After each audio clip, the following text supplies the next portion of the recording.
on his own in the previous game, and he may well be doing it here as well. It's interacted to so much higher. Oh my god! Is gained, and Afro sticks a nade on his head. All of a sudden now it's a 3 versus 2, but Havok will find the kill on Nasty. That's absolutely massive. 23 seconds remaining. London still work to do. Oh my god! Oh, and Havok gets another one ton.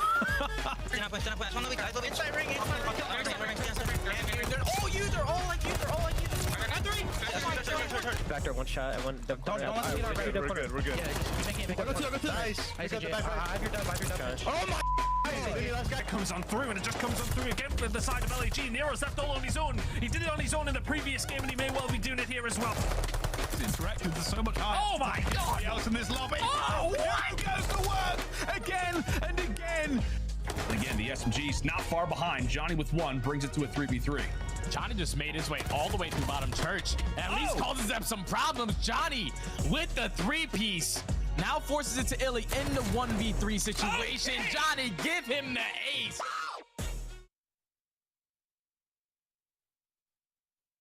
Here we go.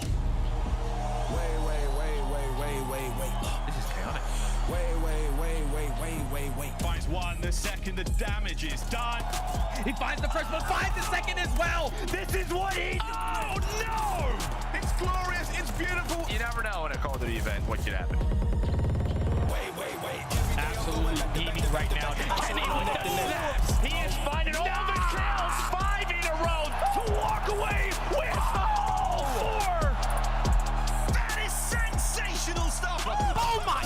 What? And that will be it. No, it's disgraceful again. Let's get into the Call of Duty League. Let's go.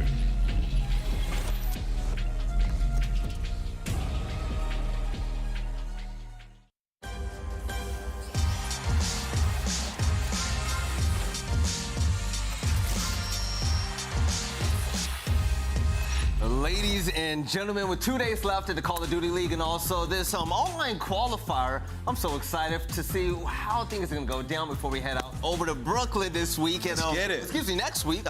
You know what though? I have beef for both of you. I always ask you all how we do this morning on the desk or whatnot. You know what they never do? They never ask me how I'm doing. So that's where we're at right now. How are you doing, Val? I'm doing great. You always have to I just know you're doing good. Yeah. I wanted to feel special today. You know, I'm actually doing great today. I had a good workout late day, but I saw a movie with you guys last night, and Thor was banging. But before we jump into CDL, what would you guys rate the movie?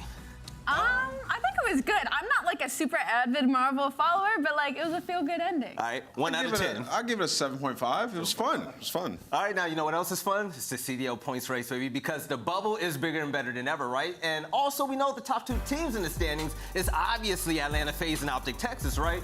But Allie, you see that yellow line right there? I see it, but that's literally the top 8. There is some teams still fighting to get in there for champs, which is slowly closing in on us. And 2 teams are playing today, Minnesota Røkkr and Florida Mutineers. With a W, could break into it and overtake the LA Guerrillas. Right, and with the matches that we have on par today, Florida Mutineers, Minnesota Røkkr, both of them are playing matches, nameless, and with the win today, they could definitely be up there. Such massive games. You know, you want to go into this, major already being top 8 and just move on further through the ranks. Looking at the Florida Mutineers, they narrowly get through that match versus Paris, and now they're playing one of the bubble teams. Like, they're looking to, knock out LA Thieves or LAG, and they get to play LA Thieves today, not only for a winner's bracket spot, but also to get into the top 8 and go in sort of even keeled with these teams that are on the bubble. So these are massive implications, a huge day, and that match is the biggest banger we got. Actually, let's go ahead and take a look at the schedule as well to see all the bangers we got today, baby. We're kicking off the day with a bounty match between the Minnesota Røkkr and also Paris Legion.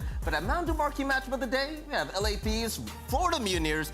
I'm excited for that, but also the second game, Boston Breach versus Toronto Ultra. That's gonna be a spicy one. Check this out. Both of these teams are placed 5th through 6th, and Boston, they've been really hot lately, and the question is, how do you think this match is gonna turn out, Allie? I think it's gonna go the distance. I think these teams actually are playing pretty similar to each other right now, with Boston Breach having a little bit of an edge just because their respawn has looked so dominant, specifically their control. I believe it's Nero with the #1 KD in control right now with a 1.4. He has just been a walking 4P. piece. But on the flip side of that, Toronto Ultra, I mean, Cammy is close behind. He's 4th in overall control this stage with a 1.3. So like I said, these two teams should match up well. Right, and Nameless, look at the stats right now. The biggest difference right now is Search and Destroy, where Toronto has it in the bag. Shout out to Insight.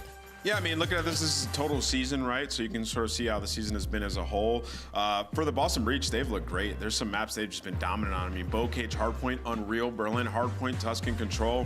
They just have the edge going into this matchup versus the Toronto Ultra, who have been sort of weak in their last 2 games. The SMG duo on Boston Breach has certainly been playing the way better than the SMG duo on the side of the Toronto Ultra, which I think is the deciding factor in a matchup like this. But you can see right here, these are the Major 4 records. Toronto Ultra coming off a good performance at Major 3. They have not translated that into success online thus far. It's just been tough up and down season for those guys, and they haven't all been able to figure it out at the same time. Yeah, but you know who are trying to figure it out right now? It's going to be the Florida Mutineers. We saw them in a really close game against Paris Legion yesterday, and they're going to have to forget all about that and really pick it up because they're facing off against the Los Angeles Thieves. And you know what, Ali? I feel like if you're on Florida Mutineers, you're going to want to really try your best to forget about what happened yesterday and come into this game stronger than ever because LA, they are not Paris. I mean, you absolutely have to, right? LA Thieves is sitting at 140 points, where Florida Mutineers is sitting at 130. LA Thieves, this is a must-win for them, or else they might get tied in that top 8 with Florida should they get that W. And then for Florida Mutineers, obviously, they want that 10 points to get the tie to the top 8 bubble heading into Major 4. So this is do or die for both these teams, but Florida, I mean, that was a much closer game yesterday than it should have been when it comes to the squad. And they played Paris Legion, who is last in almost everything the entire season. So Florida Mutineers, for me, I just feel like the teamwork has not been there, and they have very little time to figure it out. Nameless, if you're a Florida Mutineers fan right now, you got to be sweating, man. They're in must-win mode right now, being outside of the bubble at 130, and we're heading into the major. Their record isn't good at all this stage. Oh yeah, I mean, we should add another C to this list and put it on the Florida Mutineers because they are clenched right now. Yeah. I mean, I'm telling you, it's going to be a tough one. They're going up against the LA Thieves, who have looked great in Respawn. This is the LA Thieves team that has been, this is their best online stage by far. Easy. And honestly, like the Search and Destroy versus FaZe was not great, but other than that, it's been solid overall. So for Florida though, yesterday, the only thing that looked good was the S&D, right? So if they can bring that in this series and bring the added fire, get guys like Awakening and Skies going. What was happening with Skies yesterday? A bad performance out of him. I'm not used to seeing him like not play well. Like on land, he's disgusting. Online, he's usually pretty consistent. That match, not great at all. You need to get those guys going. It's been a struggle teamwork-wise, man. And you know what? This isn't the time to struggle if you're on Florida because when it comes to Los Angeles Thieves, we've been talking all year about how inconsistent this team is. Well, they've been consistently good lately. And take a look at the stats from what's been happening this stage. LA Thieves are so much better. Ali, take a look at the numbers right now. Hardpoint, they're 3rd. Control, they're 1st. But S&D, they're kind of lacking. This might be their best online stage, Val. Major 1, obviously, they're starting off hot. Their S&D still struggling across the board, but their control has been gross. They are number 1 right now in this split, as you can see it on your screen. And even their hardpoint, they're getting back in that form. So Search and Destroy, I mean, yeah, they got that 12-0 versus, excuse me, that was rough. 0-12 versus the Atlanta FaZe. Like, that was just really rough from the likes of LA Thieves, because when with their first S&D in the all-in qualifiers, we were like, whoa, like, they were countering, they were doing incredibly well against Boston, and then I feel like we haven't seen anything since then. Yeah, I mean, I think that graphic illustrates their season pretty great. I mean, other than that Search and Destroy at the end there, I'll just put a little bit of an asterisk because they did win their 2 Search and Destroys in their other 2 series they had versus Boston versus Paris. And then at the major, we saw some good performances. They beat Minnesota, which is top 2 undeniable Search and Destroys team in the game on their 2 best maps. So the last couple months of Search has been way better for this team, and when they needed to win it, they've done it. So looking at this LA Thieves team to continuously improve in that game mode. Right, and also, let's pivot a little bit towards the last game of the day. This is my favorite, but the thing is, I'm not as excited as I would usually be. I'm talking about Seattle Surge and also Atlanta FaZe, and Ali, usually when we see this match, we're like, okay, this is a battle of the Titans, but right now, both of these teams look very human. Yeah, no, now it's the battle of both these teams that are on a downhill battle, right? Like, they have been struggling this entire stage. Atlanta FaZe, yes, they've been very gross at Search and Destroy, but Seattle Surge has been struggling across the board, Val. All right, and take a look at Seattle Surge right now. You watch the games and you see all the players really having to pull out some great plays, but at the end of the day, they're going against some of the best teams in the game and they're starting to struggle. So, Nameless, I don't know about you, but I personally feel like seeing Seattle at least battle it out and have these close games. I'm not expecting win after win. I'm expecting them to keep things competitive heading into the major. Man, maybe just some adjustments. The game plan on game day, it just hasn't really been there for them, especially in the search and destroys. Like yesterday, in that Desert Siege, there were just some moments where it didn't feel like the normal Seattle. Like, you know, they were giving up mid-map a lot of the rounds, and I really like when they would just square up with them and push up, but we saw them trying to pinch around and like make solo plays. They were getting caught. We saw Mack try to go around on a deep pinch twice. He got caught both times. It's just sort of predictable on their side. So for Seattle Surge, I think it's like a couple small adjustments. Now, granted, like there are some players who haven't been super frying like they were, but some of those small adjustments, and you know, it'll fall in your court once again. It's kind of weird because this is kind of like a worrisome game, right? Because now we're about to talk about Atlanta FaZe, and usually we're like, okay, yeah, most dominant team in the game. They're going to trash everybody, right? But recently they've been on a losing streak, Ali, and I don't know how to feel about them, but I will say this, S&D, they look good. I mean, S&D looks good. Yeah, they have that 12-0 versus the LA Thieves, but they've actually been struggling against other teams when it comes to search and destroy. They've lost some in this split, and their respawn has been abysmal to watch. I have to say it. It's been a lot of hiccups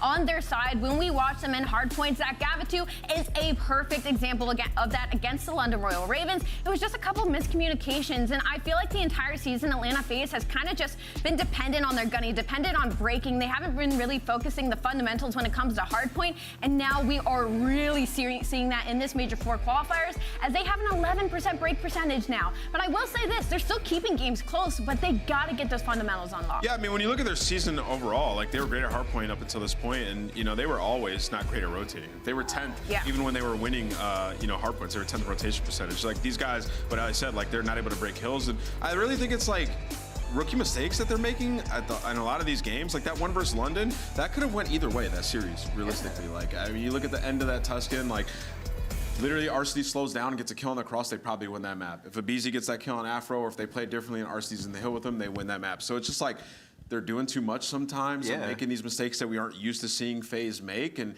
it seems like it could be spiraling out of control or getting in their minds a little bit. So for these guys, they really have to focus up in these crunch time moments and these swing plays in these games and make the veteran play, because this is a team that has been in these situations before. They should be able to win it. Right, this is actually scary for Atlanta FaZe. I've never seen their stats this bad. But also, ladies and gentlemen, hopefully Atlanta FaZe can pick things up in time for champs, and you got that right at Galen Center, August 4th through 7th, baby. You want to make sure you get those tickets for the Call of Duty League Championship weekend, because they are on sale now. Join us for the biggest event of the year, all right? We're going to be live at the Galen Center once again, August 4th through 7th in Los Angeles, California. Just make sure you go to CallOfDutyLeague.com for more info. Also, hey, we're heading over to Brooklyn, baby, soon. So also make sure you get your tickets for that and get your calling card as well. Whip out your cell phone, make sure you scan that QR code on the top right side of your screen, and you can be up to date with everything that happens in the CDL universe. But hey, it's about that time to end this pre-show right now. So headquarters is over. We're heading into the first matchup of the day. I can't wait.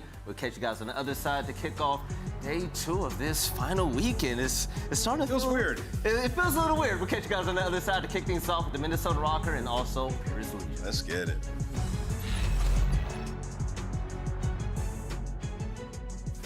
Cameras up. But this one you gon' have to duck. Tell me about your lifestyle, really. We've been on the road to the tank go empty. I'ma keep going to the Lord, come give me. If you wanted me to stop, then you can't come with me.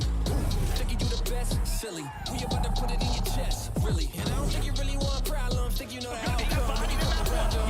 You thinking you getting me? Is you kidding me? Ripping everything like this again in the vicinity. Hey, we interrupt this programming to bring you a very important message. Did you guys buy your tickets for Major 4 yet? Buy your tickets at nyxl.com/major, and you can come see me July 14th through 17th at the King's Theater. I swear to God, you better do that. You better do it. You better buy your tickets, all right? You ain't getting in if you don't have tickets, so what are you doing? Don't make me mad. Don't do that. Don't make me mad.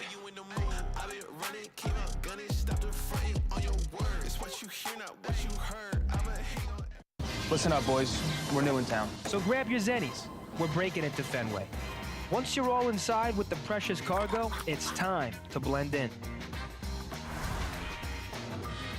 We need to crack the Jumbotron code, figure out the cipher, and relay it to Nero. Once you have it all figured out, meet us down at the home dugout We're only gonna have one shot at this. Let's play.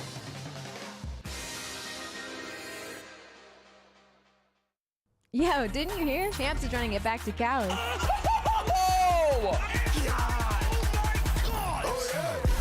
Champs is going back to Cali. See you there.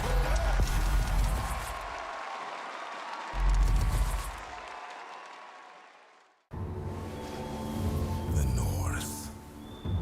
In the darkness, a prophecy is told.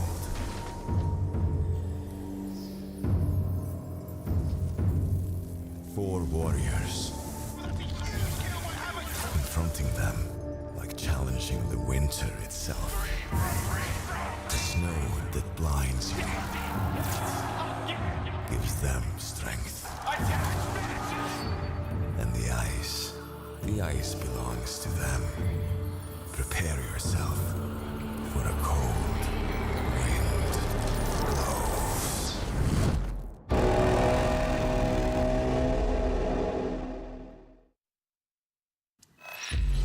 All right. Welcome back to the Call of Duty League. And hey, you made it. We got the first game of the day just about ready for you, but we're going to break it all down right here on the desk. My name is Velly, of course. That's Ali, and also Nameless. And I'm Ali. We got Paris Legion versus Minnesota Røkkr. And my question is, from what we saw last time Paris were on screen, do you think right now is going to be the time they will finally be the Grim Reapers of the CDL? I will say it'll be kind of like the Florida match where it's a little bit longer than I think we expect it to be, simply because Paris's respawn yesterday actually looked really gross, especially in the control, where on the likes of Minnesota Røkkr, they've been struggling. And the search and destroy woes when it comes to Minnesota Røkkr, yeah, they used to be the best S&D team in the game, but now they're 9th overall in this split, which is not something we expected from a team like this, especially after going 5 on Stage 3 qualifiers. But I'm very interested to see what the maps and mobs have to say about that, because for me, Minnesota Røkkr need obviously much aggressive maps. They need things that are going to get them confidence early in the series, and looking at it now, that is instantly what they have. Bow Cage Hardpoint ready to start off. All right, now taking a look at this right now. Bow Cage Hardpoint, like you said, and I'm testing for SMD. Not that bad for Paris. I mean, your SMG duo was frying yesterday, so you're starting off with a Bow Cage, right? So opportunity there. The Tuscan S&D, that's your best search and destroy, and then Gavutu control, that's your best control as well. So, you know, decent amount of opportunity early on. And then even looking at that Berlin Hardpoint, like that's the map we saw Minnesota get cooked on. So, hey, I mean, I'm still picking Minnesota to win this series, but if you're looking at this as a Paris fan, you're like, oh, I'm okay with this. Right, but if I'm a Minnesota fan, I'm looking at this and I'm like, I'm okay with everything right now, because this is a $10,000 bounty match. And Minnesota, last time they were on screen, who did they beat? Seattle Surge, the major champions from last time we were out there. And Minnesota, that momentum is flying high. Attached with Smiling Alley. This team, this is a big opportunity for them to go into Brooklyn with a smile on their faces. Yeah, especially with that win yesterday. Now coming into today, again, this is all for points, right? This is one of those teams that are on the bubble, and I'm honestly really looking at a player like Priestahh. I feel like we didn't get a lot from him at the beginning of the season, and then they made that roster change, and everybody was frying, and I feel like he's kind of gone a little quiet again, so I'm definitely looking at P-Dog to step it up. All right, Priestahh, go ahead and make some noise, man. But when it comes to the game field keys to victory, and what you got for us? Yeah, I mean, I'm looking at Standy to step it up, honestly. He got for real yesterday. I think Priestahh played all right, but yeah, take map 1 Bow Cage Hardpoint 2-0 during Major IV Qualifiers. They beat OpTic and Surge, so yeah, that map 1's important. And then also get back into S&D form. They did yesterday. We saw both search and destroys. They looked great in that game mode, so continue it today versus Paris, where you're gonna need it. Right, and when it comes to Paris Legion as well, we saw this team go the distance against Florida, and even though Florida aren't Minnesota Røkkr has been putting in work lately. So the question is, which Paris Legion are we gonna get actually? And Nameless, we saw things from some of the young gunners on that squad. Even though we were slightly impressed, still the same old result, man. Yeah, same old result. I mean, these guys just can't win an S&D. Like, it's literally 0-10 in their last 10. Like, that's so bad. But we saw, you know, some greatness in moments. Like Jimbo played really good yesterday. Johnny as well. The SMG duo was honestly on point. Like, they were. It is in that control. It was a beautiful display of talent there. For Paris, I think the biggest factor, honestly, was they were just happy. They were vibing. Like, they were trying to go out there, get the upset, and play spoiler. And now they know they have one more opportunity to play spoiler. I think they had fun yesterday, which is something I don't think Paris has done in a long, You're long right, time. you're right. So, knowing now you're not going to make it into winners, you're going to be starting in losers. Like, come out here, have some fun, get the reps in, and try to get at least a little bit of confidence going into this major. Right, and all the confidence on the side of Minnesota Røkkr as well. We actually caught up with the leader on this squad attached yesterday for the post-game interview, and he had a lot to say about how important his match is. Let's go ahead and give it a listen. I mean, the Røkkr supporters, they're crazy. I know they're always having a great time, but I mean, we got to give them a reason to cheer for. And this match is huge to them all. It's not only for $10,000, it's for a spot for us in winners bracket and those 10 CDL points to get the champs. So we need to win this, and we gotta go out there and do our thing. Heck yeah. All right, so winners bracket is on the line, and Ali, this Paris Legion squad, they have to bring it today because Røkkr, they're not going to go lightly. If anything, I think maybe they'll have some momentum off of yesterday. I feel like when they went up, they almost got on their own heads by the end of the series. Like when they didn't close out that fourth respawn, I think that's when kind of the vibe started to get chalked once again. I need them to have that mental fortitude coming into today, which I know that it's difficult to have with the season Paris has had. But after that series yesterday, they know they can win. They know this is a winnable series, especially they just have to do it in a game 4 fashion. Try not to push to that game 5 because your search and destroy has just not been there. So Paris Legion, it's hard to give them a lot of props when it comes to maps and modes, but against a team like Minnesota Røkkr, I think they can pull it out. Yeah, and for the game fuel keys to victory, they have an opportunity to play spoilers. So like I said, come in here and vibe. Everybody wants to do that, right? You want to be the villains. You want to be the guys. You've had a tough season all along. Misery loves company, so that's what they're going to try to do. And then need a repeat performance from Jimbo. I mean, they got a 1.25, ton of damage, plus 20 in the series. And also, he's coming off of like some nice performances in some of their LAN matches. Like he's been playing a lot better from the initial match that we saw from Jimbo that first couple of weeks. He's been playing so much better, and that's what you need. You need to leave that lasting impression on the rest of these organizations if you want to come back to the league. You're right, all right. So it's time to get this game underway. Let's send this over to Miles and Chance. And knowing you, Miles, are you ready for some chaos for Paris to go all out and try to win this game right now? How do you feel about this series? I truly believe so, Veli. A wise man in Game of Thrones once said that chaos is a ladder, and let me tell you, mate, Paris climbing it slowly but surely. Yesterday was anything to go by. Today could be a wild one. Chance, how you doing, brother? Welcome. I'm doing all right. You're talking about Game of Thrones quote. I'm thinking about a quote that I was told when I was 12 years old playing baseball of the team of joy. Paris Legion this entire year have been the team of joy in that they bring joy to anyone they play against because, hey, a free dub makes everybody happy. That being said, this is now the time to be like the dagger team, to end seasons, to demoralize straight up going into the major. And obviously for the bounty match, I'm not too big on the bounties, but for this one, it is actually a big deal. Like, get some of that extra cash for these guys on Paris Legion, that extra little bit of motivation to play. It's time to be spoiler. You can get the evil laugh track in the background, whatever you want, but that's what Paris are playing for. And of course, Minnesota on the flip side, pretty much in the state where they're fighting for their lives. Yeah, truly, indeed. I think it was Littlefinger. It was Peter Baelish. He was the guy who said it. There we go. But I like the quote, Chance, about the team of joy. That is what shade being thrown today here on this glorious Saturday. Call of Duty action coming your way. But yeah, we have had a quick issue with the lobby, guys. We're going to get this one back up and running ASAP. For Røkkr, yeah, this is a big one, Chance. The Death touched upon it. We'll touch upon it again, no doubt. The road to champs, the campaign for nearly all the teams in the CDL has been possibly one of the most stressful runs, I think, for many of these players throughout their careers. It's not over for Røkkr. It's certainly over for Paris for now. But as you said, spoiler could be played. But for Minnesota Røkkr, a very important matchup. Not just for the champs, but also for the major as well. So a big one today. Absolutely everything's getting left on the line here. Today truly is the day. They are in the exact same situation as the Florida Mutineers. I would say the bad news for Florida is they play LAT, while obviously you do have Minnesota playing against the team of joy, but you are 5 points down behind 8th place. You win here for both Florida and Minnesota. You start in winner's bracket come the major, and you are that much more comfortable just to have success. I mean, obviously, it's a major. Any team can come out and win the thing, get 65 points, and you should be good to go pretty much no matter who you are, outside of Paris for actually making champs after the fact. So who knows what's going to happen, but you definitely want to put yourself in a good spot.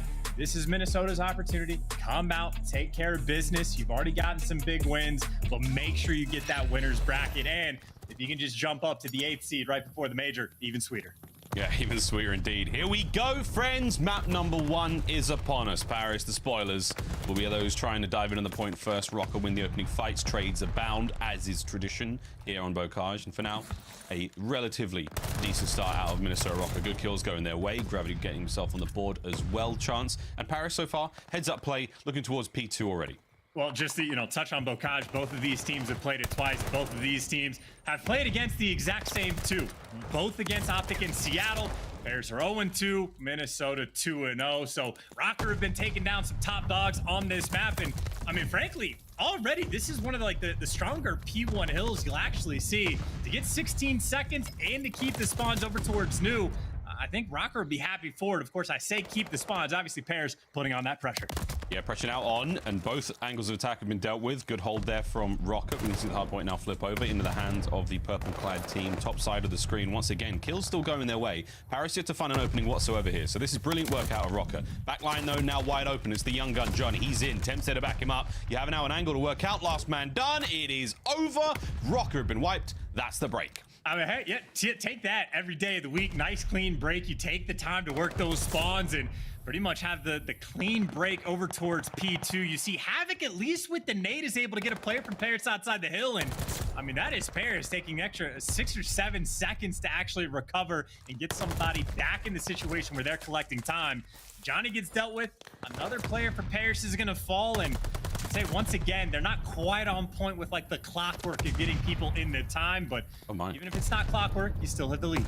Yep, time now still in the lead for a brief moment. Paris Legion, the side point not been a very productive one whatsoever for Røkkr. We'll see how they go over towards the bottom side of Granny's. That's up next now. Dashy is going to be the man trying to make his way forward there. Again, spawns all locked down. Priest has got himself in there. Riverside safe now from Havok. 4 dead, a clean one, but look at those spawns. Paris are in the back. Priest is all over it now. Quick eyes on, guns up, finds at least the first. This is a brilliant look out of Minnesota Røkkr. And I was just going to say, like, good reads by Røkkr as well, because I think Priest was actually the first player to turn, and he was actually very heads up about the back spawn. So hyperware, reading the spawns, getting the kills, and attached 9 and 5, standing on a 5 spree. I mean, you have one sort of poor break on P2, but right now it is perfect on to new. It's like Standy does get shut down. Couple trades come back and forth, but hey, it's still Røkkr collecting all this time. Johnny trying to get it done. Can't get any more out of that one. Røkkr still keeping it all tight here in bottom side of Granny's. 20 seconds remaining, give or take. And so far, so good. Temp waiting for an opportunity to fall into his lap. He's going to have to go and seek it out. Does indeed. Time still in the hands of Røkkr. Last man up, Priestahh brought down. Scrap going the way now of Paris Legion. Rotation of Barn already there. And Røkkr are in there again, Chance. Is this a sign of things to come for the rest of the map? Well, I mean, if nothing else, they've pretty much had control of the game. I mean, I know they got broken down on P2, but at least in my opinion, it sort of felt like one of the slower Bocages we have had. Even Priestahh getting sort of that like final kill just to make sure his teammates are back for the 50-50 scrap fights. But in these fights, MP40s reign supreme, or so do self-nades. I mean, Jimbo a little too fast for his own good there. Gets into the mix. His teammates all drop. You've got Røkkr back in control of the hill. Now 14-7 for Priestahh. As Havok now trying to sow the seeds of discord in the push forward now from Paris Legion. One man up and still kicking. That's Johnny the newcomer, brought down now by Priestahh. Over to Standy next. He's going to get himself a freebie, and we're over 100 points now for Minnesota Røkkr. It really does feel like sort of the unmixiest Bocage. I mean, Røkkr again in pretty clean control, taking their time, not in any sort of hurry. And now even on attached, Jimbo just eyes closed. I suppose attached does get traded, but you still have a little bit of time to work with, an extra few seconds for Havok and his teammate to gear up and try to get these back spawns. Back spawns now, that's the mission objective of Minnesota Røkkr. Paris now soaking up some much needed time. Tem does get traded out. Gravity to pick up that bottom position over by Standy. He does get at least one. So now back over to the hard point we go, and it's still a good hold out. Paris, Jimbo and Gravity. A tongue twister indeed as they pick up them kills as well. Time still ticking the way of Paris. Attached can't get anything else done. Riverside, all good. It is set to work at those spawns, by the way. They're actually cutting through tunnel, but that ends up getting bread. So now it is Paris, in fact, making the plays. And I know one nade kill has come through so far on this hill, but that's it. But maybe this is the moment. But your player inside the hill, Johnny, wins the one-on-one gunfight. So Paris right now trying to turn this one into pretty much a full 60. Barely even contested. Priestahh in the hill gets traded out instantly. You're looking for the AR gunfights back out. Donnie Temp there to take him down. And I mean, hey, we talk about this being one of the unmixiest games. That has remained true. Players get that rotation, completely lock this hill down, and honestly, they've turned this into a game. The 10-0 game. The unbreakable hill turns into a bit of a moment there for Paris Legion. Røkkr, we'll see how they're faring now with a quick listen in. You do the honey hop. One zig the barn, zig the barn, zig the barn, zig the barn. One's barn, one is barn, one is barn. One's right street. Try and keep that one. One is in tools and one's barn. They went home. I'm gonna get barn. I need a gate. There's two by barn, two by barn. Donnie. He's hay hop. He's hay hop. Hay hop to I'm picking up right. One more zig weak. Bottom barn. Bottom barn, Johnny. Bottom barn, guys. Yep, bottom barn dead. Double more. Last guy high. Bottom barn to field door. Field door corner. Field door corner. Field door corner. He's still field door. Then, nice, good shit. His name time. Back right, guys. Pick up dirt. I have the right. Time. Back right. Front hop off. Back one. Three down. Bottom barn dead. Donnie in the back. Donnie half off. They flip. They definitely spawn dirt. I'm hitting dirt. I'm nading dirt here. They're probably not even all. One's right. Bottom barn dead. I take your time. I'm doing the shots. One could be right. I'm doing the shots. Oh, he's yeah, dirt. One in new on me. In new dirt. Nice. Last guy, Johnny. They're spawning behind you. I'm on time. I'm chilling. I have all their background. Dirt, Jimbo dead. Get my take. I can get Coop. I can get Coop. Don't hold their pinches. Oh, he's Coop. Right door, one shot. Down one shot as well. Things on a heat up in the Røkkr camp chance as Paris still applying the pressure. P2 not looking as easy as it once was now for Minnesota. What do you make of the comms? Well, I mean, the comms are the sort of level of intensity you expect from a team that is coming out in a must-win. It does not matter who you are playing against. You need the points, and honestly, for this P2, you still need the time. Like, Paris Legion are 2 for 2. And granted, I'd say for Paris, it's only P2 and the P5 where they've had success, but they've been so successful that it is still a close game. The trades in and around the point. I mean, Jimbo 14 and 25, but at least around this hill, he is getting some important ones. So solid lockdown time, and honestly, Paris, they might be able to take this lead. This game is none of it yet. Røkkr's current success here on the map. Bocage has been very kind to them as of recent. At this moment in time, though, Paris Legion looking to get back into this one. Jimbo seeing this life still continue. Of course, the backside of the hard point, he's going to go. Good coverage. Oh, not enough to get Havok, though. He's in the back line. Can't get any more. A lot of damage dealt, though. Now to the front. Coming through the front door. Now we have it. Paris trying to get anything more out of this. Gravity managing to get at least one. Can he get any more? Allowing the boys now to reinforce. A couple of angles of attack as Gravity's shots are still good. It's a 4. Almost a 5 spree. And now Paris have managed to sneak in through the back door. Now, I mean, you will take this right last. This was the hill where they basically had a money hill effect in their way. They weren't able to get the break, but this time pretty quick on making it happen. And now the opportunity for Legion to try to accrue the largest lead they have had this game. Granted, only 4 points for the moment, and it's looking like it might be a back and forth battle, but they're certainly keeping this dream alive. And Røkkr, of course, though, doing the smart thing, able to stabilize, forcing Legion with those right side spawns. So you will be over towards the barn first, but obviously it is a lot tighter than it once was. Yeah, this is getting close. Barn's up. Next hard point here in the set. 10 he's trying to make his way through the back. Standy spots him out, so that's going to make the fight a little bit easy for him. Into the battle we go. Catches one. Still through mid-map. Jimbo now with an opening. Great teamwork there from Røkkr, keeping the hard point all safe and very, very tight on the defense. Now towards the back side of the map. Here come Paris Legion. One more big bang here. Can they find their way forward? Priestahh says no. Havok attaching the kill feed. Another for attach. He's going wild. Standy getting involved as well. All 4 down. Paris flip. Well, Minnesota have been on point with just reading these spawns, and I think they're going to be on point once again. It takes them the extra second waiting for the teammates to spawn up, but then it is all 4 guns. Look in the right direction, and honestly, I mean, they get P2 pushed out. You get attached to sort of be the late flanker on this hill. I think that is basically as good as a barn hill as you could really ask for, especially if you get the scrap time. And honestly, even more so if you get the glide. Unfortunately, Havok doesn't get that kill, but that would have made this P5 nice and easy. But hey, you get the back spawns anyway. Røkkr now firmly in control of this game. Yeah, there's the glide. That should be it. You've just got to make sure you keep River safe. They weren't able to manage to do it earlier on, but now this could be the closer now. The final 10 seconds for the victory here for Røkkr, holding the players off. Havok's 9 spree continues from the top rope. He's about to soar in. His teammates find the kills. That is it. It's all good. Put a button on it. Stick a fork in it. It is done. Map number 1 goes to Røkkr. And in all honesty, that is probably one of the most structured games of Bocage we have seen all year long. I mean, quite a few hills actually get translated to like a decent chunk of time, and I would say really the biggest point for me for Minnesota Røkkr is just how effective they were at reading the spawns. The first P3 they had inside Grandma's, when they spawned everybody towards the back, Priestahh read it basically instantly towards the barn hill at the end. When things were actually, like, it was a close game within 10 or 15 points. They went to the barn hill. Paris Legion literally did not score a single second for the rest of the game. And I mean, they turned things around. They flipped spawns twice on that individual hill. Read them both times. Havok goes on a 7 spree, make things nice and easy. But I would say just, you know, well-oiled gameplay on aBeZy towards the end from Røkkr, as unmixy as it gets.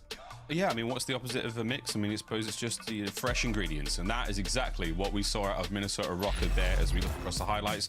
Shout out again to Priestahh. Wonderful performance from him. Heads up play, and the gun he was on, the automaton ringing out here in map number 1. Kudos to Paris, though, once again, though. They put in the best they could. At times, you know, a great comeback. That magnificent river hold they had seemingly lasted forever. Sadly, not the perfect 60, but it was a magnificent bit of work either way. Røkkr taking map number 1, though, sets themselves up in a great way as their run on aBeZy continues. Now it's 3 in a row. Yeah, and I suppose just the sort of other way to look at it, maybe the more standard way to look at it, if you have your main SMG Slayer on one team that goes double negative, especially on this map, it is just going to be very difficult to actually, you know, have a high impact game. So obviously not ideal from Jimbo playing out of Canada. So he has never had the truly fun experience online, and I'd say especially so on aBeZy, just not the best look. But whatever the case may be, I suppose that is sort of the expectation, right?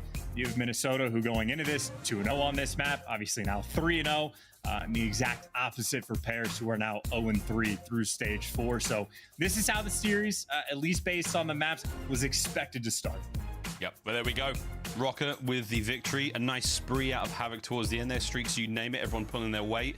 As we now roll into the Search and Destroy. Tuscan coming up next, followed, of course, by Gavutu, Berlin, aBeZy. We'll see if we do manage to make our way back as we bookend this series with a couple of aBeZys. Again, Game 5, we saw Paris go there yesterday. Will they be able to do the same thing today? I hope Røkkr fans, for those of you watching, I'm sure there's a watch party somewhere out there in the world, they will absolutely be looking to close this one out in 3. Tuscan coming up now, though, Chance. How are we feeling? Well, you know, Paris, they've stunned a few folks here on the very map and mode. Think it could happen today?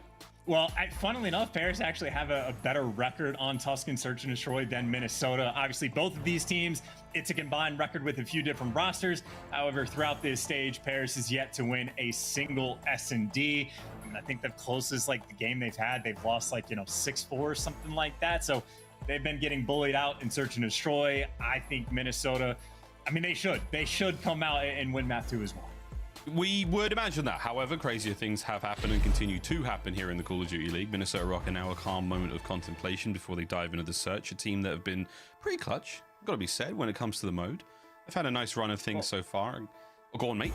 Oh, I was just going to say, speaking of like the clutch factor for Minnesota, I think something Studdy/Jay was talking to me earlier is like they're either round 11 or game 5. I think it was round 11 record. Wasn't super sweet, like 2-8 overall, but since they made the roster change, since they picked up Havok, 2-2.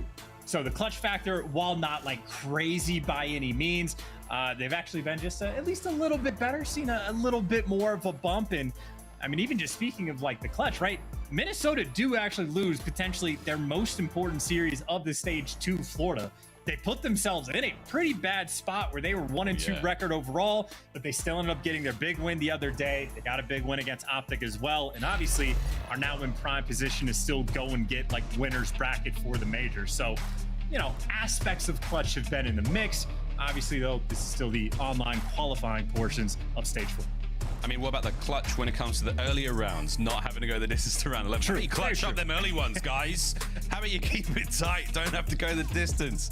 Here we go, though, into Tuscan map number 2. Again, this is a bounty match. There's 10 grand on the line here. So whether you find the win here if you're Røkkr, you make your way into the winner's bracket of the upcoming major. You've also got some spending money for when you're in New York, baby. Everyone wants to go on a shopping trip around one of the biggest and busiest cities on the planet, and we cannot wait to see you all next week. That's going to be a lot of fun, friends. If you haven't already got your tickets, do so now. You know, the match we go. Tuscan hardpoint. Thank God this is Search. Well, that is the stat for Search and Destroy for what it's worth. The graphic, unfortunately, a little bit mixed up. But again, Paris Legion yet to win a Search and Destroy throughout this stage. But talk about an opportunity. Johnny gets behind enemy lines instantly, and Priestahh completely on top of it. I mean, honestly, just shades of aBeZy. Priestahh was reading the spawns time and time again. Now you're reading this strat. Standy. Oh my! Okay. Oh my! With a 40, with the MP40. Gravity though. Ian Temp making their way forward. Temp not going to fall for those tricks anymore. Again, Jimbo, sadly that thing didn't seem to be helping him whatsoever. They're 2v2 now. Attach and Havok's trying to stay this one alive. Good shots out of Attach. Now makes it 1v2, and Gravity is in trouble. That's the round. Goes to Røkkr. I was literally just getting ready to say, I mean, Jay talked about this yesterday of Standy watching that with MP40. I literally would have said, you're never going to get a kill with that gun in that situation. And then Standy just beams. I suppose, you know, headshot multiplier always coming into effect. So the MP40 can do some wild things. And it's still a very strange setup, but obviously, even if he doesn't get the kill, he has the opportunity to make adjustments. I know he does get traded out, but Minnesota just an interesting setup. But hey, pays off there, especially so in my mind. Again, Priestahh just getting that first blood really opens up the round. It's a ballsy play. I mean, we can talk about this all day, but between Bloom and the nature of the MP40, that was a lucky one there from Standy, but happy to take the kill, gets out either way. Here comes the next round up, though. Aggressive out of Paris. They are forward in the map. And once again, it's your boy Johnny, and Johnny is on the hunt. Johnny be good, gets himself a Havok. That's going to be first blood going his way again, and he has been a dangerous player to watch here on Tuscan. Temp trying to join him in the kill feed. There it is. Standy goes down as well. Johnny, hungry like the wolf, gets fed to him there, though. As the kills all finished now, and it's attached in the 1v3. Easiest way to break the round down on defense, right? Fly and get that first blood. And I mean, there is just zero map control that Minnesota was able to get on any portion of the map. And I know Attach can clutch, but the bomb down, not in a fun spot. All three of these pairs players grouped up. It is the perfect setup right now for the Legion as well. And honestly, I don't even know how you break it down. The only way to break this down, you have to take a one-on-one fight against Jimbo, but Attach nowhere near in position to make anything happen. And he's going to be checking corners for quite some time. 20 seconds remaining on the round. Spots one. Might be able to get a kill or two. I'll take that for now. An interesting turn of events. He's now put himself in between the two last remaining members of Paris Legion, and that's going to be the round. Kudos again to Johnny. Nice shots there at the opening pick. Temp joining him, giving his boys the advantage. They don't let it slip. Paris not out of this yet. Yeah, maybe that should be the key to victory for Minnesota Røkkr, right? Shut down Johnny. You'll be good to go on these rounds. Obviously, he is very willing to be a playmaker in S&D. And in spite of sort of the woes Paris Legion have had, Johnny has had some pop-off moments in Search and Destroy. And I mean, obviously, that is two back-to-back rounds where round one tries to make a play through the middle of the map. He gets shut down. Paris lose it. Next round, tries to make a play through the middle of the map, gets the first blood. They win the round. So Johnny, at the very least on the mini-map, got to keep your eye on him. And hey, there you go. He goes boom. That's a brilliant nade. Standing just over the top of P5 there, gets it. Priestahh, deep defense. Over by the A-bomb site now. Nades up. Will it be as magical as the one teammate threw just a moment ago? That one, though, not very magical. Ruined his day. Temp and Gravity now space to work with Attach. Oh, spots him, but they shut the door in his face. And now an opportunity to possibly plant the bomb towards A. You've got some numbers, and somehow Temp is brought down there. That is unfortunate. Røkkr reinforcements now making their way through mid-map. Jimbo's feeling the burn. Yeah, that would be the worst challenge of the day so far. I know it's only map 2, but not a good look there from Temp. I don't know what he was hoping was going to happen in that situation, but I mean, hey, if you want to make a montage, not a bad way to go about it, but obviously leaves his teammates in a 2 versus 3. And the map has been sort of flipped on its head, but still not a fun setup to try to break down. But number 2 Attach is by himself, and that's where the pressure's on. Oh, he was looking the wrong way for a moment there, and we've managed to get ourselves onto the bomb site now. Paris Legion with a quick plant, Attach in a position to maybe dive on this one. And will he do so? Spots the Jimbo. No, he doesn't. Okay, play is on. This could get weird. There's the fight. It's an awkward one indeed, and it's now done. Attach finally staying alive. 2v1 spot now. Gravity to be in, and that is it. What a weird finish, but he gets it in the end. Less than 30 there, and a love tap coming through from Standy. That's the defuse. Røkkr take the lead. It's how Standy says hello. He just shoots you right in the face with the rat just to say howdy. But either way, you know, good plays the whole way around. You'll take the freebie kill on Temp, who is absolutely ego challenged with the snipe. And I think if I'm Attached in that situation, I'd probably try out and like kill the Kai as soon as he plants the bomb. But obviously, if you die in that situation, you put your teammates in a bad spot. Attached plays it patient, waits for the help to come through, and obviously ends up making the big play towards the end. So clean, efficient work out of, you know, the guy who was the top 2 most clutch player of all time. All time, no questions asked. Sun's up. Doesn't connect. Jim's going to stay alive. Gonna get spied out. Here they come. Tags in all of them. They're all hurt. They're all wounded. No kills, though, as Jimbo now frantically trying to stay alive. Incredibly unlucky on the stun there as well. We wouldn't have done too much, but still. What a reaction. Johnny now on the pinch. Brilliant work. Once again, Johnny with the first blood. I mean, that's just, you have two guys in your spawn right now. In Minnesota, actually, they have covered so much ground on the map. And Jimbo, he's not going to read this. This is going to be a freebie kill. He's going to get shot in the back to make this a 3 versus 3. And again, you have a round where offense and defense have effectively flipped. Standy has the bomb, and right now he's got 3 players sprinting at him. Oh, Standy, if he times it right, it could be unbelievable. No, the fight is now on. Standy doesn't do anything right in that situation. He dies. The bomb is now down towards the backside of the map. Havok's got to now recover this one. Attach has to maintain some semblance of control over the B-bomb site, and there's 30 seconds to do it. I think Paris know, by the way, that Standy's the bomb carrier. As soon as they get that kill, yeah, they are posted on that back tank. They are set up for this one. Havok with a slow peek. Nade goes off. That's a lot of damage dealt now. Will Havok be able to get in? No. Temp holds it down. Attached now in the 1v3 with 15 on the clock, and it is a disaster from Minnesota Røkkr. Well played, Paris. Okay, you know, everybody's a critic. I'm not a fan of, like, Standy watching the P5 push through on defense with an MP40. Obviously, he's getting kills with it, so, you know, what do I know? Also, not a particular fan of, like, Standy. He's the bomb guy, you know, pretty frequently. And we've seen it where he sits in his own spawn, I mean, literally on this map, and they're going to, like, make plays on B with 20 seconds left in the round. Sort of a similar situation there where Standy's just by himself with the bomb. And as soon as he falls, it's almost hopeless. So I think Standy's a player that, you know, I'll always have my eye on. Oh, here comes Johnny, lone man. Yes, himself the first. Sorry to interrupt you there, brother. Things got going pretty quick. Johnny's still getting tagged up, stunned up. Standy might actually feel the fight on him. Doesn't get much. It's Temp. Golden coverage there from top fire. Brilliant shot out of him. Now, though, it's a 1v3. Just like that, Minnesota Røkkr, they're in trouble. And Attach is going to go for a tour of the lower side of Tuscan and give Paris the round. Yeah, so yeah, my 2 biggest themes right now for this map are, one, you know, personally not a big fan of how Standy plays the occasional round, whether it be with bomb or even some defensive setups. And obviously theme number 2 is just Johnny. When he's making plays, when he's converting on these first bloods, obviously he has been that high impact player for Legion in Search and Destroy. Obviously the coverage with the snipe. The pressure's on Temp to hit the shot. He delivers. That is a clean round out of Paris Legion, who might not have a single Search and Destroy win, but right now in this game, they do have the advantage, and they have just dominated the middle of the map. And it is mostly Danny Boy Johnny. Those first bloods have been so brilliant. Good coverage from the rest of the team. Everyone's working nicely together. Paris with the turnaround. A slower look now. Can Johnny find that first blood he's been now known for? Over towards the A-bomb side of the map. And also Lando, good luck, brother. We love you. Back to the game. Johnny's, by the way, cleared out so much of the map. I mean, I know everybody's trapped, but they have site control on both sides. But right there, Priestahh just more patient than Johnny. Gets caught being too aggressive. That's the first blood he needed to get. There's number 2, and looks like Minnesota just breaking him down one by one. Yeah, 1 kill at a time. Advantage had now for Røkkr. Corner checks. Havok managing to force the player into attach. This can be now Jimbo taken care of. All now alone.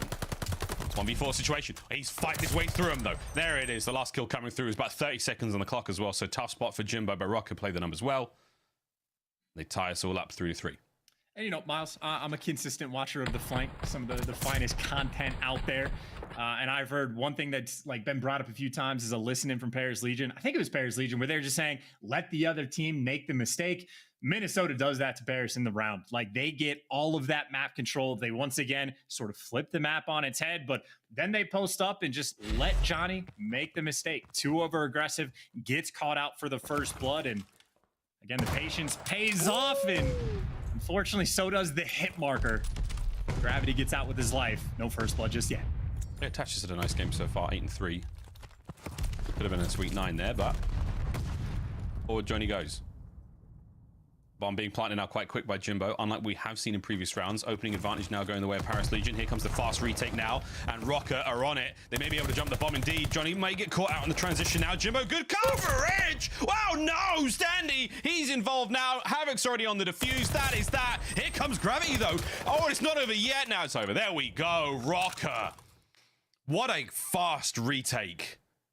A swift one indeed, and Paris not quite able to make the recovery. Yeah, and love to see that, man. That is exactly how you need to retake that site, right? Whoever plants that bomb, you cannot let him get out for your free. And Minnesota jump on it. I suppose if Attach gets one hit marker, that just means the next shot will be even better. And obviously, that is the shot right there that sort of guarantees you the middle of the map. And Minnesota, no stranger to making plays. Ooh. Can't heat things up here. Paris Legion, what are you going to do now on defense? It's a 3-man hit right through P5 now for Røkkr. Jumbo peeks the door. He's got help though. Is it going to be enough? Can Johnny get involved? No, Havok with that opening kill. Look, can't get any more out of it. Johnny now trying to stay alive as best he can. Standy there. The numbers now working out for Røkkr. But still, Paris have reinforced. They're on the outside now as Gravity doing the best he possibly can to catch a kill or two. He does manage to get one. And now it leaves Attach alone. Can Gravity seal the round? Woo! He does. Paris, the good old Maginot Line strategy. They lock them down, set up all these guns and, you know, brick wall everywhere. No one's getting through.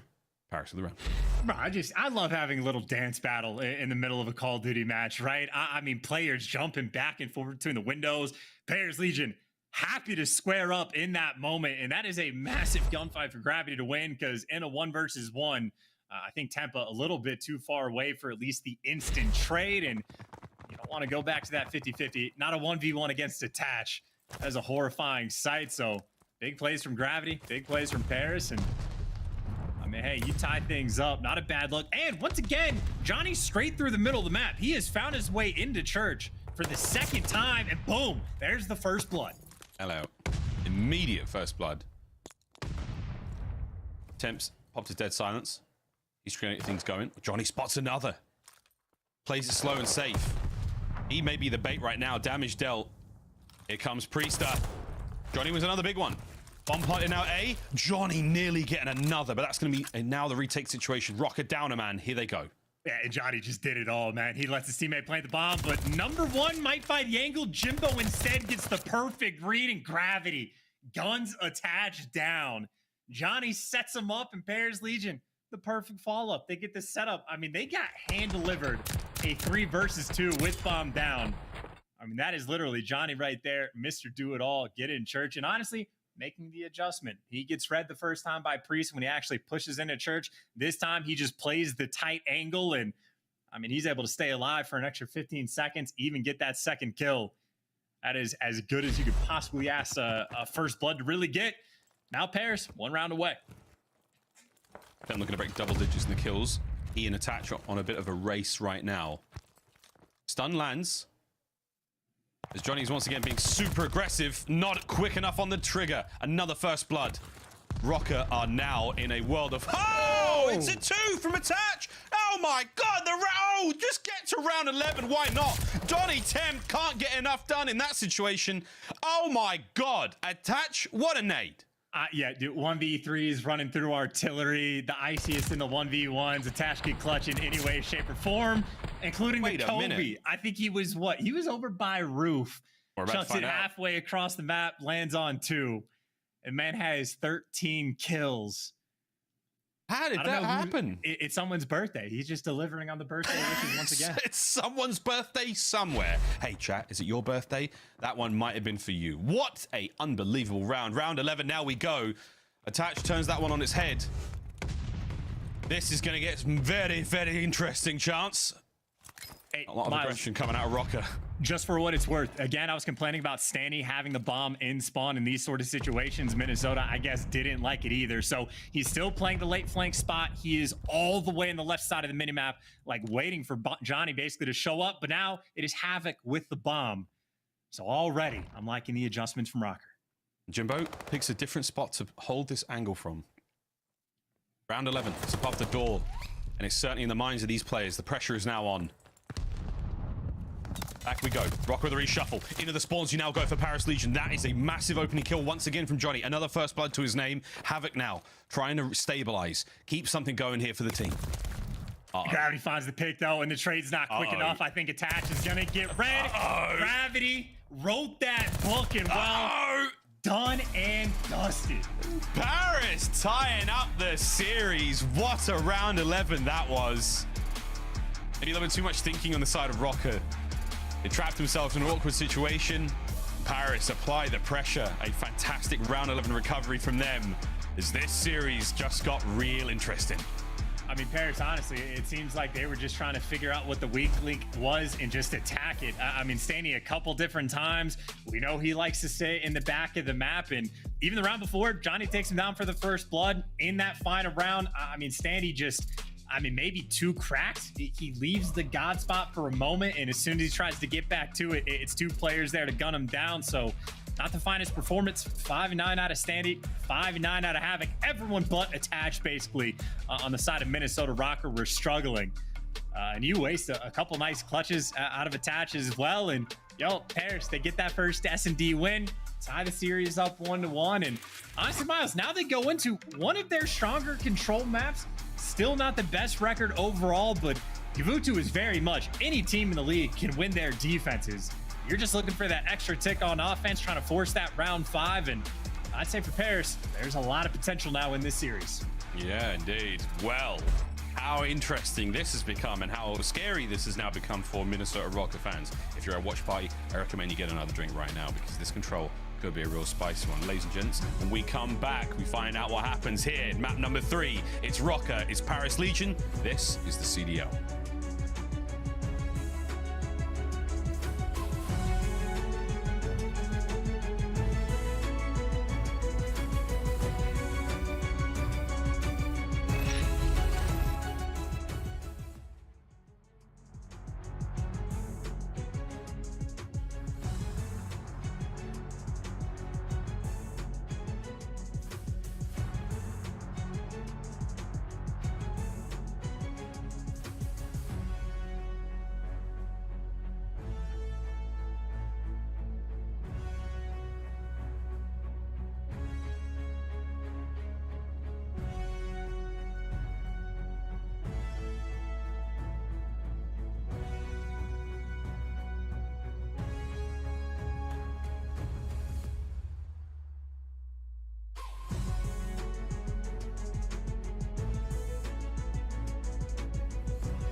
The Call of Duty League is brought to you by Mountain Dew and Zenny.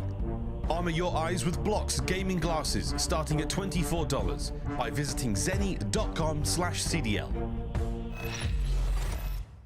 Welcome back to the Call of Duty League, friends, and what do you know? There's a Røkkr watch party, a beautiful one outdoors at the Surly Brewing Co. in Minneapolis. What a glorious day it looks like. Everyone hopefully enjoying themselves, suitably lubricated for today's matches, and of course drinking lots and lots of water because it's a sunny day out there, friends, and I recently went outside. I tried to touch grass, and all I got was a sunburn, though. Røkkr are feeling the burn after that last one in the Search and Destroy. Round 11 not going their way, have to rebound in a big way, as we now find ourselves map number 3, Gavutu Control. Yes, Minnesota in the summer, absolutely gorgeous. I mean, like, as good as weather gets. That being said, not so much in the Search and Destroy. So, like, the weather being nice is one thing. Actually, clutching up is a little bit different because, in theory, this is, like, best case scenario for Minnesota. Their, like, winner's bracket qualifying match that they have is against Paris. Like, it truly does not get better than that. But that does not make it easy, right? You are now tied 1-1. And you see the record from Paris. I know lately they've been crushing it on Tuscan, so I think Røkkr absolutely did the correct thing in the pick and bans. But still, when it comes to Gavutu, I mean, you know, it's all about that defense. If Paris aren't quite in last place, I suppose the big thing for Røkkr, you know, if you ever get an extra tick over towards B, honestly, you should be good to go as long as you're clean on defense as well. But still an opportunity for Paris to play spoiler. It's still on the cards. And the clutch factor we talked about earlier from Minnesota Røkkr has truly come into effect. But those stats, that's a hurt. Right in the gut. Right in the gut goes the shots now from Jimbo. Finds himself one trade out immediately over towards that ring side of the map control. All now going the way of Røkkr for a moment. But what do you know? Plot twist! No, good trade there from Attach. I was going to say Paris are on B. Yeah, clean them all up. And honestly, for Paris, now you are sort of running the risk of getting stuck in your spawn. Jimbo actually wins a massive one-on-one to open up the cliff side of the map just to make sure you can actually get onto A. But I suppose the cheeky strat over towards B does get shut down. Røkkr taking care of business, and now we're just keeping things standard. Trying to, anyway. Nice nade usage from Minnesota Røkkr. Their lethal and tactical usage has been great. Just keeping the A side of the map a little bit hairy for the members of Paris Legion. No one able to really get on that now. We've got a two-man stack. Gravity and Johnny doing the work. First segment goes through. That's that. Jimbo keeping the top side of the boat safe. Coverage now from down low. Not quite working out. Jimbo, the last man up. Oh, not able to get that kill. Standy's going to get away with his life. Make this a very difficult situation for Jimbo to be in. And he's checking every single possible corner. Oh, doesn't check that one. Good work, Jimbo, staying alive. And that really is the name of the game, just to try to keep that boat control, or at least keep that map pressure, and don't let anybody out. So you basically have 4 automatons right now for Paris, actually putting in some halfway decent work. Granted, though, only 28 seconds left on this game clock, so if Røkkr ever find the opening, if the nades come through, I was gonna say maybe able to apply some pressure, but too much control. Guys like Jimbo staying alive for that long. A gets slowly captured, add a minute to the clock, and towards B we go. Yep, over to B now. Openings towards the front. Temp losing the fight against Standy there. Nice work with the automaton. Gravity at the very top side of the boat. Might be able to catch a player or two. Nice shots out of Johnny. An opening now to work with. A couple more kills are ideal for Paris Legion before they make their way forward. And now, with just over a minute to work with, let's go for a Paris Legion. Listen in. Top ring, close one shot. Spawn, Johnny. Calm down, Johnny. Where's the guy that we just spawned up? Just kill me, jungle. He's pushing back the rock. Going close. I'm top boat. Yeah, back rock, one shot. Nubsy, one shot on the rock. He's dead. Got him. I'm taking the middle. I kill flanking. They're spawning low cage. They're spawning low cage. Block the red tower. I'm looking at him. Low cage, one shot, Nubsy. I don't see him. You didn't come up on me. I got him. Wrapping our base head. Go collapse on point. Yo, one F1. Top ring. Wait. What are we doing? 13 beach. Alright, regain, beach. The different kid, Havok. Kind of weak top path. No, he's our Lamar Rock. Attached to Lamar Rock. Got 25. Lamar, I don't see him. S2 dead. Ran back. Nice. Rock, one shot, attach on the rock. I'm going. Top abs, one shot, Priestahh. Dire situation now for Paris on attack, able to maybe get something going there. They're down 1 live chance, but they've got a matter of seconds to get across the map. I don't think they can do it. No, not at all. Don't have ring control. And honestly, bad vibes. I just like atrocious vibes in a moment where they are in a pretty good spot. They get 3 players like in Minnesota Røkkr spawn. you've already capped A, and you're just looking for sort of that extra tick. And instead of like calling out where we need to look, I mean, there was an essence of it. Temp is saying like, hey, they're spawning cages, a little bit of guidance, but also, dude, if I'm playing in a pro match and I got people like just complaining in my gear in a moment where we're in a good spot, I would be absolutely losing my mind. So bad vibes the whole way around, and Minnesota take full advantage, go up 1-0, and I'd say a fairly normal round from their point of view on defense. We'll see how it goes, though. Paris Legion now on defense. Time's up. Over towards A we go, looking to capture this one quick. Again, they've got a lot of, well, they've got 3 segments now on Paris Legion's bank. If they can get over to A fast, they might be able to catch a kill or 2 here and then dive onto the point. Johnny and Priestahh trade out their kills. So now, an open spot to get on now towards A for Minnesota Røkkr. Just looking for these next set of gunfights. Any sort of opening is a good one, but hey, it is Temp and Jimbo that actually find the opening. So sort of the same moment Paris was in earlier, where you have to stay alive around Cliff and you can't afford to give up boat control. Well, now that has been taken from you. 4-man wipe in the feed. Jimbo pushed up deep each in your spawn, and talk about a way to get a defense for the final round. Don't give up a single tick anywhere. Oof. Jimbo so nearly snapping onto the second player there. That was enough pressure now for Paris Legion to set up the trap, trying to get themselves forward. One way out through the beach. That's where they're going to be going. Heavy damage dealt there by Temp. He's now on a 3 spree. Looking to find number 4. Unfortunate timing on the turnaround. 35 seconds on the clock. And Røkkr can make their way down the beach. It's going to come down to Jimbo once again. I mean, you need these gunfights if you're Røkkr. You need these gunfights, and Jimbo at least slowing him down. He's got the help by side on the cross, and you still have players over towards the tank to defend A, so Temp is winning gunfights. You're keeping control of this side of the map, and Røkkr, I mean, talk about do or die. 15 seconds left on the clock. You just now stopped time, but that doesn't mean you're winning the gunfights because you still have number 6, Johnny, is alive near the point. Less than 10 to go. Oh, Johnny's still alive? Oh my good God. If he had taken care of Standy there, that would have changed everything. Now you finally get yourselves onto the point, looking for the stacker. A nice bit of time remaining. The kills are there. Oh dear. But you've got a player desperately jumping back onto the point. It's a matter of seconds. Attach has got to clutch it. He does. You're on the time now, but you're not out of dodge yet. Paris got to fly. You got to fly. There is no time for gravity, I think, to work the flank. You got to get these guys off the point. This is your opportunity just to get that defense potentially for the round 5. Get them off of A, but maybe a collapse. Gravity gets red. The stack is in, and Røkkr barely able to connect and secure. But the stack in the end was good enough. So close. So close. Will that be the thorn in the round for Paris? Now they have to set up over towards B, and already an aggressive hit now from Røkkr. They're desperately making their way forward. They've already got a lot of purchase now towards the zone. Jimbo, once again, the guardian of the B side of the map, catches a sweet one. Ring is the last player up now for Røkkr. It's Standy. He's tagged, he's hurt, but he's still alive. The play is not over yet. I don't know, man. That is Paris in my mind, just not reading the situation well enough. You're just taking long routes in a moment where, like, just flood the point. Get nades, just get them off the time for an extra 5, and you're good to go. And maybe that is why it's bad vibes in the call, just dropping the ball in these moments. And suddenly, it has turned into a situation where Røkkr now have pressure on B, 2 players near the point. You could have had a dominant round on defense, and well, now you might actually just lose because the nades don't get Havok off the point. Temp eventually does, but still moments for Røkkr to try to make a play. Still play, still going, and those last kills should seal it. However, the single segment gained on B there does give Minnesota Røkkr the lead, going towards that round 5 defensive hold. If they have to get their final lives now for both sides, it could come down to the kills. Will it be the case though? 4 seconds ticking away, last nade's coming through, and it's getting dangerous for both teams. No one's going to let that happen. Paris Legion win it by the skin of their teeth. I mean, again, technically it's standard. Technically things are, well, not technically, things are literally all tied up when it comes to ticks.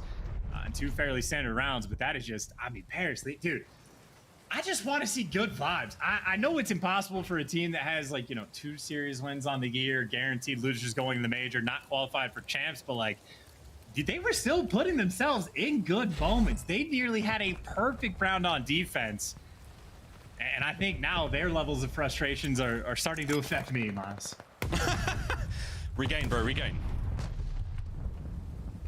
Røkkr now on defense.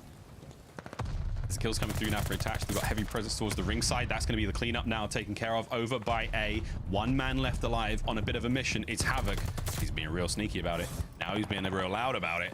In a minute, he's going to be top boat, and he's going to be in a world of hurt because the guns are all over it for Paris Legion. He slipped through, and Havok is so sneaky. Finally dealt with.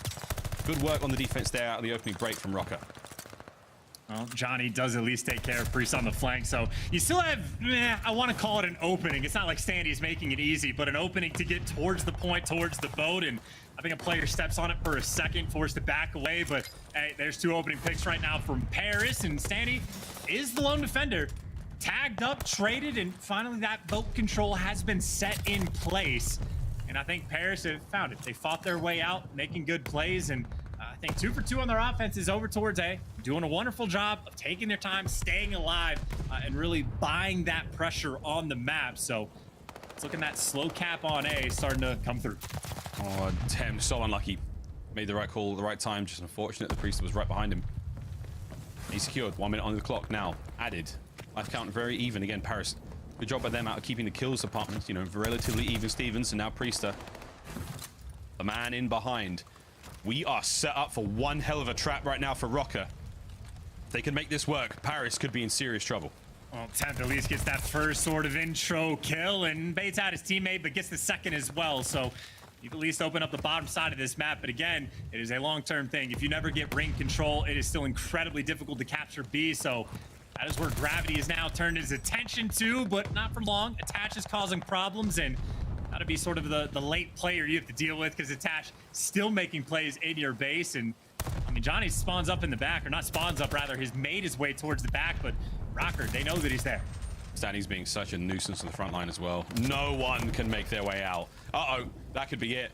The player taken care of on the backside of the spawn now for Minnesota Røkkr. The front line moving forward. It now pushes the entire attack from Paris Legion towards the boat side of the map. That now gives you an opportunity for Røkkr to maneuver around them. The pinch is on. They are completely surrounded here on the map. The final 4 members of Paris Legion on this push, all of them are alive. But there's 20 seconds on the clock. Go big or go home in the round now, boys. Here we go.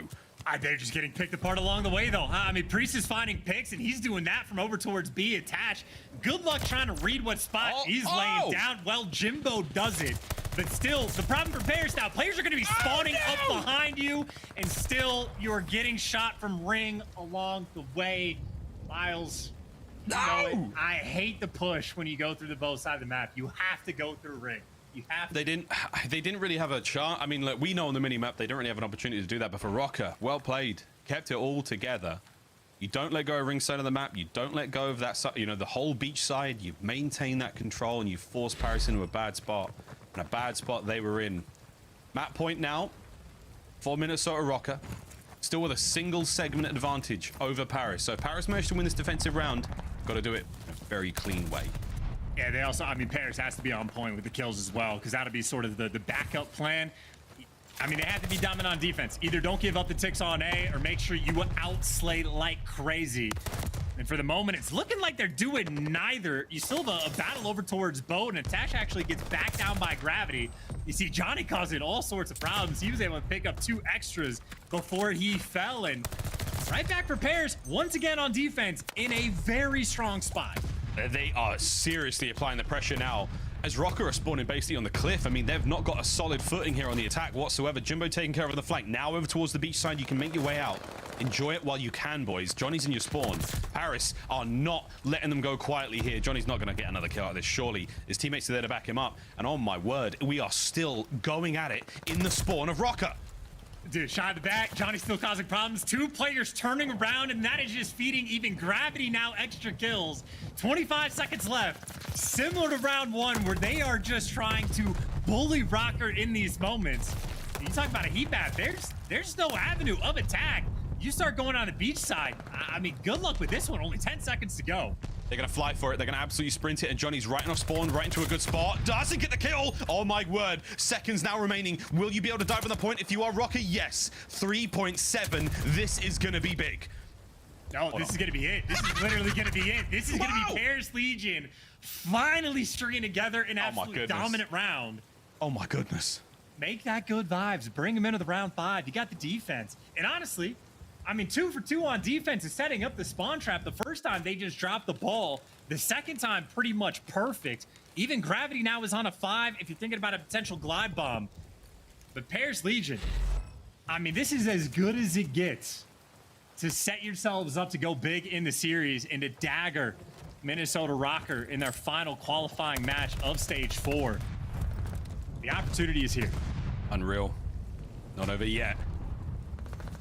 As an incredibly tense atmosphere settles across Gavutu right now. I was getting well excited for the Røkkr push there, but hey, didn't happen this time round. Kills flying either side. As the streaks now get put out. Jimbo, the only man up on his team with a 3. See if he can find those streaks as A slowly gets captured by Røkkr. The question is, do they read the flank? I mean, Jimbo's behind enemy lines, and yeah, top third guy, funnily enough, that's Havok that was up there is going to fall, and still just 4 kills. No one actually turned around, so Jimbo just gets another freebie. Attach gets left in the dust. And for the first time that Røkkr actually were able to get out past A and start to get some kills, they once again get daggered. Never turn for the flank, and now you might end up stuck in your spawn once again. Maybe not, because I suppose the cliffside's open, but you still have the trap set up right now for Paris. Still with plenty of that map control. Yep, streaks for Jimbo as well. Gonna be extremely handy when it comes to defending B. Røkkr made it in, brought down for a moment. Clock still opens up. Will Paris manage to drain that progress towards the final segment towards A and now try to apply the pressure? They're going to go for the pressure above the objective. Here we go. Spawn trap is potentially on. You've got numbers. You've got the angles covered. And now you got Johnny in the kill feed. And you also have, once again, the fact that Minnesota unable to capture A. I mean, still cliffside they're dealing with. It's Johnny on the flip side. Right now, you are scattered. Not a fun spot to be in. And Johnny ignoring a couple players. That way he can just go for the full wraparound. This is a play you're pretty much not going to read if you're Minnesota. Johnny. Extra kill, number 1. Number 2, the force spree. And Røkkr straight up getting bullied on their attacking rounds. And here comes the streak. That's it. Standy desperately trying to dodge it. Can't get it done. The time's ticking. Anyone to get close to A. Havok. He's not going to make it much out of spawn. The kills are there. Attach taken care of. No, he can make it to the point. He does. 0.5 seconds. Not over yet. Numbers are on. Their kills come through and the round is complete. Paris Legion take the lead in this series. Dude, it is the setup, man. This is why I was baffled in the listening. They were bringing bad vibes to the comms because they were putting themselves in very strong spots on both offense and defense. And, well, they clutch up in the end. They got a 2-1 lead in a bounty match over Minnesota. The opportunity to play spoiler. I mean, if Minnesota wasn't feeling the pressure before, they absolutely are now. Failed to clutch the round 11. Did not clutch up on any of their offensive rounds to get there. Another tough game from Standy as well. And I don't even know what you do with Minnesota at this point. I mean, maybe you trust yourself in the respawn. Maybe you trust yourself in the game 5. But talk about a moment where you are going to be absolutely feeling the heat. Yep, this is it. The intensity of this series just went all the way to 10. Røkkr are now in trouble. Good work again out of Jimbo, man. He had a fantastic time on Gavutu control there.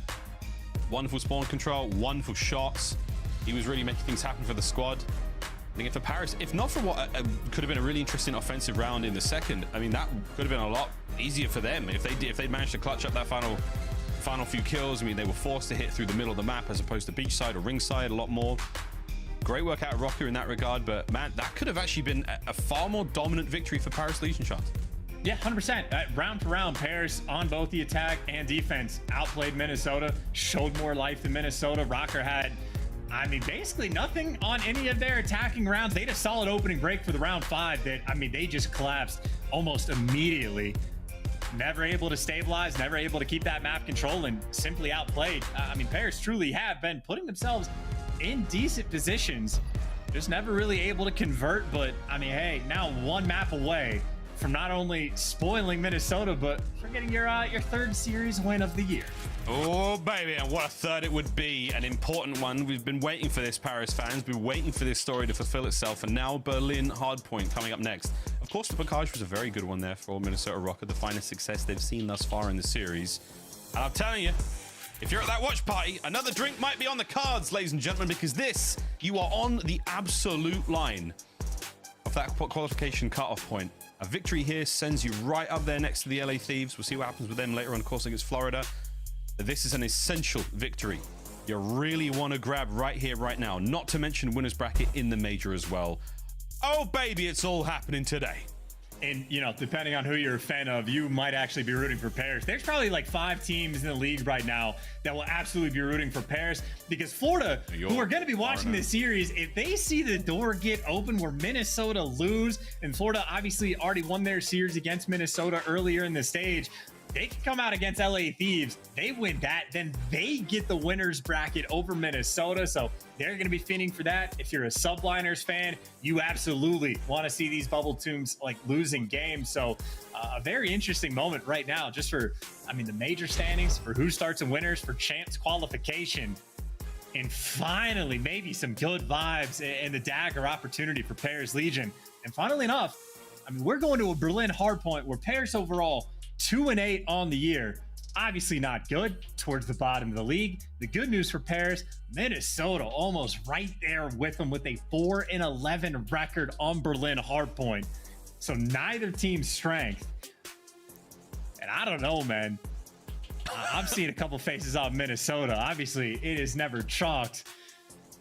But maybe it is. It's never truly chalked. It's not over until it's over, mate. But I tell you what, there is a serious sense of tension as the stress starting to settle in, the heart rate rising, as it may all come down to this, a Berlin hardpoint to decide what happens and where you sit at the major now for Minnesota Røkkr. I'm stressing out for these guys. I'm sure the fans are stressing out, and this is going to be a tough one for Paris Legion. Truly a team with nothing to lose, and hey, at least 10 grand to gain right here, right now. We'll see what happens though, chances. Man, this is going to be a good one.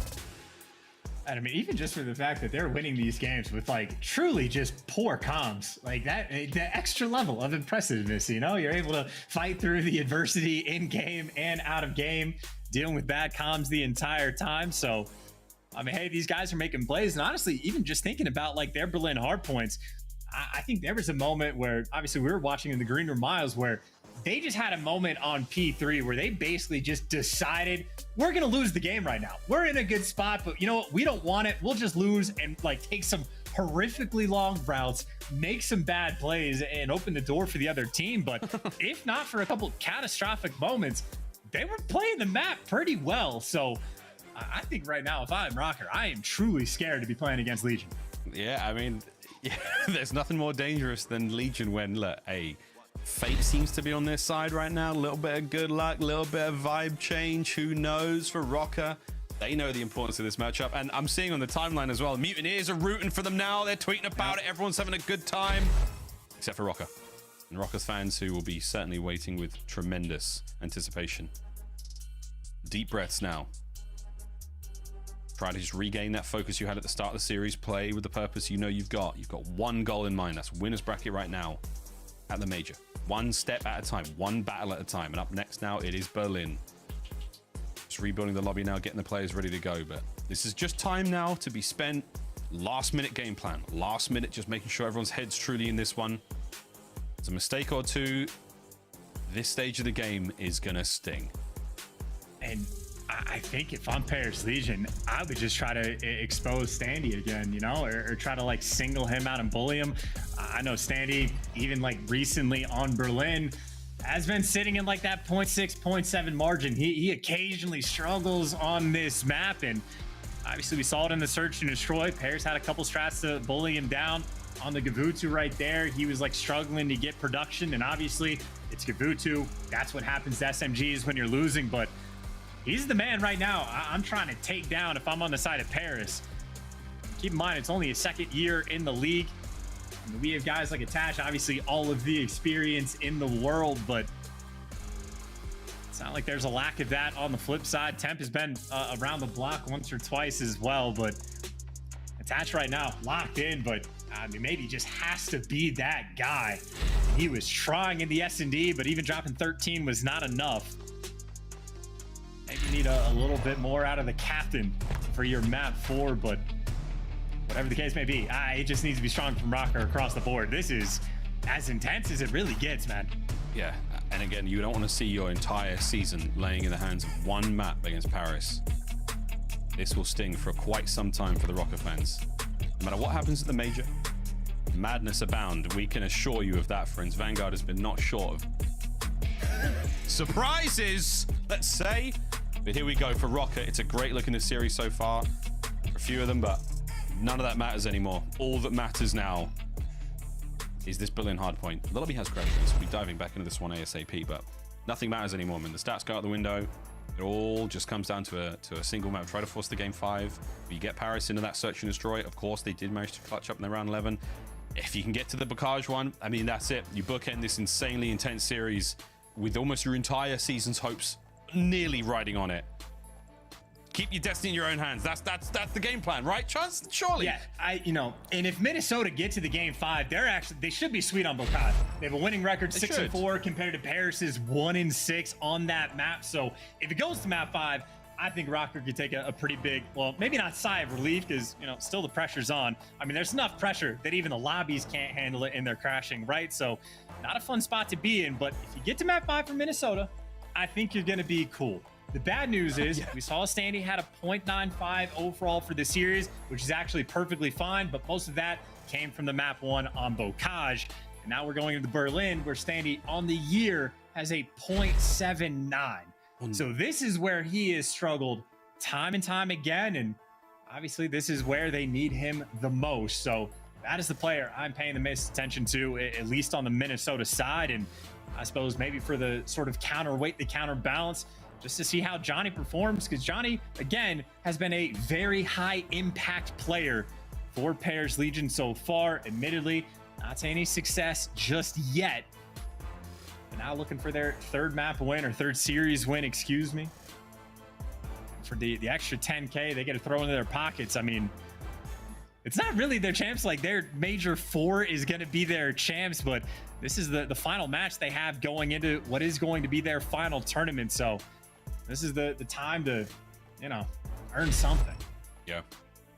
The lobby has been remade. We're almost ready to get back into this one. It's final moments now for the players to try to compose themselves. But I feel like the more time we spend out of the game for Røkkr, the higher the nerves get. It's starting to get very serious top side of the screen. For the bottom side of the screen, it was an opportunity for Johnny just to make sure the hair is on point. Gravity's now bouncing, feeling good. It's one more map, boys.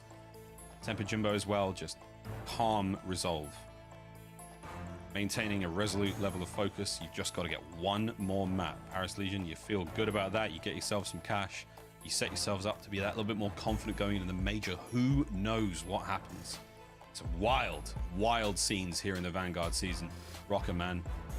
The tension is killing me, Chance. I'm feeling it too. I'm really feeling it. And this is just... This is so... Bro, nobody's talking, nobody's moving, no one's saying everybody anything. is just... I was gonna say, we've already got the look across the series, Berlin, Bocage, to see how this one goes down again. I think we could go back to the players and just commentate how stressed they look. We could just cast over how unbelievably the highest of pressure. Priest has been he's hand on chin for quite some time. Now we're starting to talk. Attach again with that nervous sort of just a bit of a flick towards the bottom side of the nose again.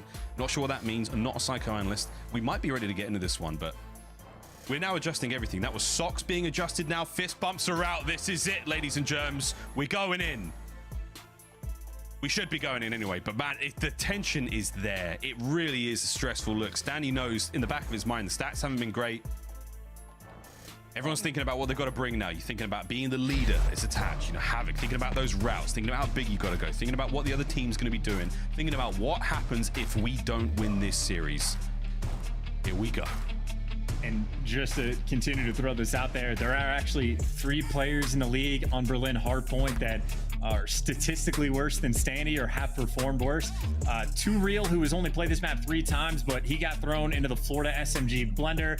And the other 2 that are below Standy are Johnny and Jimbo of Paris. So, whichever one of these guys, I suppose the SMGs, whoever performs better on this map, in my mind, should be the recipe to success. But it is a long awaited, and I know Paris are on a 4-game losing streak, but again, they just have a couple catastrophic moments. Overall, they played it well.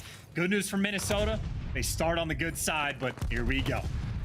See how long the good side lasts for him. A beautiful set of trades coming through, and Røkkr managing to be the players who stand out last there, so time's going to be going their way as the pressure is back on. Another hit now. As Gravity making his way forward, trades abound. Røkkr trying to keep Paris pinned back. This is perfect as well. Next man in line, he's going to be tagged up and weak. Actually, the stun will heal Temp up, and that is good enough. The heal coming through to win the gunfight against Attached. Now Jimbo made his way inside the point. You get picked apart on the opening break just for Paris to fight right back and get that P1 time. I mean, granted, it's nothing too crazy, but that's the difference between being down 45 going into P2 and being close to tied up. Paris doing a decent job off the rip, just trying to keep things close. Keeping it close indeed. Second up point is now up, the mail room. Røkkr with the opening time. Here comes the opening kill from Jimbo, trying to find the entries. He does just that. Second man up, going to be Priestahh. Good defensive hold now out of Røkkr. The break is not quite over just yet. Trying to reinforce the point and taking care of all the Parisian reinforcements as they make their way through. P-Dog finding another on the point. That's a sweet 2. Time still going the way of Røkkr. Big time as well. I mean, maybe Jimbo trying to fight, but actually Havok's letting him pass because Havok trying to make maybe the long-term play. Shoot a couple players in the back, maybe try to flip these spawns. And you see actually Temp right now being the hardcore anchor for the team, but that should make Minnesota's life on the point easier. And there you go. Standy delivers the 2-piece in all of that scrap time. The beautiful 20 seconds they're going to be able to collect. They're going to be in a very strong spot going into this P3. And again, it's a very slow and quite a pensive hit now from Paris. They don't want to give it the left-hand side of the map. That's good now. Spawns, you saw Gravity appear there. He's the last man. He's the anchor. You desperately don't want to let Røkkr make their way across, but the opportunity was there to try to stop the flow of points. Because right now, again, Røkkr 69 to the lead. As Paris Legion, they've got themselves the next hard point. It's up. Here comes the approach. And of course, you're actually going to be what, maybe partially, actually, yeah, fully blocking the spawns. They have enough pressure over through docks. Number 3 has just been allowed to walk through the back of the map and win the gunfight. What is Paris even thinking about watching? They've got something going on here towards a close point. They've still got the time going their way. They've managed to play sort of what peekaboo on the inside of the hard point. Staying alive. Jimbo, next man up. Good shots again as the high impact plays keep coming. Standy now on the entry. Gravity the last man in. He's going to do what he can to stay alive here. And this is a good break from Røkkr. Late, but not too late. 20 remaining. I mean, you know, Miles, when we're talking about some of the catastrophic moments, the routes being taken, the one I was thinking of, it was a route yesterday that Gravity took on that hill that in my mind costed his team. And then in this moment, we didn't get to see it from his POV. Maybe he's getting backed down by grenades, but Havok just runs straight up docks for free, gets the kill and sets him up for the break. Paris once again on that hill, dropping the ball. Haven't dropped the ball just yet on train yard though. They've got themselves in first. Havok winning a big one. He managed to get a nice little corner, tucks himself away, stays alive. Brilliant work there, using the column as cover. Now, he is in. He's managed to get to the back line, not able to get any kills though. Good work from Paris. Defense holds. Johnny loses the gunfight now as Attach and Standy fighting their way through P5. Forward, they now go to that point. Great shots at range from Standy, but you've still got the numbers there from Paris. Look at that right-hand side of the minimap. They're spawning close. The time should still be theirs. And finally, the nades coming through as well. Maybe just to buy yourself an extra few seconds. And there's the call. Make the move straight up the map. And it takes them a long time to actually get this set up. But you stop the bleeding. And once again, at least the scrap time battle. Minnesota, those final 20 seconds, they get to maintain that lead. And going over towards this P5, sort of similar to the Bocage. Very tight game. I'd say Røkkr, just because they should have the P1 side spawns, they win the gunfights on the left side of the map as well. Should be in a decent spot long term, but obviously it is decent, not easy. Johnny causing all sorts of problems. He's on a 4. Røkkr do actually have to step things up though. They can't win the game off these 20-second scrap time breaks towards the end of the hills. They have to start picking things up because Paris Legion have been on the rotation gunfights. They've been massive and they're almost there at taking the lead, but a good bit of work there from Havok trying to stay alive. Keep his boys in the fight. But for now, Paris are playing very well here on Berlin. A 6 spree from Johnny. Looking to catch a few more out of this as they're still accumulating time on P5. In a moment, the lead's theirs.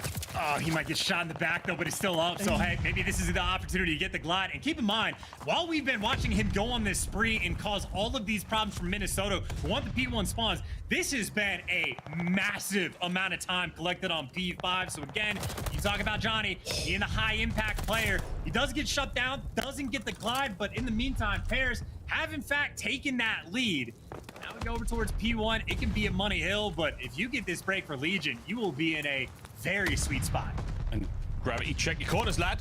That was a barrel, and it was Havok's. Time now going the way of Røkkr, back over to P1. Second set is there. The gunfight now continues. The close quarters battle here on the point. Standy finds himself a nice little spot to hide from. Time going the way.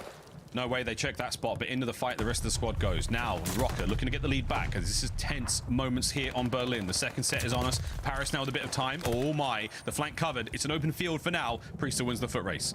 And he's got to stay alive as well. He is by himself for these 30 seconds. Standy's going to be going on a long flank, but the pressure right now inside the point. You see, Priestahh is going to fall, so by the time the flank comes through, it is now 3 players from Paris posted up inside the hill. So not great timing to take a route like this, and I think Paris taking full advantage. Standy maybe looking for the big play. He's got the help, and hey, there you go. You get the clearance. So I suppose all is well that ends well. Bit of a scrappy P1, and obviously still a tight game, but over towards P2 we go, and Paris will be there first. Yeah, Paris once again first in towards these hard points. Rotations down. Havok right off the back of Old into the second. What a shot that was onto the second player. Jimbo gone. Should see the lead change once again. This time though, Minnesota Røkkr won't be living off of table scraps. They've got the first bite here on the hard point. Timing could be massive here. Havok, target-rich environment, not anymore to be had. Paris Legion, what a break that is. One more player to deal with on the outside, and they've got it. Oh my word, Paris Legion back in. In Minnesota right now, you leave one guy in the back, but you gotta fight for this time. 30 seconds is too much just to be giving away. So number 3 trying to make the plays, but speaking of plays made, number 1 Standy just lets him straight pass, but hey, it's a good spawn though. Jimbo gets 1, Priestahh spawns up back docks, and an opportunity, well, not wasted. Jimbo nearly capitalized, but Røkkr get away with 1. In the meantime though, still on this P2, a lot of time going the way of Paris. They're gonna have a, not a great lead, but 20-ish seconds. And I'd say really the biggest thorn in Paris Legion side has been this P3 hill. They can't hold it. Now we get to see if they can break it. Try and break it now. Dock side not working out. Of course, the stone side of the map. Here comes the hit from P1. Temp, the opening salvo, the covering fire just to get his boys closer. Allow the submachine guns in there to deal the damage. And here comes Johnny through the window. Only finds himself 1. Havok with a nice 2-piece. On a 5 now. Looking to get himself some streaks. Take care of half of the push from Paris Legion. They do get in. Havok though on a 6. Makes it a 7. Unbelievable now. As Paris, the break is done. They do not manage to get in. And Havok has streaks. I mean, dude, this is the way to do it, man. If you have an SMG on this map that struggles, maybe Havok just says, fine, I will do it myself. Absolutely pop-off performance. Great moment to get the glide, and maybe he'll have to make this investment early on. I suppose Standy actually has found his way deep into the back spawns, but this is a moment where Paris actually had quite a bit of success on this P4 hill. Standy is still the last man up, and I think Paris maybe not completely aware, maybe vaguely aware. Number 7 Temp is actually looking for the back channel, so they have the heads up, but doesn't mean it makes the glide easy to deal with. But look who dies before the glide gets called in. Standy falls, and that just means you're an extra, 10, 15 seconds further away. Standy on the struggle bus. Yeah, that was step 1 of the plan, was to use the glide. Step 2 was allow Standy to make the plays. Can't get it happen now. Second bite at the cherry, though. Here we go. Jimbo, good coverage.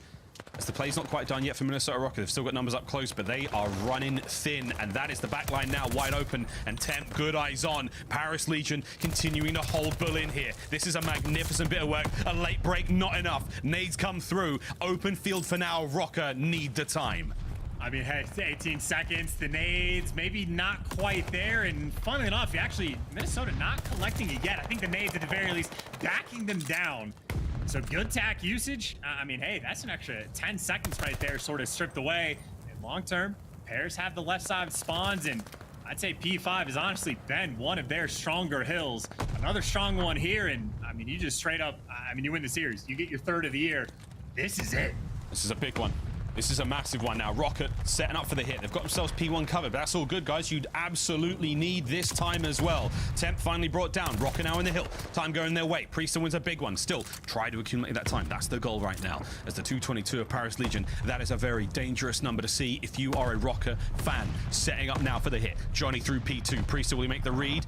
Oh, man, this is tense. Gets his first. The rest of his teammates trying to find kills across the map. Temp now through front tank. Has chance to kills now. Slowly but surely. Røkkr bringing it back. Oh, they're getting a ball. Dude, what did I try to set up when the hill pop? Paris had the left side spawns.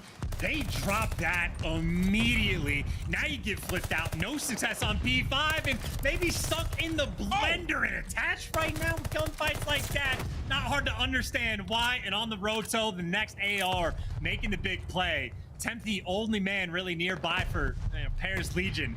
Minnesota, though, they get the control. This is it, Miles. This is the final hill. Final hill, here we go. Røkkr trying to force the game 5. Paris trying to get the series. As Temp now through the outside they go. 2 Spree as he hits the flank. Timing could be sweet. Timing could be great. The timing is good. The shot's not as much, but the time now going the way of Paris Legion. They're into the point. They're starting to reinforce. You got to go big now, Røkkr. This is it. The last chance in the series.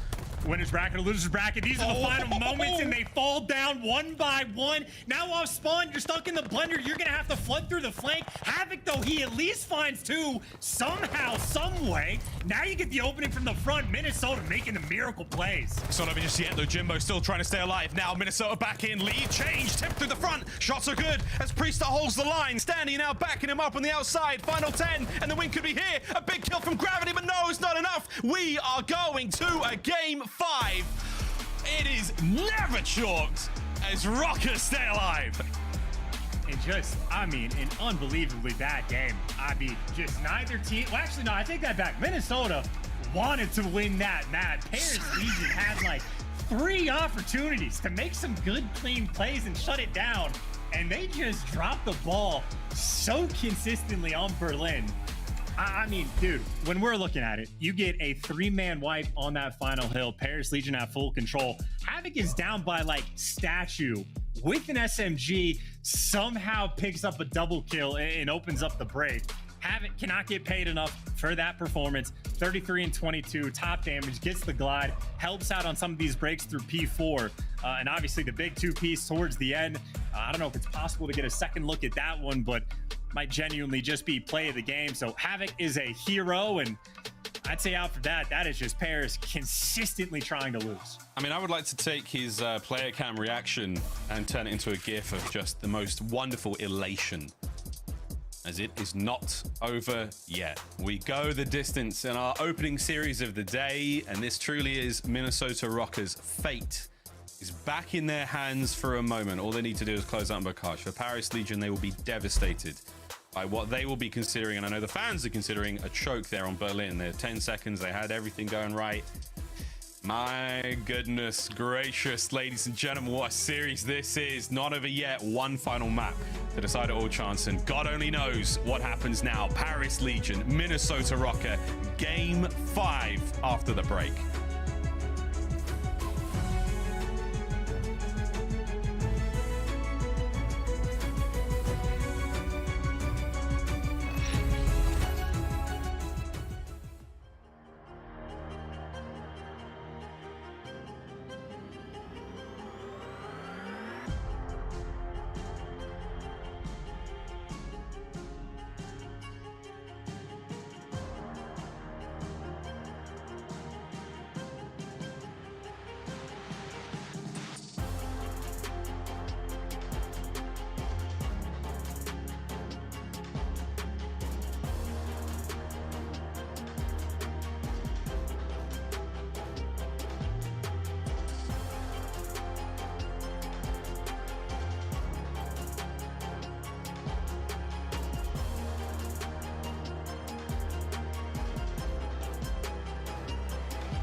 The Call of Duty League is brought to you by TeamSpeak, the official communication partner of the Call of Duty League. And AimLab, official first-person training partner of the Call of Duty League. Unleash your potential. Upgrade your game with a Scuff, the official controller of the Call of Duty League. Here we go, ladies and gentlemen. It all comes down to this. Before that, though, we're going to take a quick look at our Scuff play of the game, giving this one to Havok and his crazy spree chance here on Berlin. I mean, again, talk about the number of pop-off moments that he was able to collect. Like, this is the start where he's able to get the glide bomb. That also helps on the P3 break. We saw, like, the start of this was over towards P2, where he's popping pieces inside of the hills. Using the glide bomb works, and I think that look says it all, bro. He's making plays the entire time just to win by 10 points. Havok was truly going through it. And not only that, even the two-piece he gets towards the end to break through P1. Most impactful two-piece, I think, of the entire map. So Havok played out of his mind on Berlin. And now we go into a Bocage that I think is a very strong map for Minnesota. Like, Miles, obviously, I've ragged on Standy just a little bit for the series. On the Tuscan S&D, don't like some of the things that's been going on the Berlin, you know, letting players through on the flank nearly to break spawns, bad timing when his teammates are calling in the glide bombs. But Search and Destroy has been his bread and butter, and especially so on Bocage. Standy is literally like 30 or 31% of his team's kills on this map. So he is now in his comfort zone, and I think that's going to help Minnesota as a whole. They will be very happy to see this Bocage for the map 5. Granted, it doesn't make it easier. Obviously, Paris have been putting themselves in very good spots. Paris, you seemingly do not want to win, but now that you've made it, you got past the Berlin, a lot of that pressure is off, and I suppose now, especially if you're playing 3v4, Johnny's not there. That makes your life so much easier. It does. The first blood's certainly got out of the question for Paris Legion, but yeah, we'll see if Standy can bring the numbers and the play he is so known and loved for.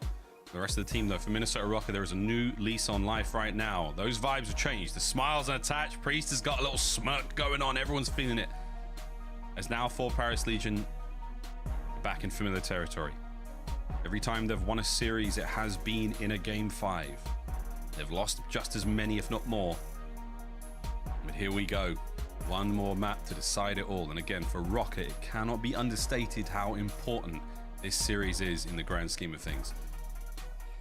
I mean, it's just, it truly is everything.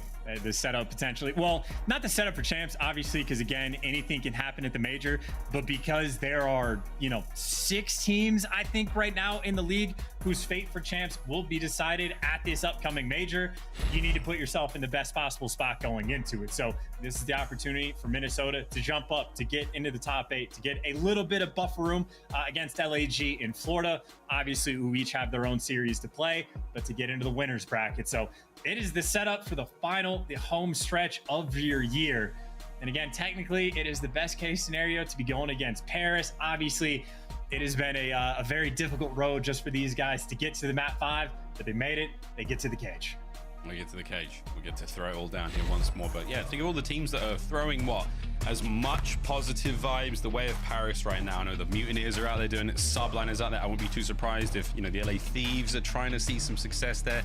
They don't want to see Røkkr win this. They don't want to see Røkkr make it into the winners bracket, and they don't want to see them get those extra 10 points and change the standings. We will see, though. One final map to decide it all. Oh my goodness, I am excited. Oh, and 10 grand. And 10 G's, baby.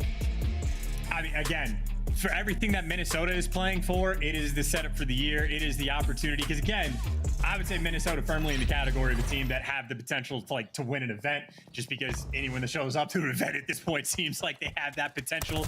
So you get the champs. This is the setup for the year. They are fighting for everything. And obviously the best team at, well, a 3v4. We'll see if that holds true. Already a 3 versus 4. They get the bomb down. They don't have the man advantage, but hey, they're number 1 in this situation. Let's see how it goes. Retake now from Paris. They've already got themselves close enough to the bomb. Standy might time this so well. This could be huge. Are they going to check it? Oh, ooh, no! That's a big old turn. And that is all down to gravity in the back line. Minnesota Røkkr. It's a delightful opening round. Havok going to get the last as well. Doing great after that one. Yo, shout out Carson, by the way, for the stat that popped up. Number 1 team in 3v4s on Bocage. What do we get round 1? A 3v4 on Bocage. And I don't even know how he reads that. I thought for a moment Temp broke out of the back window, but that wasn't the case. Standy has 0 intel on that gunfight. It just, Spidey sense is tingling. Talk about a massive one to win. So again, Standy, a player to always pay attention to, especially on this map. Makes the big play round 1. Massive way to kick things off. Deep breath once again.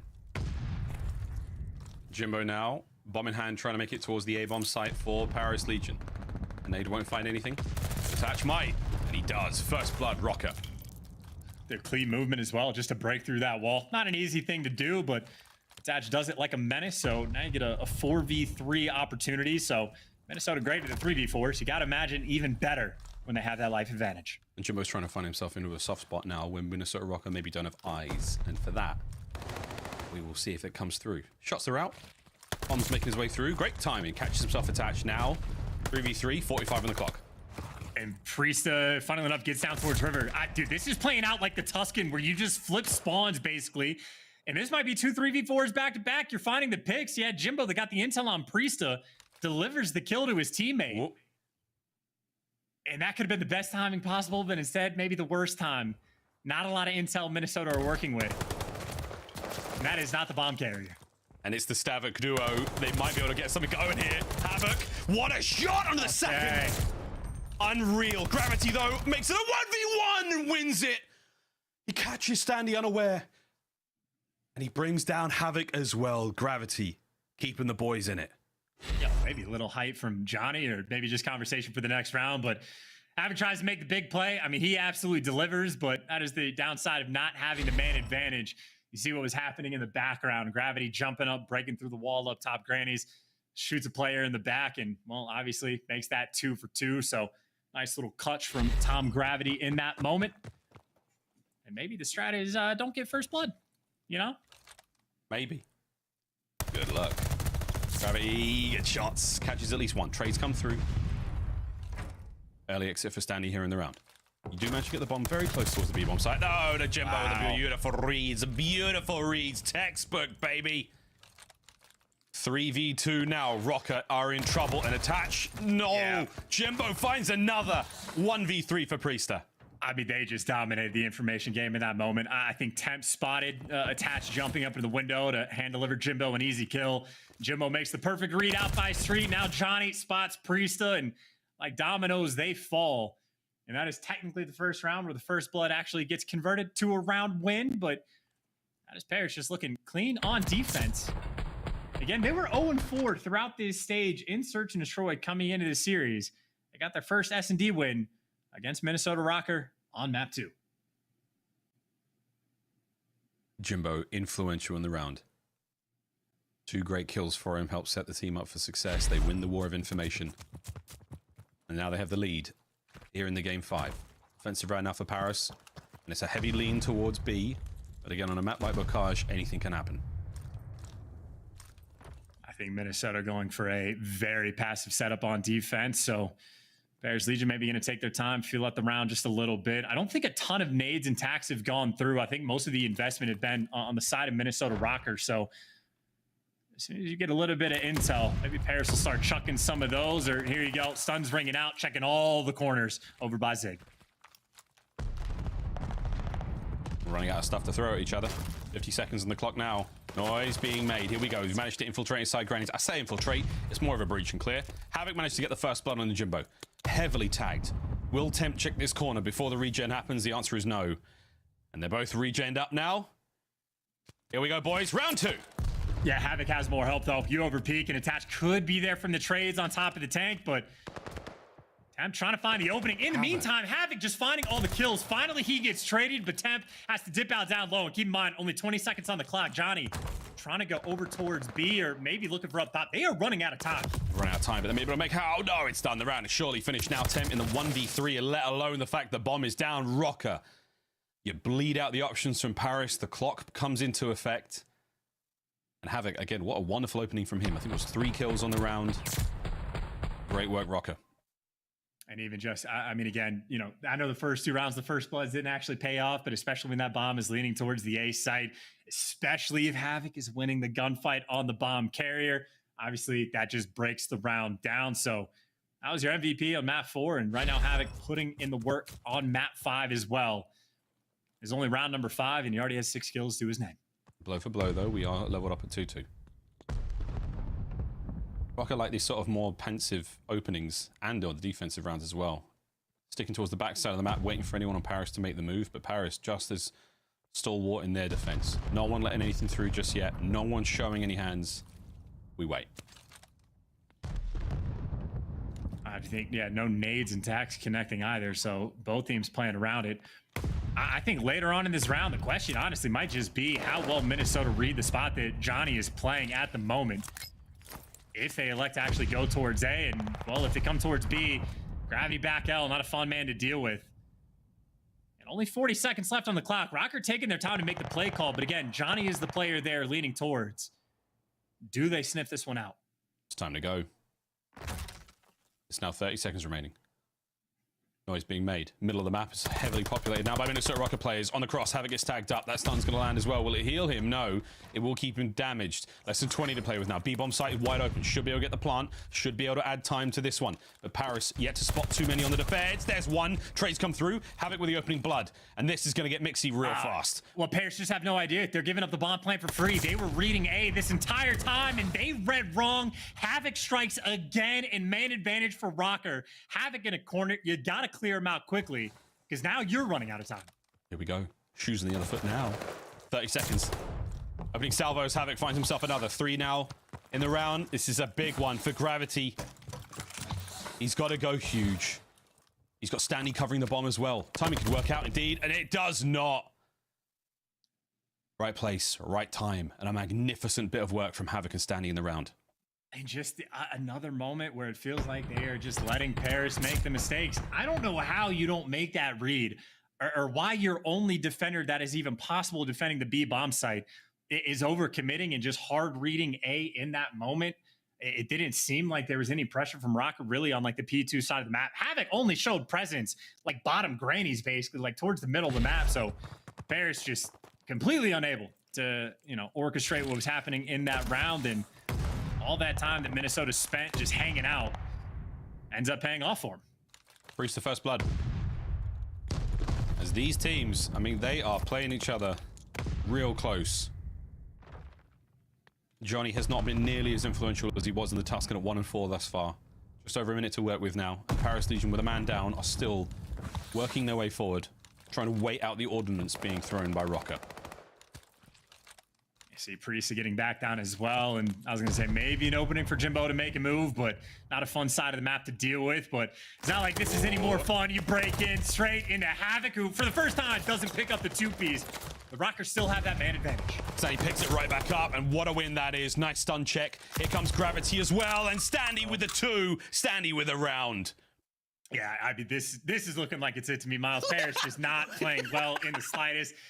Very animated and a lot more release. Again, Standy loves him this map. Honestly, both the SMGs right now from Minnesota on Bocage having themselves an absolutely dandy time. And I'd say an animated Havok is a Havok that is frying. And obviously Standy with the 2-piece as well. Easy follow-ups, easy reads. It's just, it's nice to see that. It's nice to see the growing sort of camaraderie and the chemistry between Standy and Havok developing since he joined the roster. 4 spree for Standy now. Wow, it sounded like someone had a minigun on the other side of the map. This is almost the exact same setup last go around. I mean, Minnesota's certainly leaning towards B a little bit heavier, but certainly nothing crazy. And this is playing out almost exactly the way Minnesota's Røkkr previous round of attack went. And I think they let the clock wind down about 30 seconds before they really started making moves. Now there's 50 on the clock and they're working grandmas. Here we go. Havok's in. Breach and clear.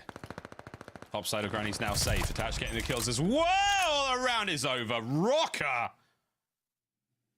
Uh-oh. They're starting to believe. Yeah, I mean, Paris aren't winning the rounds that they should be winning. I mean, they weren't winning the... I mean, again, even going to that P5 on Berlin where Paris had the left side spawns and they give it up just instantly. Not good Call of Duty being played on one side. If you're not winning the rounds, you should win. And now Røkkr, I mean, they've hit their stride, picking them apart. Easy strat call as well. I think it was Jimbo that breaks like the the door, window, whatever it is, the wall up in top grandmas, and Havok just says, thank you very much. I'll take the free first blood, and 1 round away from icing up. Trades there. Standy making the first. He's immediately picked up there by Johnny. 3v3. As if those two players were never involved in the map. Here we go.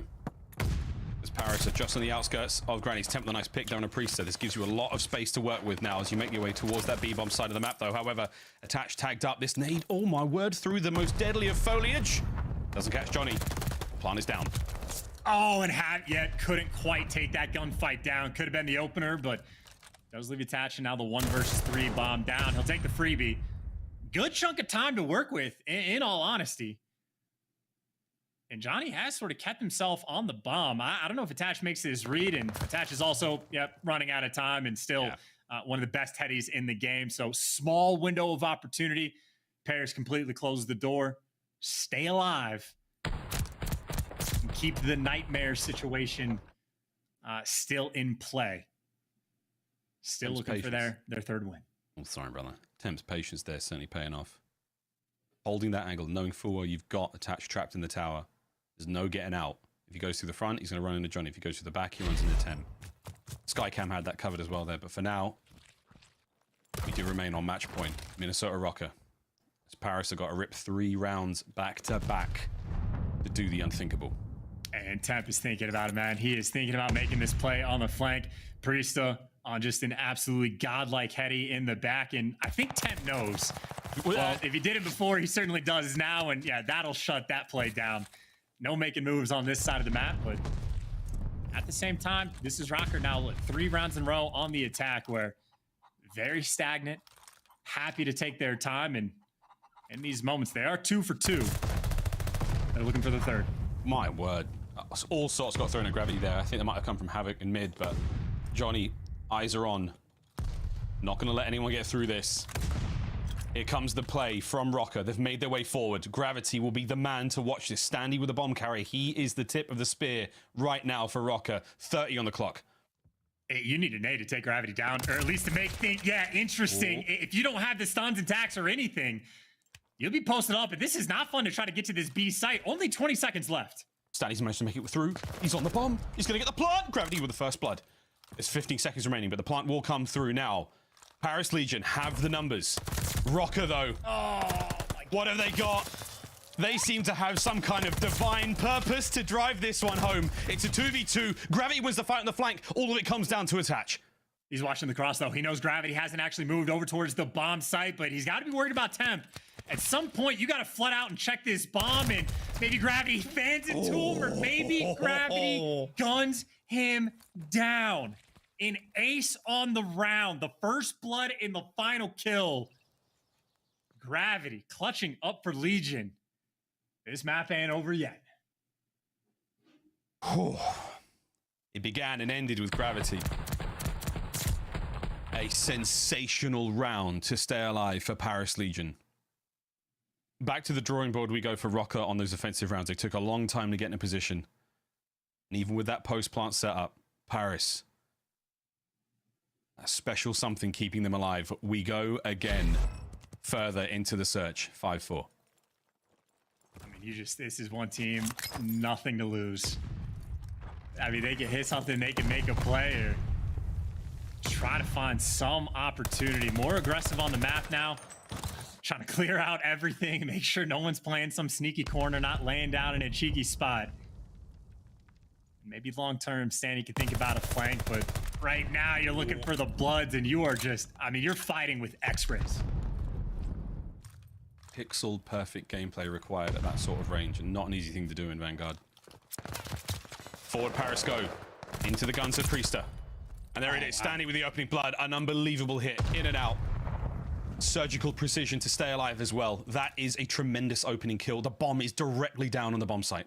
Bomb's down, and Standy's in the best corner. You have to read this corner, but Standy turned at perfect time. Standy with number 2 in the round. Trying to clutch up for the team. 3 versus 2. You gotta know you hit bomb down. Certainly. Gravity. An ace in the former. 25 on the clock now. Just waiting for anything. He and Temp now. A delicate bit of work to take their way into top grannies, and now they're there. Havok on the stairwell. Shots are in, damage dealt. Here comes the shuffle, and Standy, it's his 3rd kill on the round. And that is it, it is over! The final kill lands. It was 3 from Standy in the final round. That is Minnesota Røkkr, not only $10,000 richer, but they find themselves in the winner's bracket at the upcoming major. I mean, good God, just the level of stress. Heartbeat pumping, but Minnesota deliver. And hey man, you get Standy to that map 5, you get him to the cage in S&D, and you will have a good time as the ever impactful First Blood gets the bomb down on site. And honestly, that's pretty much the kill that seals the deal, but follows it up with 2 more. And by the hair of their chinny chin chin, Minnesota Røkkr deliver. And now put on the pressure on everybody else. Now the pressure kicks up tenfold for LAG, tenfold for Florida Mutineers, and even extra for the New York Subliners. Minnesota, they have done their job. They've had a successful qualifying stage, maybe not as good as they wanted, but good enough to put themselves in a good spot come this New York major. My word, what a spicy, spicy series. An exciting one and an important one for Røkkr. For Paris, once again, commiserations. So close yet so far in their 3rd, well, what could have been their 3rd series victory of the year. If anything though, I mean, they are coming into this major looking more and more dangerous as each series goes by. So we've set them up perfectly now. Røkkr have managed to get themselves winners bracket. They've got themselves in a good spot. Destiny is still in their hands when it comes to making champs. However, the wild card that is Paris Legion continues to permeate its way through the league, and God only knows what they're going to do when we get to New York. It is going to be one hell of a major. Maybe Paris are saving their Dagger series for LAN, but whatever it is, I mean, you know, this game they played a fair bit better, gotta say, at least for the Game 5 Bocage. I think they've really only threw away maybe 1 round in my mind, but just a couple maps where they just, you know, have those catastrophic breaks down, but maybe they're just saving it for LAN, Miles, you know? Save it till the end. It's just save it all to the end. Wow, what a scary series. Comes to a close, 6-4, the final result there on Bocage as Minnesota Røkkr do walk away with the win. And of course, our victory there in the bounty match as well. That's winners bracket sorted. That's 10 more points. They've changed the standings now. You can go to bed very happy, Røkkr fans. You came pretty close, but we're done. Desk, take it away. I want to give a shout out to everybody over there at the Minnesota Røkkr watch party right now. I'm not going to lie. Big win. Yeah, it was kind of stressful, but yo, it looked a lot of fun, man. It looked like a vibe out there, man, but I'm telling you, like, they were comfortable early on in the series, and then it had to have gotten stressful. I mean, we're talking round 11s. We're talking a game 5 that was crazy, a nail biter in the hard point. That was a series that had everything you could have wanted. But check this out. This was a series of everything the Minnesota Røkkr fans wanted, because now they got the win. They got 10 points. Let's take a look at the seeding points right now, because Minnesota Røkkr, in talks about the bubble, they were on the outside looking in for most of the season. And now look, 7th place, 140, sitting comfortably. This is exactly where they wanted to be, Allie. No, I'm right there with you. They've now pushed their way into the bubble to tie up with Los Angeles Thieves. Now, they are going to play later on today against Florida Mutineers, so that should get a little worrisome for the Minnesota Røkkr, because if Thieves win that, obviously they will make that overtake. But also, if Florida win it, then they make a 3-way tie going into that top 8 situation, but obviously a better situation than they were previously in. All right, so Nameless, man, I gotta ask you, when it came to the series right here, what do you have to say? I mean, there's so many takeaways that I have. You know, honestly, Paris had a couple good moments. That round 11 was gorgeous that we saw in that game 2. But honestly, for Minnesota Røkkr, Havok made some huge plays. Yes. We're talking the last 2 maps. What we saw him do in that hard point at the end, getting those 2 huge kills, massive for the turnaround there. And then in the S&D, like, he was just unstoppable around tools. Like, he was doing exactly what they needed him to do, picking up bloods, getting the kills when need be. The kid is just a beast. Oh, well, speaking of Havok, we actually have a game fuel victory spotlight with the one and only, actually, your ex-teammate. And you know what, Nameless, man? You was just talking about him. Go ahead and ask him a question. I just want to ask you, like, you guys seem like you're, you know, picking up some things, getting better in these last couple of matches. The search and destroy is looking a little bit cleaner. But for you guys, what's the main focus going into the major? Like, where are you guys trying to ISO and be like, if we fix that, then we're ready for a championship?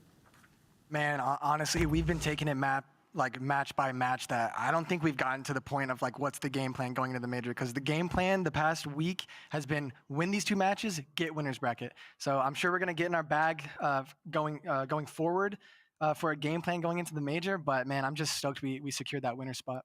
Yeah, no, that was huge, Havok, especially when you turned up there in the final moments of that Berlin, and then to continue that into the Search and Destroy. That was what we were waiting to see, what you added to this team as well moving forward. I will ask, though, you guys seem to go up very early in the series, taking the first hard point, and then struggling to close out and end up making it harder for yourselves getting into that Game 5. Do you have any insight as to why you guys struggled to close out so much earlier when it comes to these series?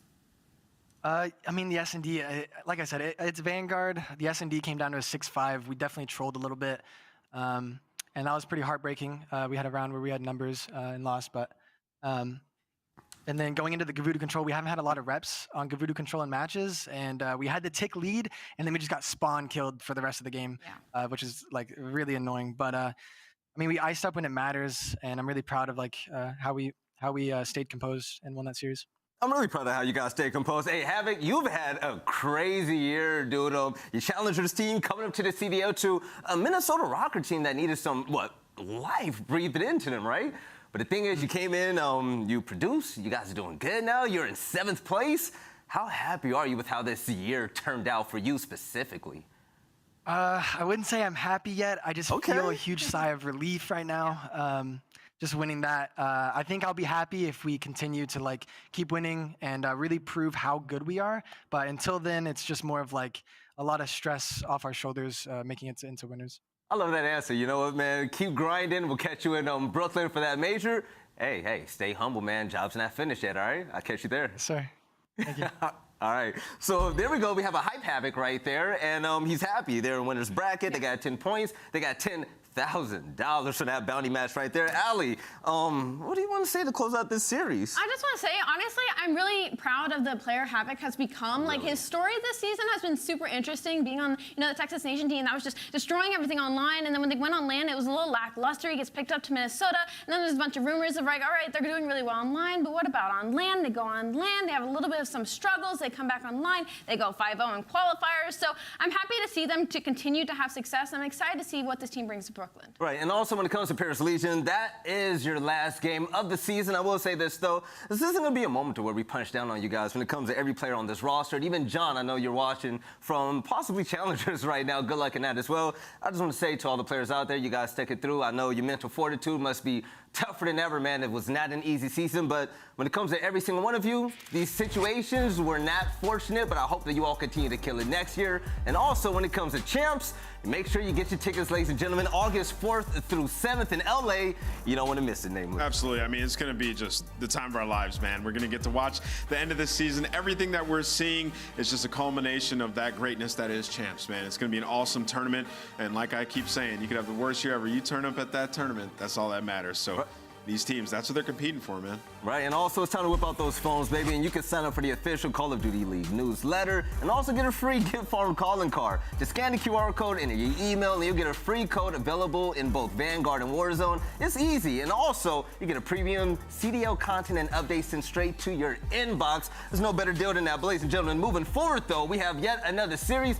This one is going to be a really fun one, all right? Check this out. We have Toronto Ultra facing off against Boston. That's going to be a high, heavy-hitting matchup. We'll catch you guys on the other side of the break to see what the conclusion of that game is going to be. We'll catch you there.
The Call of Duty League is brought to you by Game Fuel. Victory in a can. And upgrade your game with a Scuff, the official controller of the Call of Duty League.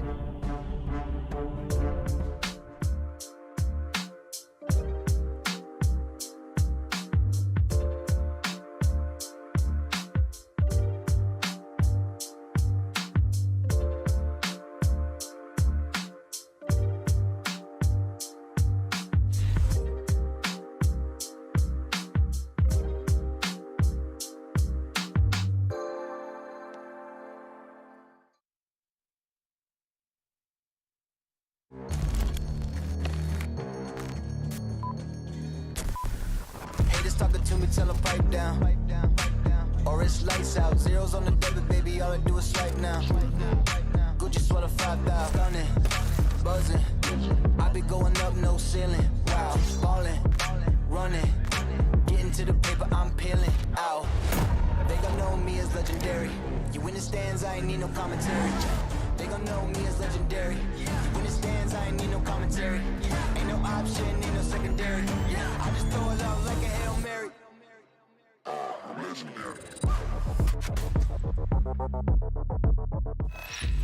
All right, ladies and gentlemen, welcome back to the Call of Duty League, where we just saw Minnesota Røkkr go absolutely crazy. I'm gonna give a shout out to Andrea and also Jenna. I saw you guys out there in the crowd, but for this series right here, it's gonna be something really fun, right? So both of these teams have fantastic teamwork, but Toronto, I'm gonna talk about them first because Nameless, when it comes to this roster, it seems like when they're on the same page, the European brotherhood and chemistry is something different. Yeah, key phrase there, when they're on the same page. Yeah. And throughout this stage, they have not been on the same page. I'm looking at this roster, I'm looking at the SMG duo, man. Kleenex and Bance have not had the best performance throughout this, and that is when they struggle. Like, these guys cannot put it together at the same time, and in this series, they're going up against a very strong SMG duo. I mean, we're looking at players like Nero and Vivid who have been popping off for Boston Breach, and then hopping into the maps and modes here. Like, Boston Breach, they had a lot of liberty in this maps and modes pick and ban, because you look at it and it's like, okay, we can get rid of Tuscan here versus Ultra, which is one of the maps Ultra are more comfortable in. They play it in most of their series, and then for Boston, they've been undefeated on Berlin hardpoint and Bocage hardpoint, so it forces Ultra to pick one to get rid of. So they get rid of Bocage,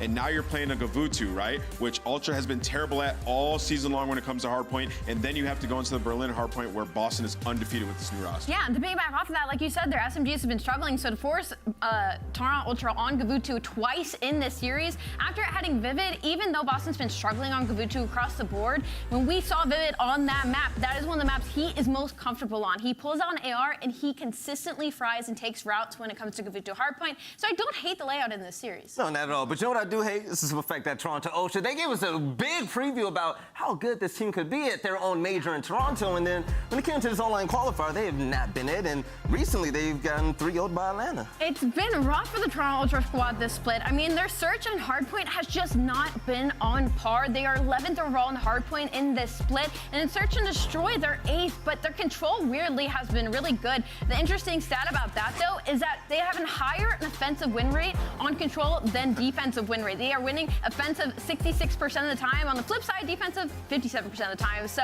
some wonky stuff going on in Toronto camp. Hopefully they can try and turn that into some respawn success in hardpoint. When it comes to the game field keys victory, Nameless, what does Toronto have to do? They have to prioritize the rotations to the P4 money hill on Gavutu hardpoint. Ultra's only winning rotation to P4 28% of the time. They've played this map a ton. I mean, 13 different times. They're 3-10 on it. It's clearly been an issue all season long. And then get back to S&D success. First in round win percentage this season, 8th during Major IV Qualifiers. It's just been a struggle all around for this squad. And you would think also back to that first key, like with the roster that they have, they would be elite at a map like Gavutu. You have players like Insight, have players like Cammy who are extremely good on power positions, or on rotation, picking up kills, cutting players off.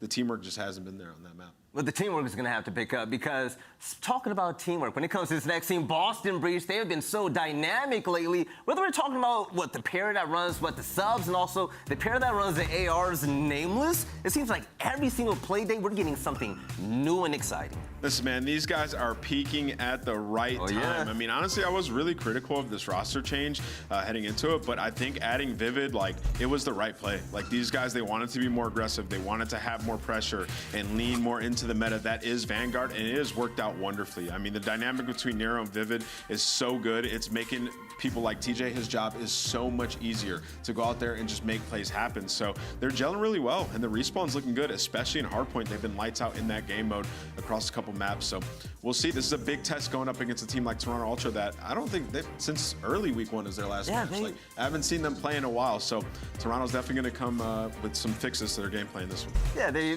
Breach has definitely been harder in Toronto, but when it comes to the game field keys to victory, Ali?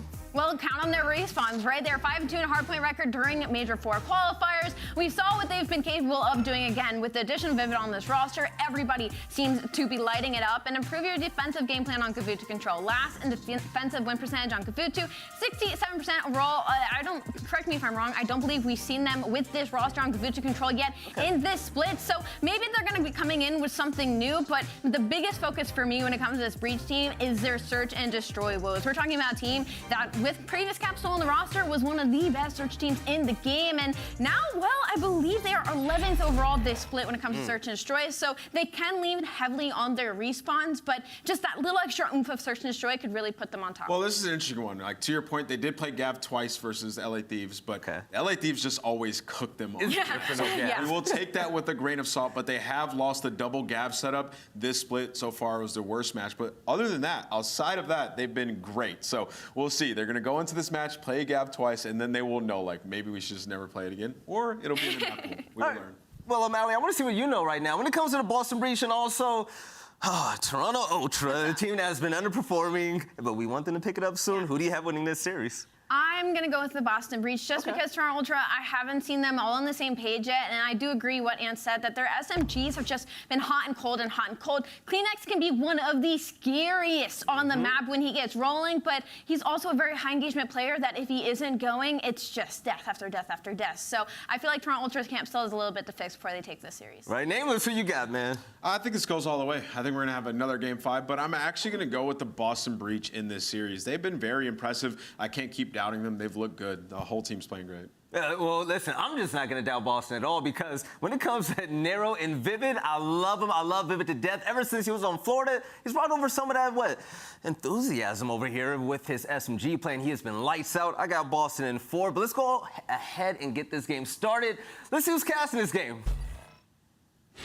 Drum roll. All right, Bryce and Standy, how's it going? Wait. Hey, guys. You guys are the casting pair today? How's it going, bruv? What's going on? Good to see you guys.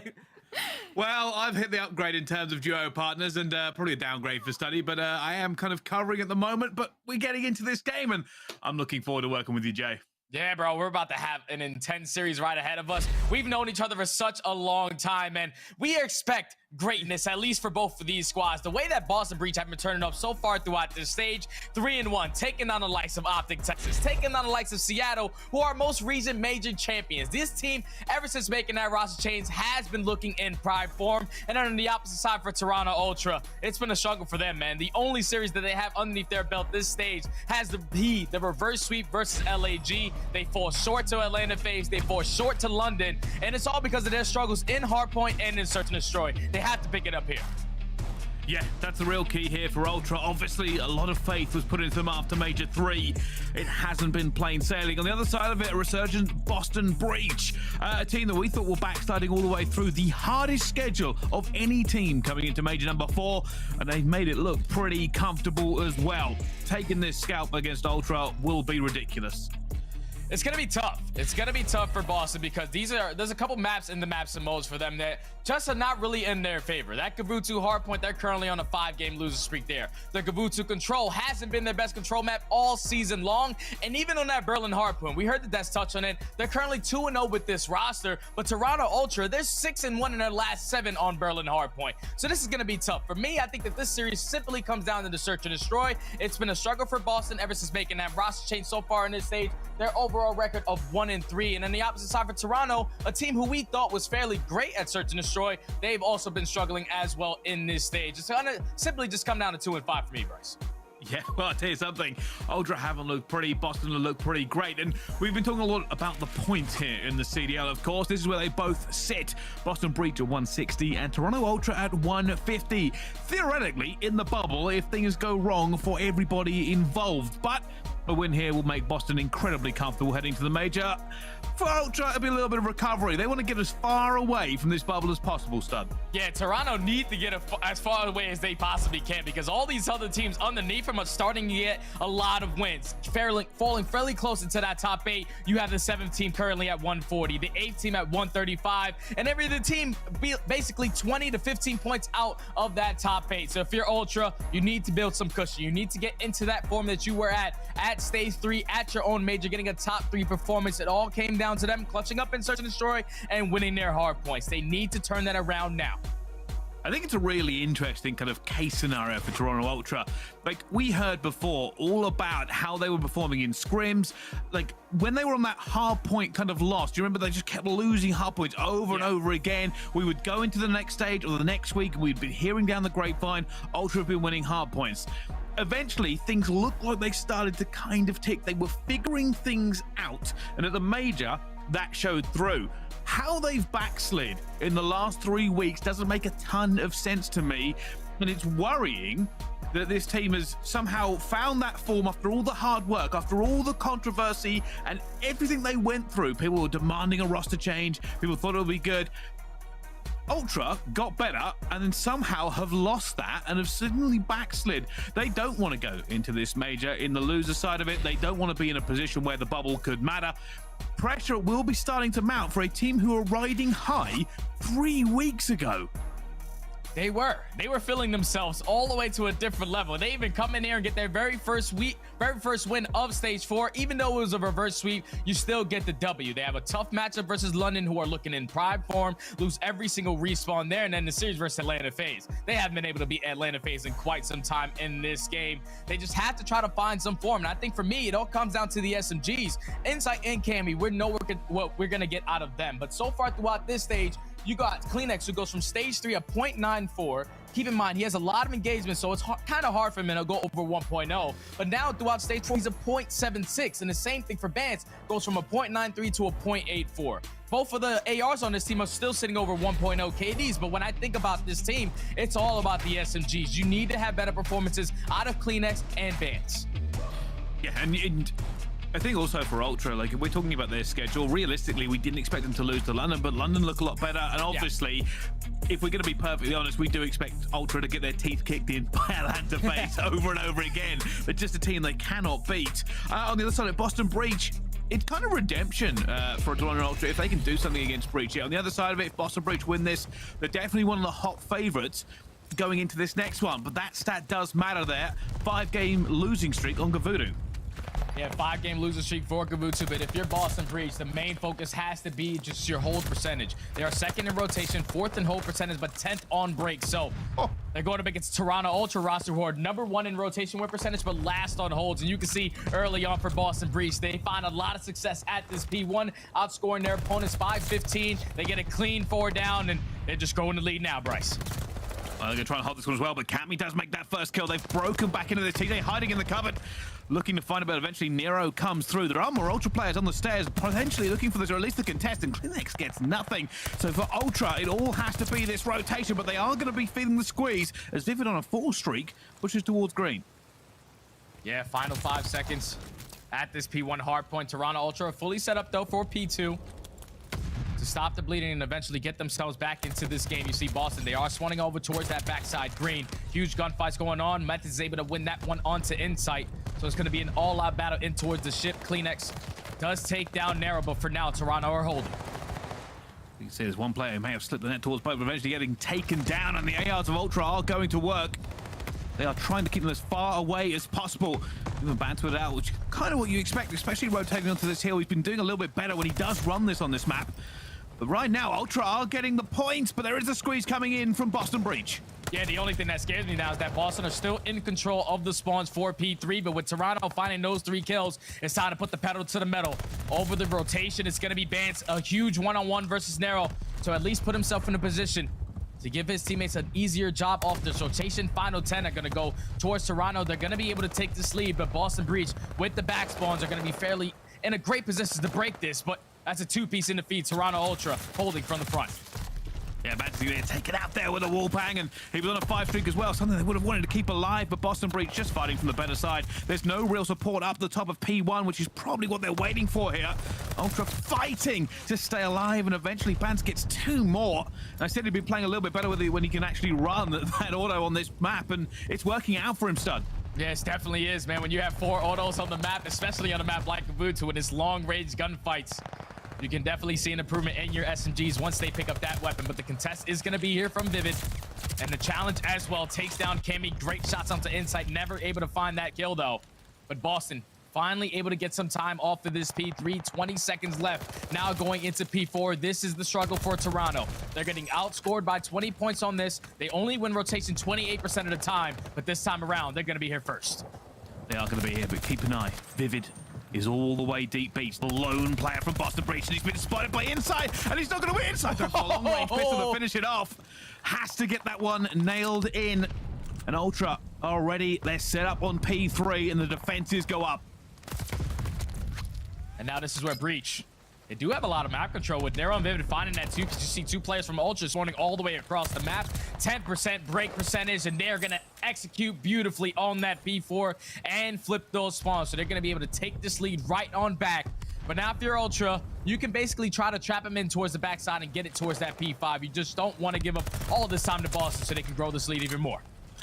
Trying to get a couple of kills here. Ultra are moving to at least take this away from him. Cammy getting a nade kill. And they will fight this one for a little bit of scrap time because they have map control. Here come Boston, just going to try and break through as well, but that's 1 kill for Cleanex, not able to clean up onto the second, and he even goes for the pistol there at the end. I'm sure he had bullets left in that auto. Not going to try for it as well because the pistol's good enough. Down he goes, and the rotation will come in. Ultra have map control at the moment. Ultra fully set up for Boston to break out of back P4. Don't have a player initially on that time, but Cleanex after that 2-piece, he's just going to back on up, soak it up for his team. Having himself one hell of a game so far. Remember what I said, 0.74 before this series even started. Doing a little better with that AR in hand as Toronto find every single kill in the feed. And that might not work out for them because you see the spawns for Boston, they're just going to flip. They have, they're too far away, and now Ultra, who did all the work last time, got all the kills, have to try and break back into the site they were holding. Done a great job of it already, though. Methodz trying to fly out here, but it's just not working. Ultra's guns are up, and it looks like they could retake the lead. But TJ comes swinging in, and at the moment, a little bit contested with players around green. Yeah, it's 20 seconds left on this P5. But you see the focus for both of these squads. We have to get control of P1. They send 2 players for both squads, but Insight able to get the first. Now it's Vivid versus Insight. Off this rotation, if he can find this kill, that could be massive, but Insight with the kill is now going to allow Toronto Ultra to win this rotation. They just have to hold this push in this 3v4 situation while their teammate is still getting that remaining junk time. But Toronto, #1 team in rotation win percentage on this map, and they're showing us why. They certainly are. The pressure goes to Boston Breach. Let's find out how they are feeling with a listen in. I need outer weak inside. I need time.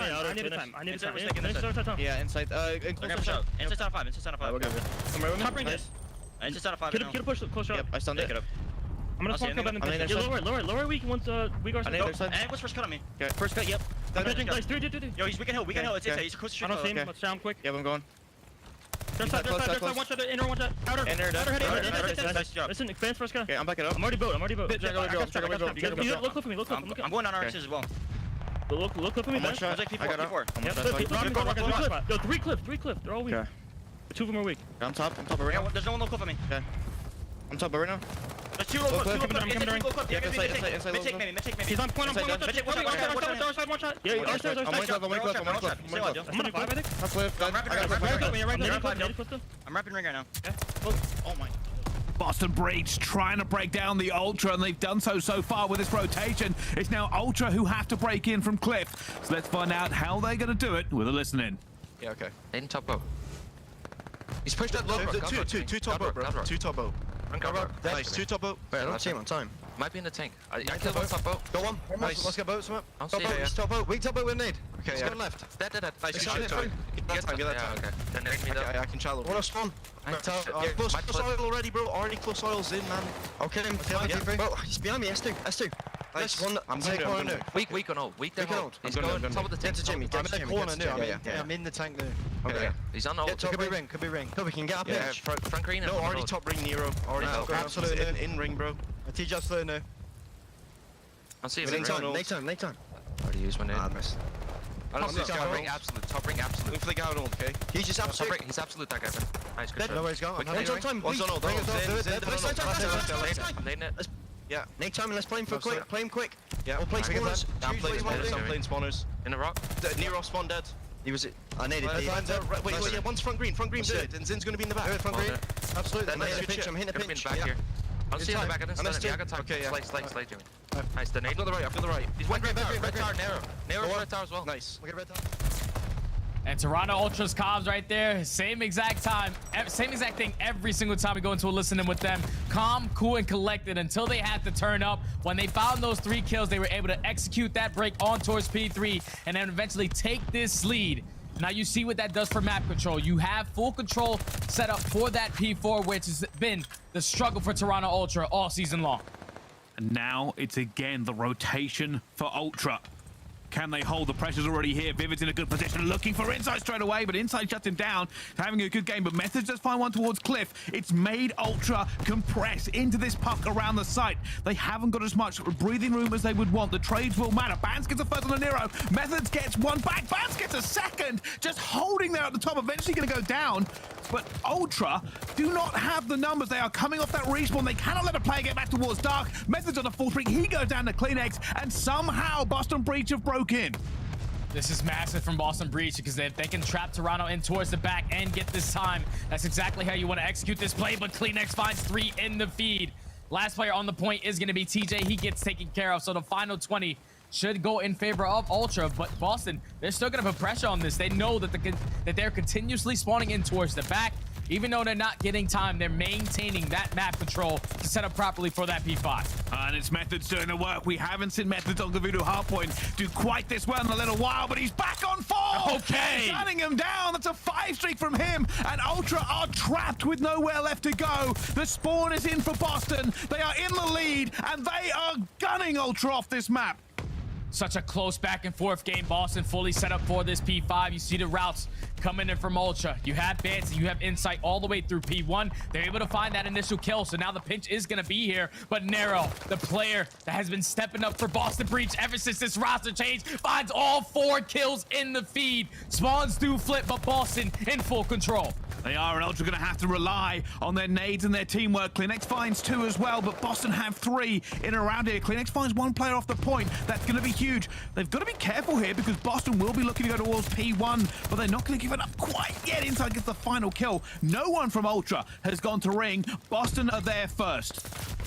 Boston are here.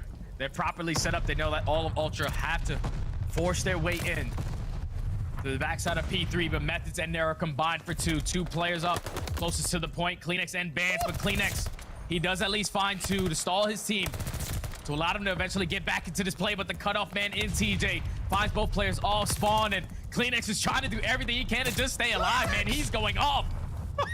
Oh, no. Oh, my goodness. 2 team kills for Toronto Ultra after Cleanex pulled out the God gun. Insight finds 2 as well, but they are fighting from the back foot. They cannot afford to slip now.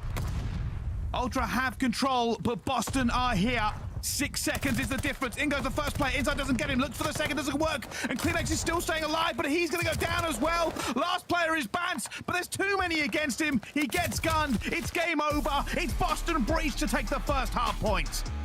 What a first hard point from both of these teams. I thought Ultra, they did a great job of just winning a majority of their rotations, especially towards that P4. We said it before the map started, 28% win rate towards that P4, which has been a struggle for them all year long. They found some success there, but I think the turning point for me, Bryce, had to be that P5. When Ultra is so far pushed out towards ship, they allow Boston, even after getting all 4 kills in the feed, to eventually flip those spawns towards Red Tower and execute the break on P5. Difference of this game was about 39 points. If Ultra are able to set up properly for that time on P5, they potentially walk away with this one.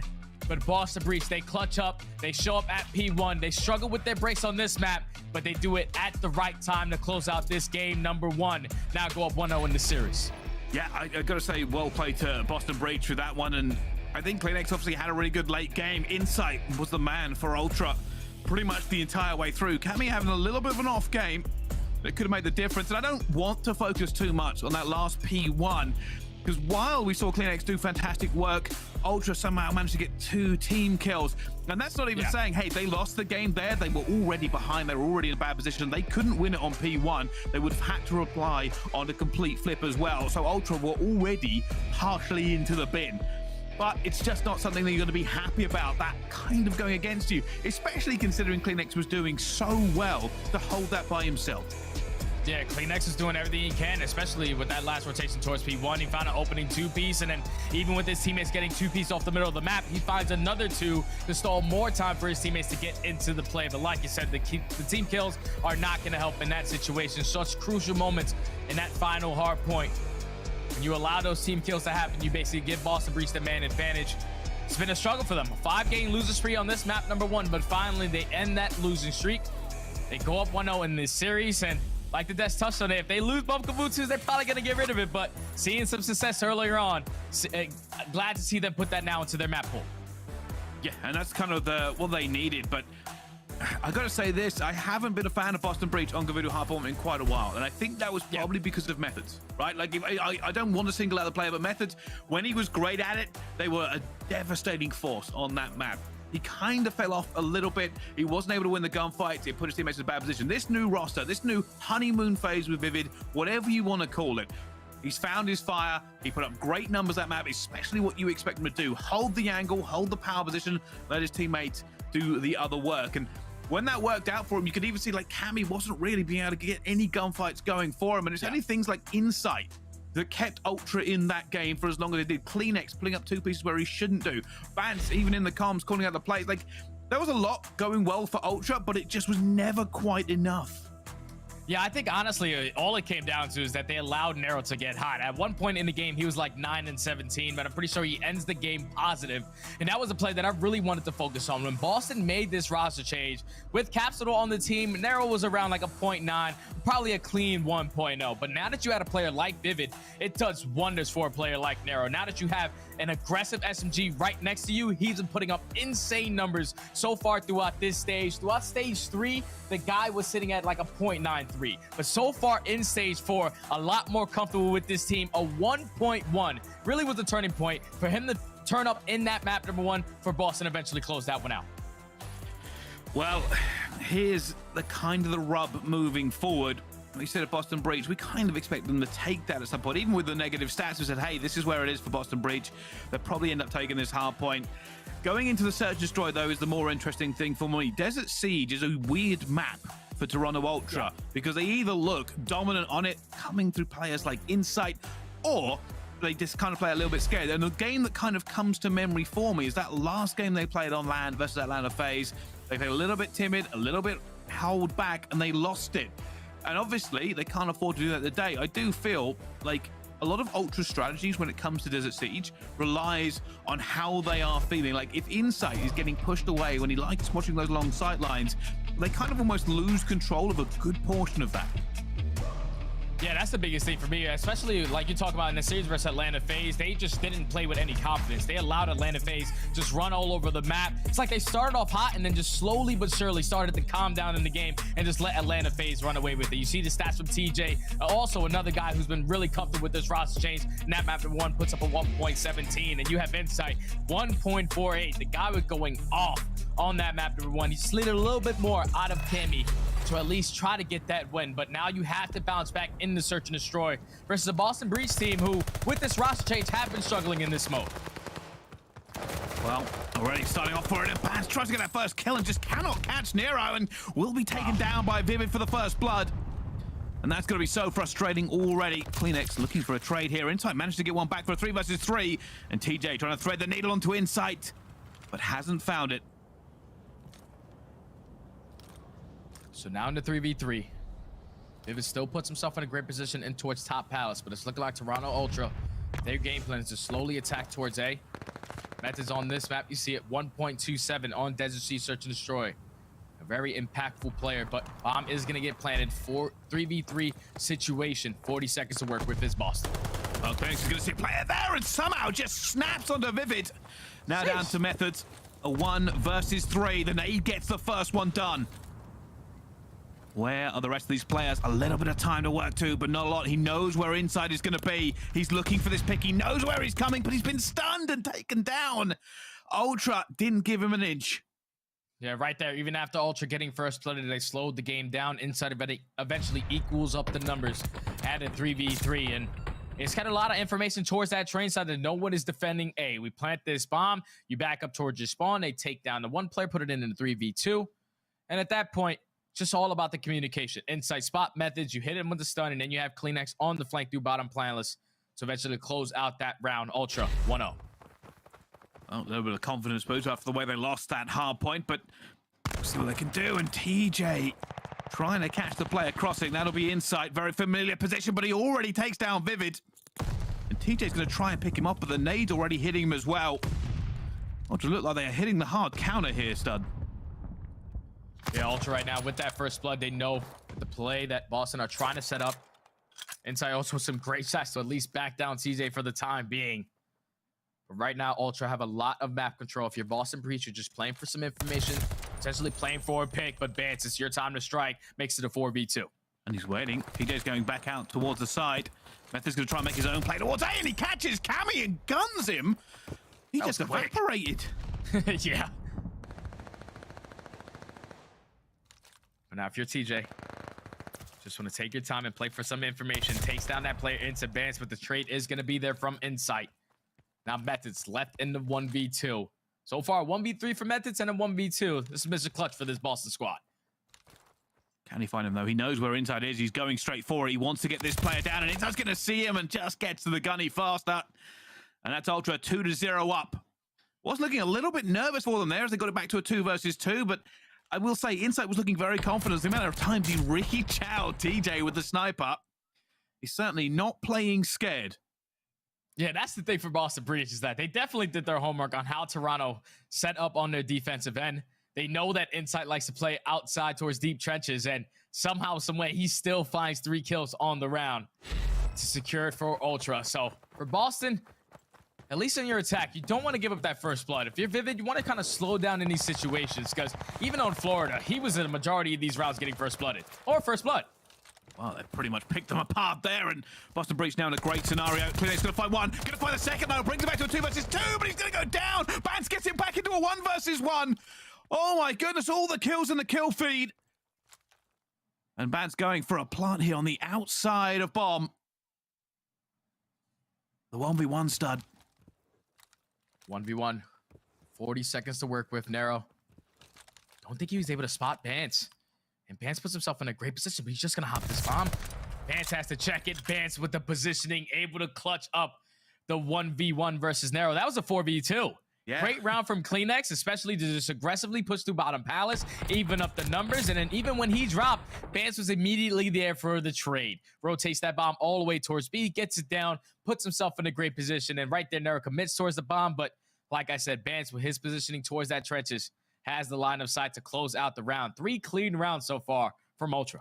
Yeah, kind of crazy 2v4, and then technically the 1v2 for Bance. And Nero, I thought he might have seen him when he went all the way out towards trench, but just didn't obviously see the pixels that gave him the information. And here we go, TJ going for that chow again, but it's going to be CleanX then. This time to push up, and whoever it is, goes for the pre-fire. Doesn't get it, but Cammy gets another kill on the TJ. And now it's Boston Breach with a 2 versus, it's a 1 versus 4. And it's done. This wow, is that was quick. This is looking way too clean from Ultra. They are super aggressive right there to Train's side. They get the information of they're not really attacking towards this B bomb. So we're going to allow CleanX to be push up on that Train side, get that first blood, almost find the second. But then it allows Kimmy as well to find that second kill, put it in a 4v2, 4 up, 4 down. Clean round from Ultra, up 4-0. Well, what a way to start the S&D after the hard point, but can they continue? You think Boston should be able to fire back just a little bit, maybe take it and slow it down and figure out exactly what Ultra are doing. It's not that they are unaware. This team has been the same all year long. Insight looking for the tiniest of gaps, and he just sees it there as well. TJ gets the camera flash, but nobody down. Now the bomb is getting planted into 4v4. CleanX at least trying to get away with his life, but TJ there for the immediate trade. Puts Boston in the man advantage. Your Toronto, you have a couple tacticals to work with, but with Methodz finding that kill, it's a 4v2. Bands with the trade, all left up to Insight now in a 1v2. Let's see if he can find it. Theoretical 1v3 for Insight. We've seen it a million times, but he's been stunned, and that means he probably can't even get to this in time. He's just going to have to swing on it. He finds the fire, and he gets away! Somehow Insight's still alive, and he's running for his life. Method's going to go straight for the defuse, though. And I wonder if Insight's going to call this. He comes straight back through as well. Seconds to go, and he gets it! Insight for another 1v3, and Methodz just disappeared, head on desk. And they cannot believe it. Clutch after clutch for Ultra. What a ridiculous S&D. And we were talking about Methodz, 1.27 on Desert Seas, but don't forget, we have one of the best S&D players in the game and Insight on the map. He's a 1.23, Mr. Clutch, Mr. Ice in his veins. Gets it done right there to keep Toronto Ultra flawless in this search and destroy. You see the frustration on Boss's face. They're allowing a lot of clutches to happen. This is not good. Ultra starting to run away with this one. Clerics for the first blood, and this could be over right now. What do Boston Breach do from here? Cammy's been found up top. Vivid managed to get it back to a 3 versus 3. 3v3. Brings it back. 2 versus 2. 2v2 now. Oh my goodness, not finds again. another one. Oh my. Down they go like dominoes. Ultra speed run the S&D. Theoretically, that was a 2v3 clutch as well, and Ultra numbers do not matter to them on this map. First bloods do not matter to them on this map. They've just run over Boston. That was just way too clean from Ultra. 6-0. I'm pretty sure Nero goes 0-6 as well. And it was just all about the aggression. CleanX did not slow down one round. He was always attacking on their attacking rounds in towards bottom palace, and even being super aggressive on their defensive round through trains. Always find an opening pick with that first blood. You see 2 first bloods to his name. Insight though, Mr. Clutch holds down that B site to the T, and then when he has to clutch up on the attacking round to hold down that bomb site for his squad, he's going to be able to get it done. What a performance out of both of those 2 players from Ultra to get the clean 6-0 to tie this series up at 1. And now you got a Gavutu control where Boston Breach, this has not been their map all season. Well, I don't even really know how to break down that S&D. Smoke show. Insane. Yeah, just kind of ridiculous in the end from Ultra.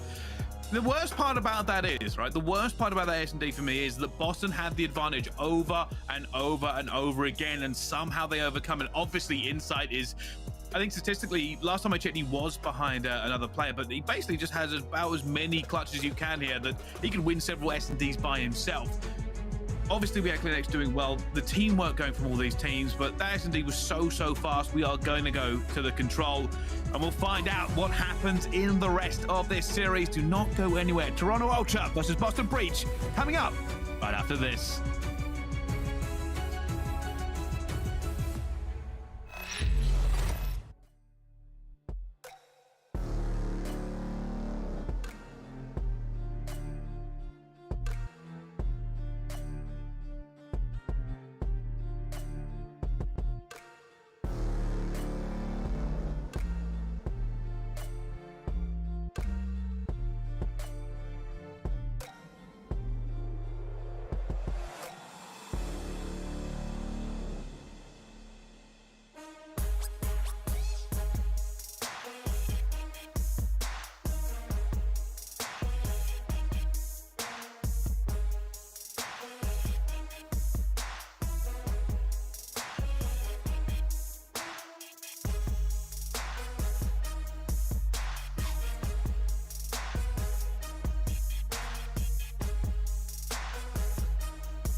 The Call of Duty League is brought to you by Mountain Dew and Zenny. Armor your eyes with Block's gaming glasses starting at $24 by visiting zenny.com/CDL. Upgrade your game with a Scuff, the official controller of the Call of Duty League. Ladies and gentlemen, welcome back to the CDL, and this is our Scuff play of the game. It's Insight and the Clutch, and Stud, I'm going to need you to bring me through this from the point of view of a player. Yeah, so right there, it's a 1v3. Finds that first kill, and right here, you know, in a 2v1 situation, someone has to commit towards bombs. So Insight does a great job of at least taking that player down, and then it all comes down to a 1v1. And right here, Insight just knows the personnel that he is playing against. You know that Methodz likes to dedicate himself to just instantly hop in this bomb, reads the play beautifully, and clutches up the round for his team. If you're Ultra looking side to side, you're like, we knew you had that Insight. Easy clutch for the young man. Here's the kind of crazy thing from it, like, for Methodz didn't actually play that wrong from what I can tell. Like, there was no other real option for him. He knew Insight wasn't going to instant recheck. The timing was against him. Obviously, if he had made the kill on Insight, it's a difference, but the angle was just a little bit too much. But Insight just hit the wrap and hit him about Mack 10. Yeah, because right there, Methodz, he's probably thinking like Insight, he has a sniper pistol, he's probably going to overextend, try to challenge this through that train side. But when he picks up that auto, Insight just completely changes his game plan, attacks it aggressively, and then like you said, only 15 seconds remaining on that game clock. Methodz had to either look for the kill or play for that defuse. Unfortunately, he was not able to get that defuse. And you can see so far in this series, Insight 1.8. This guy is on a terror so far. Yeah, he has been picking it up all the time, and obviously losing that hard point, but continued it straight in to the S&D. Can he do it into the control, though? We will find out straight off the rip. You can see the split coming through already. Players heading towards Clifford straight away. Yeah, one player that I really want to touch on is Nero, because on Gabutu control, he's currently at a 0.82 KD. But so far throughout stage 4, even though they've been playing a majority on Tuscan, he's at a 1.4 in this mode. The only thing is, Boston Breach on Gabutu have been struggling. 3 and 10 overall.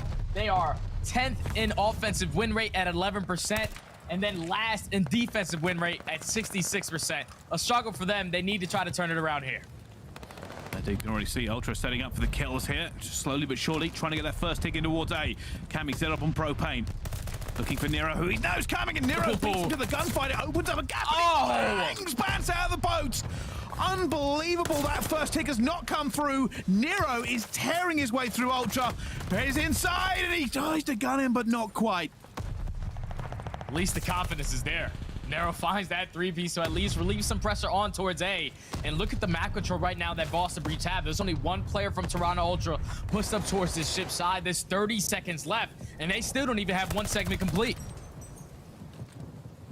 And they're trying just to stop this clock here, but they're looking for the first wave of kills. You can see TJ and Vivid all getting him. That means Insight's in a bad position. This is horrible for Ultra. No ticks down at this point. And TJ goes up top. Easiest timing of his life. It's looking done and dusted.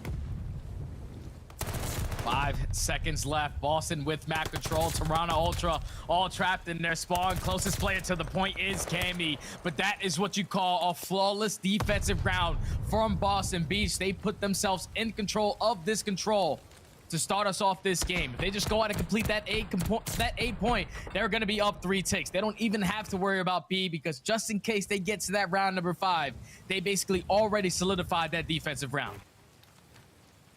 Yeah, that is the worst case scenario in every single way of writing it. Like, there's no redemption for that round, unfortunately. They had a pretty good time, but as soon as they got put into the blender, there was no way back out for them. It wasn't even the full blender, it was a round boat. Normally, you'd expect that to happen if they get trapped into their spawn.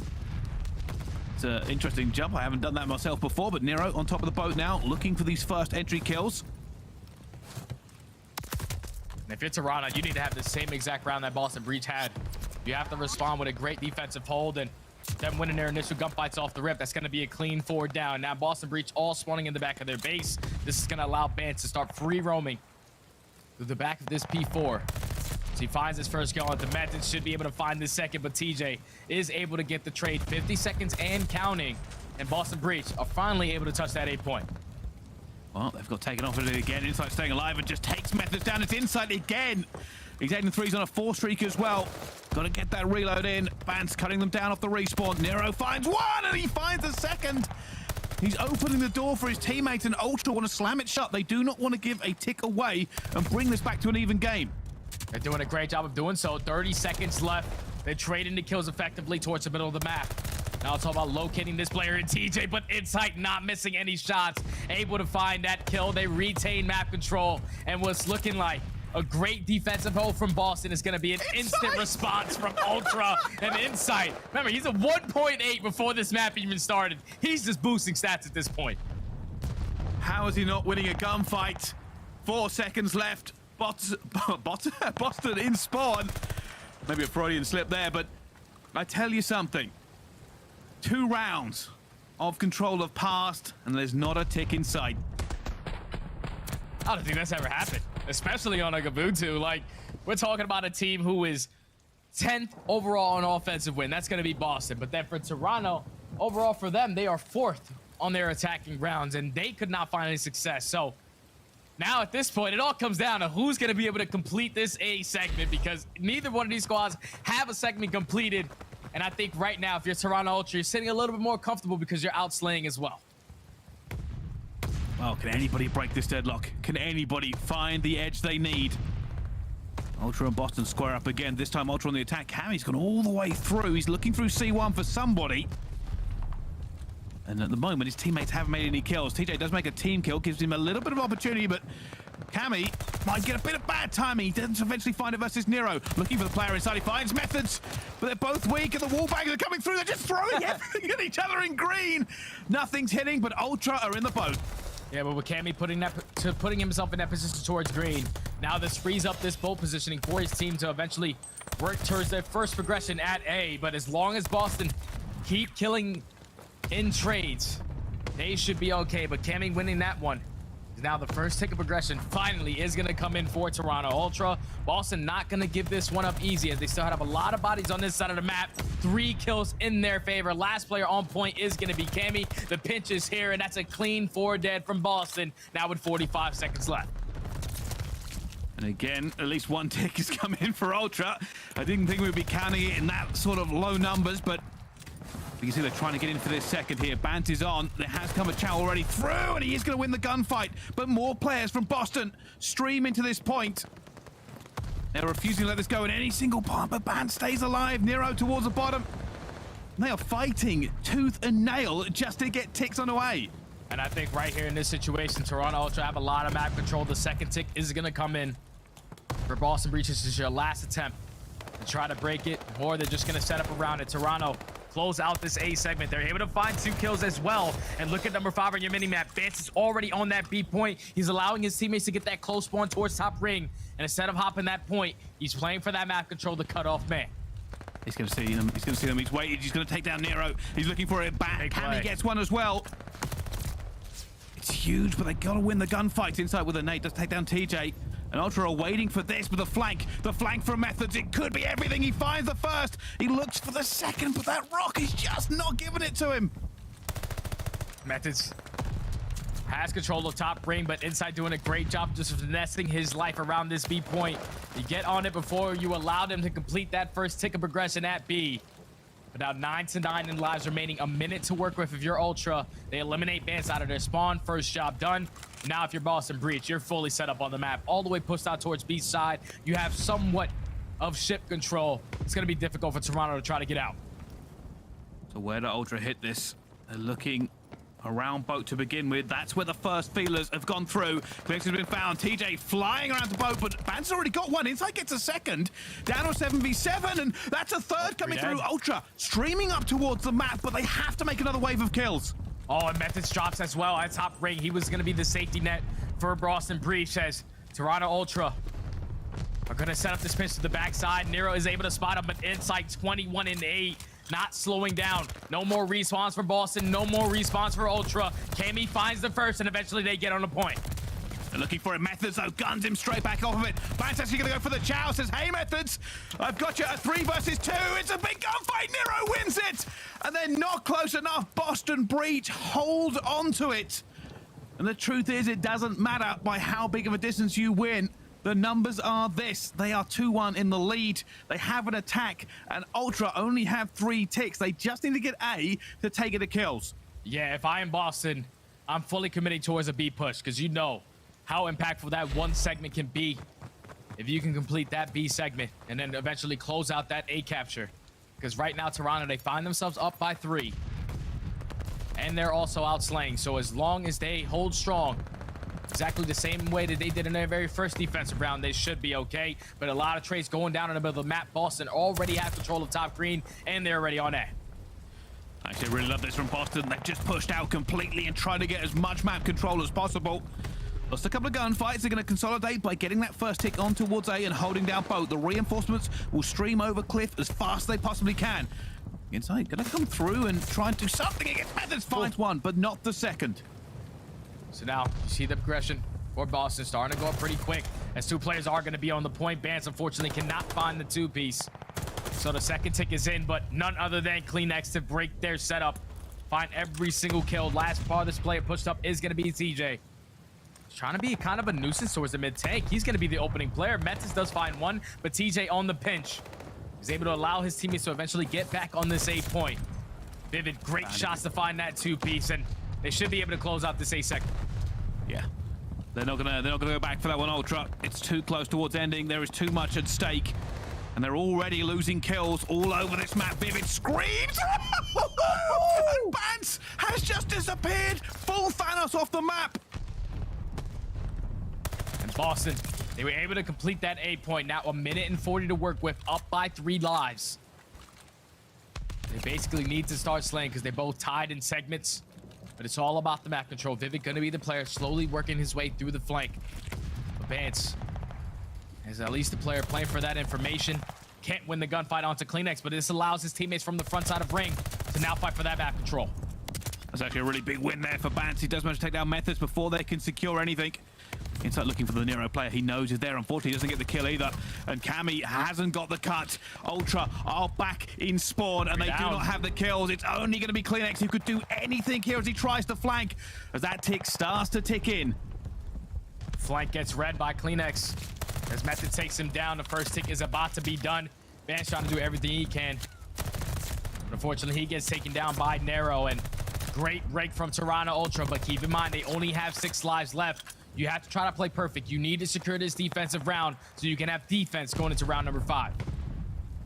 Well, that's what they want. Obviously, if you are the Boston Breach, you want to end this right here and right now, but that's one little bit of damage. Bance is all the way into spawn. He's trying to farm them off for this, not give them an inch. TJ knows where he is, but Bance cannot finish it.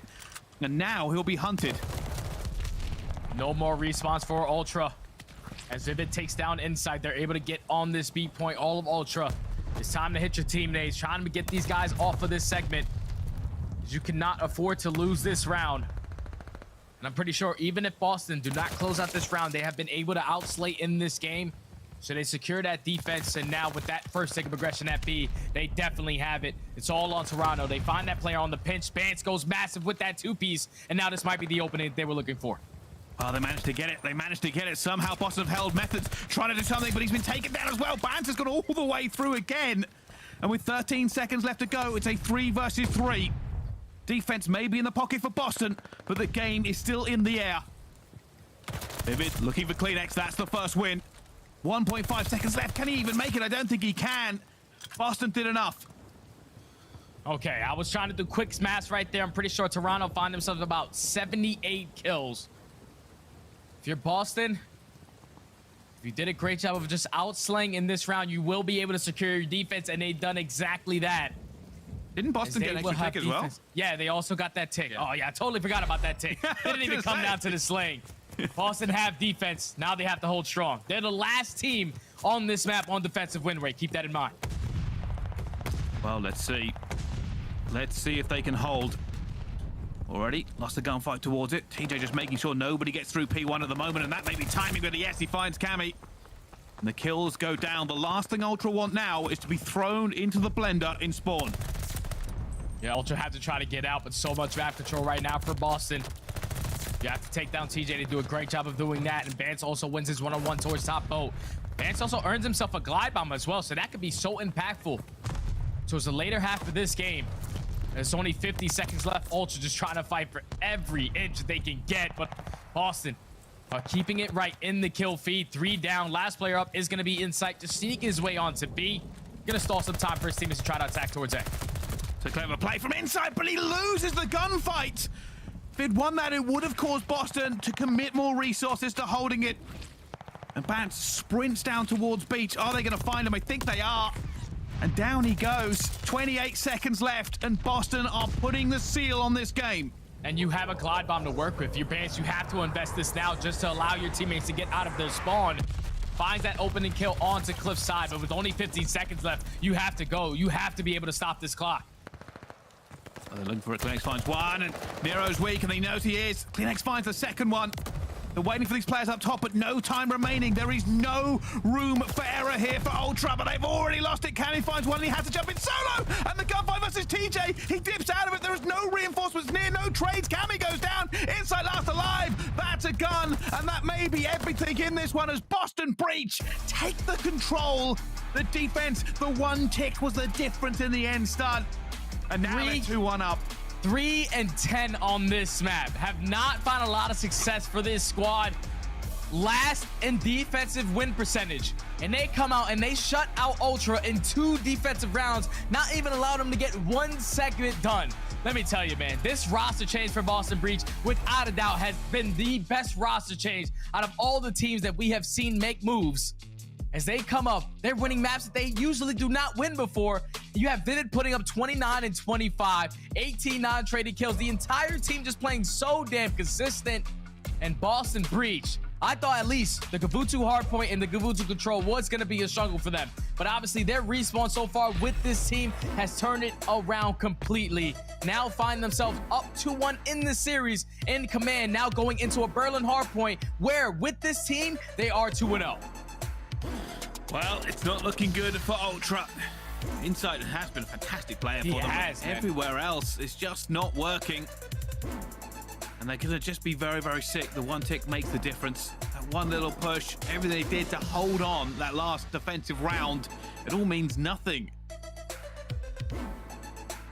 And now if you're Ultra, they are going into a Berlin hardpoint where recently they have been having a lot of success. I know Boston are sitting 2-0 with this roster, but in the last 7 times that Ultra have played Berlin hardpoint, they have won 6 of the 7.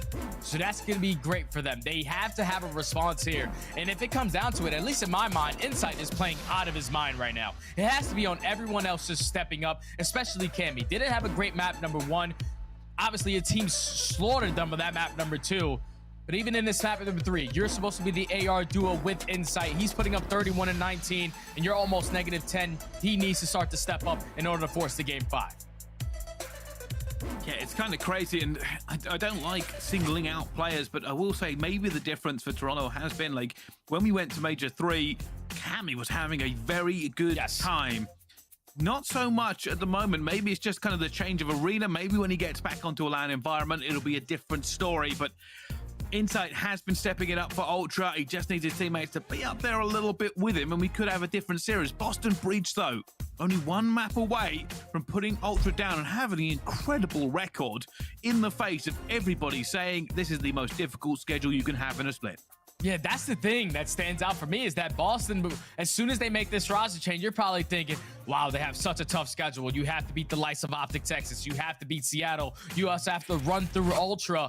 And they have so far taken the task at hand and gotten it done. A 3-2 victory over OpTic Texas in a reverse sweep fashion. They lose to that LA Thieves roster. Obviously, LA Thieves have been the opponents that have been able to take down this Boston Breach roster even in 20 minutes. But then the series versus Seattle was such a big one. They closed that one out in 4, and the same with LAG, out in 4. It's just all about their respawn game modes. Like I said, they're undefeated on Bocage Hardpoint, sitting at 3-0. Undefeated on Berlin Hardpoint, sitting at 2-0. This team is winning their respawns, even though they're not clutching up in their search and destroys. That's the scary thing for me. If this team can find their form in S&D, with the way that they're looking in respawns ever since this change, definitely a top 4 contender in my mind.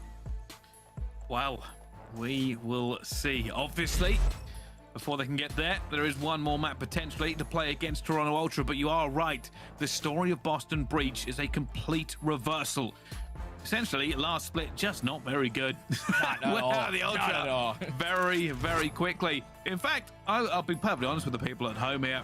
A lot of conversations in the green room about Boston, about how bad they could play. We thought they could even go 0-5 this series before we knew the team change was coming in, before we knew what was happening.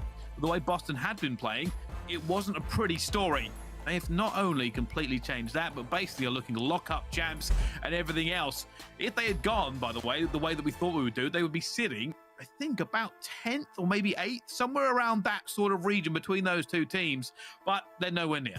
Nowhere near. And I think, like you said, ever since that roster change, for me, it's been a whole identity change for this Boston Breach roster. At least in the beginning, it was all about Methodz. All right, and then you have Capsule and Nero, the young rookies, trying to make an impact. But now, ever since adding Vivid, you see them playing a lot more smaller maps, a lot more bow cage, allowing their SMGs to get more aggressive. And then they're also undefeated currently in Tuscan Control. That's where you're allowing your SMGs to really go above and beyond. This team has a new identity so far. It's showing all throughout stage 4. Undefeated in this hard point, they could potentially close this one out here and go up 4-1 in this stage, guarantee themselves winners bracket, and put themselves at 170 points when they thought they probably were going to even make champs in the beginning. Yeah, kind of insane, and that's one of the big stories. The pressure was on, and it was. We've spoken about this a lot, right? We've spoken about the bubble. We've spoken about what it means for these players. Champs for any of these players, including yourself, Jay, you've been there a couple of times. Yeah. Like, it means so much more just being there, and with the current format, the potential of not making it after playing all year and all the majors, it means more to these players than you can probably know unless you're in that very scenario, because Champs is just different, baby. Champs is literally different. Like the Des always talks about, Nameless always says it. You can have the worst year possible, but if you can make it to that Champs tournament and make yourself a run, it can all be worth it in the end. And that's what every single player on every single team, probably besides Paris Legion, are trying to fight for, to try to put themselves in the history books, because you know there's nothing like winning Champs. Unfortunately for me, I got second. Runner-ups don't really get remembered. Well, speaking of pressure, Ultra will be feeling it. They have not had a good split so far. Their other opponent will be Texas. They really don't want to lose to Boston. Put themselves in a really horrible position of having to do some serious work at the major. Boston Breach, on the other hand, they'll be looking to lock this one down. And I'll tell you something, Methodz top of the KD for this series. Something we haven't seen in a little while. Yeah, I haven't seen that in quite some time, but look at the opposite side. Inside at a 1.74, and Cammy, his AR duo at a 0.59. Cammy needs to step up. You cannot put a performance like this going into a major, because I'm pretty sure their next series is none other than Atlanta FaZe to end this. I mean, OpTic Texas to end this one out. Not going to be an easy task to get done, but you see Toronto Ultra 6-1 in the last 7. They have to win this. They certainly do, and we're going to say normally you're on the better side. Okay. Where have Boston gone? I don't know. Toronto Ultra able to just break right on in, execute the break beautifully, and now Boston Breach, even with the spawns in their favor, and not gaining any time off of this P1. You have Cleanex roaming around the map. Vance finds 2. Last player up is going to be Methodz, but unfortunately a teammate doesn't allow Cleanex to get that kill. But what a start from Toronto Ultra on this P1 to now force Boston early off the rotation. Well, they've lost insight onto the hill, and Cammy's just trying to hold the angle, but it will be a bit of scrap time there for Boston. The rotation's going to be in as well, and Vivid has been found. He got all the way through. I think Vance has found that player. He's 5-1 currently. He knows exactly where he is. He's going to fight Nero, but Nero wins the gunfight. And Boston just slowly but surely trying to make their way up the map here, Stud. Yeah, they take control of P5. Now, Vivid, it's your turn to attack. He finds that opening kill with the nade. And eventually they execute the break on towards this P2. And they do control the spawns for the time being. It's chained it to that P3, but it's all about controlling this street side. Vivid gonna have some assistance here from Nero. That duo of the SMGs trying to hold down the best they can as Vivid and Nero combined for 3 in the feed. They shut down the pressure from Ultra. And now with 25 seconds left, this is exactly what the best case scenario for Boston to now chain it to that P3. Well, this is where, if you're Ultra, you need to break this now and make a move. Clinix is their first kill, going straight through, gets the second kill as well. Methodz get caught flat-footed, but they have to get past Vivid, and somebody is snuck. It's going to be Bance, of course it is. He's found his way through, and so has the entirety of Ultra. Big play. Big play right there from Bance to just sneak his way on through the street. He takes down both of those players, and now the spawn zoo flip. What thought was going to be a Boston Breach chain towards that P3. Allow Bance to slip on by. Now they're starting off with this initial time. Boston have to execute the break, the third in break percentage on this map. Nero does find one, but that's 3 in the feed, and Toronto hold strong. Well, at the moment they are looking for it. The sub-duo, Clinix and Bance, are going in on this map. They really do not want to go out of this series right here and right now. They are still holding full control. But here comes Boston. They've got a little bit of pressure coming through with 2 different directions, but it's not going to work. Bance and Insight combining. More kills for Bance, already 11 and 5. This has been a flawless hold from Toronto Ultra to give themselves a comfortable cushion off this rotation. Gonna put themselves up by almost 60 points going into this P4. Cammy in the bleeding player. At least trying to hit the route through backside warehouse. Nero going for the engagement. Cammy's able to win it. And now look what it does across the map. Bance sneaks his way through back train, and this could potentially spawn Boston out. They can't keep letting him get through. As Bance finds the second one. He's climbing in and almost takes down Methodz, but he will be traded out there. And now Ultra are trying to make this a little bit mixy. Boston desperately trying to hold on by the fingertips. Methodz going to be up that top tower. It's causing issues for Ultra. They need to dig him out. And eventually he is found by Cammy as Ultra flip the script again. And that's 2 rotations where Boston, they start off with that initial side, but then they lose it when that new hills pops. That's 2 times now where you cannot afford that to happen. Ultra, so a little bit better on their rotation kills. Having the favorable spawns for a majority of these hills so far. That's going to be 3 dead, making all 4 in the feed. Boston need to be able to stop the bleeding.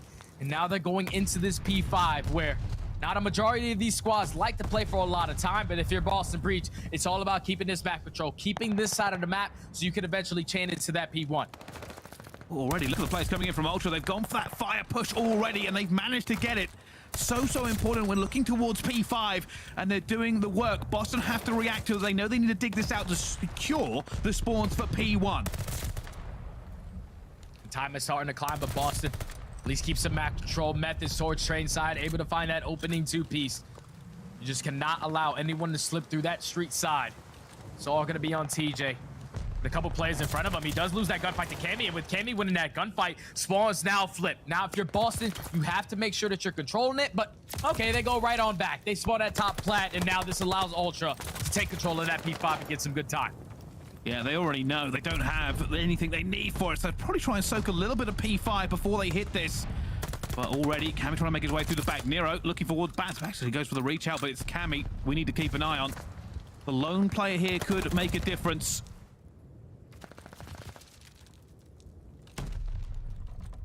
Cammy puts himself in a nice spot. 2 players from Boston right around him. The contest is going to be here. Now it's time for Cammy to attack, but Vivid able to win that gunfight. And now Boston are fully set up for P1. Cannot allow Toronto to break on in. You see how aggressive they're being towards train side. Methodz currently on the 3C before he does get taken down. Just got to make sure you're keeping the trades in your favor. But that's a 2-piece in the feed. This is where Ultra can strike. This is huge for Boston if they can somehow hold the gates for just a few seconds. Bance takes down here on the back stairs. Looking for the player coming through, and he gets taken down, but Inside just breaks in. They're trying to make this even here, Ultra, and keep their lead alive. Vivid throwing every single bullet at that pillar, and eventually gets the kill. Ultra do find a little bit of a gap here, but not quite enough to get them all the points they wanted. Now the final 20 is going to go in favor of Ultra as Bance does hit that nade onto Vivid. So now you're forcing Boston Breach. Currently down by 70 points.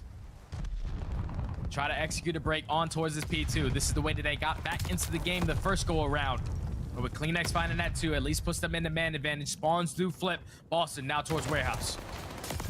Looking for it. The clips are going to go down. Vivid and Methodz combining here to hold P2 for just a few seconds. Reinforcements flying in, but Bance gets a kill. It's not going to be quite enough for Ultra, and they want to be careful. They do not want to happen what happened to Boston. Boston held the spawns and they let Bance through and they lost it. They will be still pushing here onto this P2, but pushing may not be enough for them. Oh, well, they find 3 in the feed. Last player up is going to be Vivid. Just going to decide to hop out of that point, put himself in a great position to at least find that first kill.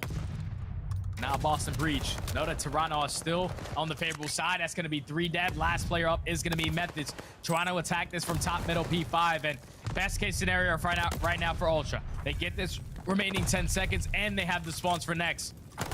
Boston need to win a rotation.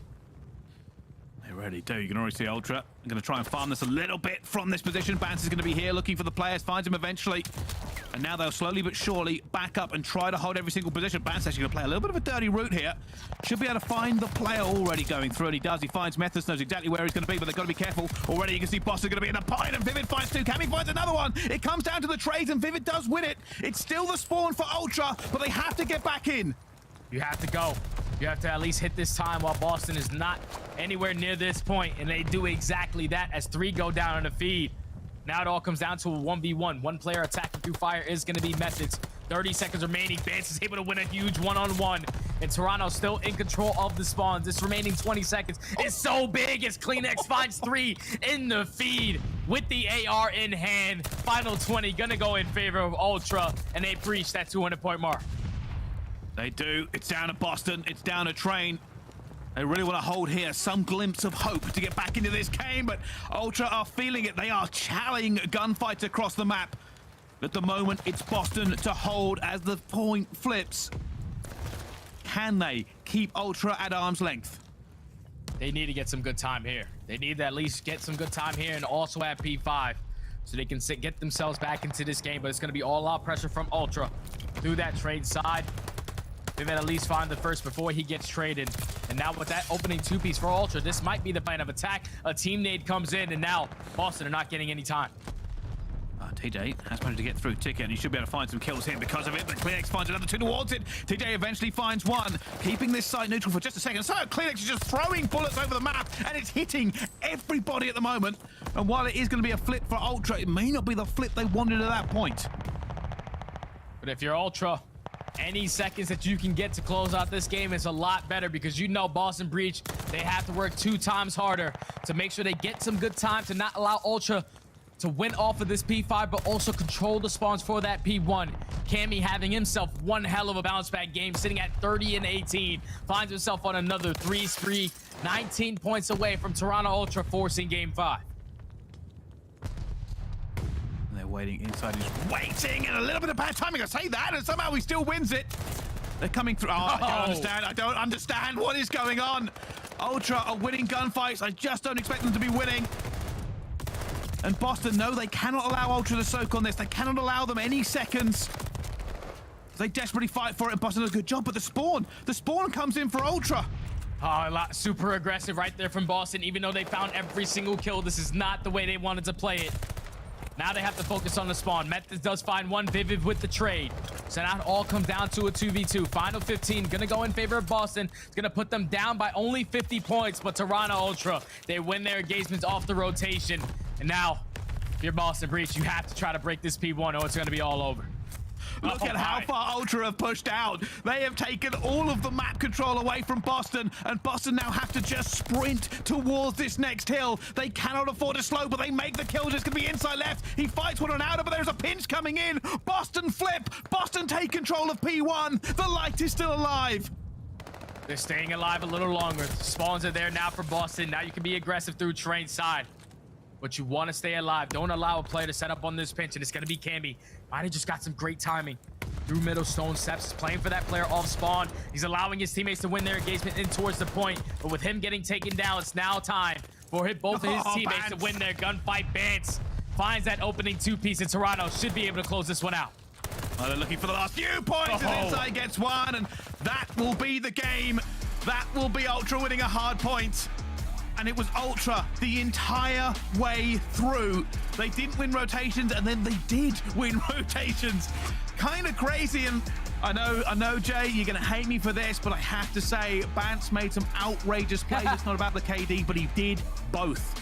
Yeah, that's the biggest thing, because like Boston, they were set up properly. They're 4th overall on this map in rotation win percentage compared to Toronto, who are 7th overall. But when you're allowing Bance, the player that's just playing super slippery on the map, he slips his way past multiple players, even at the P3 to flip the spawns for Ultra, and also at the P4 when Cammy was attacking through that water side. Those are the plays when we see Bance make the impact plays. That's what he does right there for this Ultra team. 32 and 24 to end it off. But the player that really stepped up for me was Cammy. A .59 throughout this series so far, but steps up tremendously for his team. They control the spawns, they control the time, and they force the game 5. Well, ridiculous all the way through.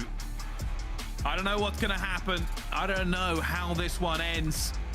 It's been beautiful to watch close games from both teams, and the tempo felt like it was dialed to 11 there on that Berlin hardpoint. Many times we thought Boston may be able to take it, but Ultra have fought this all the way to one more S&D. Who walks away in this titanic battle? Only time will tell us. So don't go anywhere. We're on to a map 5. It comes up right after the break. We'll see you then.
Upgrade your game with a Scuff, the official controller of the Call of Duty League.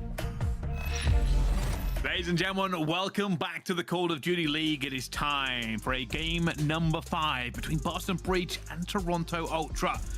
It's been a bitter fought battle the entire way through. But Study, we go into the S&D. How are you feeling about it? This is scary if you're Boston Breach. If it's anything like that map number 2, a clean 6-0 for Toronto Ultra. If you're Boston, you have to make sure you're in 4v2 situations, play the buddy system, get a damn trade. Do not allow Insight to be the last one up on the map because he most likely will clutch the round. But if you're Ultra, you're sitting pretty comfortable on this map. Overall record sitting at 10-6. If you're Boston Breach, though, 3-5 on this map with losing. They played their last 7 on this map. They lost their last. They're 1-6 in their last 7. Hasn't been good for Boston Breach on this Tuscan Search and Destroy. Something has to give. They have to turn this around, and it all starts with the clutch factor. Do not get clutched down when you have the man advantage. Yeah, they'll be looking to forget that S&D just in every way possible. We'll see whether or not they can find a little bit more magic here in this final one, because this does matter. Game 5 to me always kind of take on a kind of magical quality, simply because I find stats don't really matter. It's the pressure from these two teams playing each other, and the team that just wants it more and is locked in to their strategies usually walks away with it. We will see. Obviously, I say Boston should ignore that map number 2, but I don't know if we can.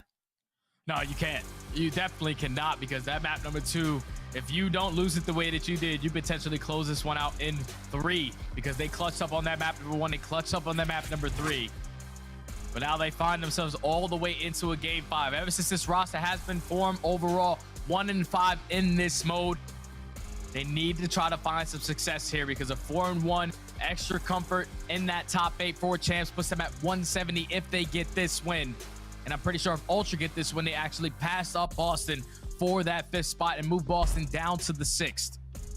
So such an important game for both of these teams, especially for Ultra, because they still overall throughout stage 4 are sitting at 1-2. They need this win to even potentially make it into winner's bracket.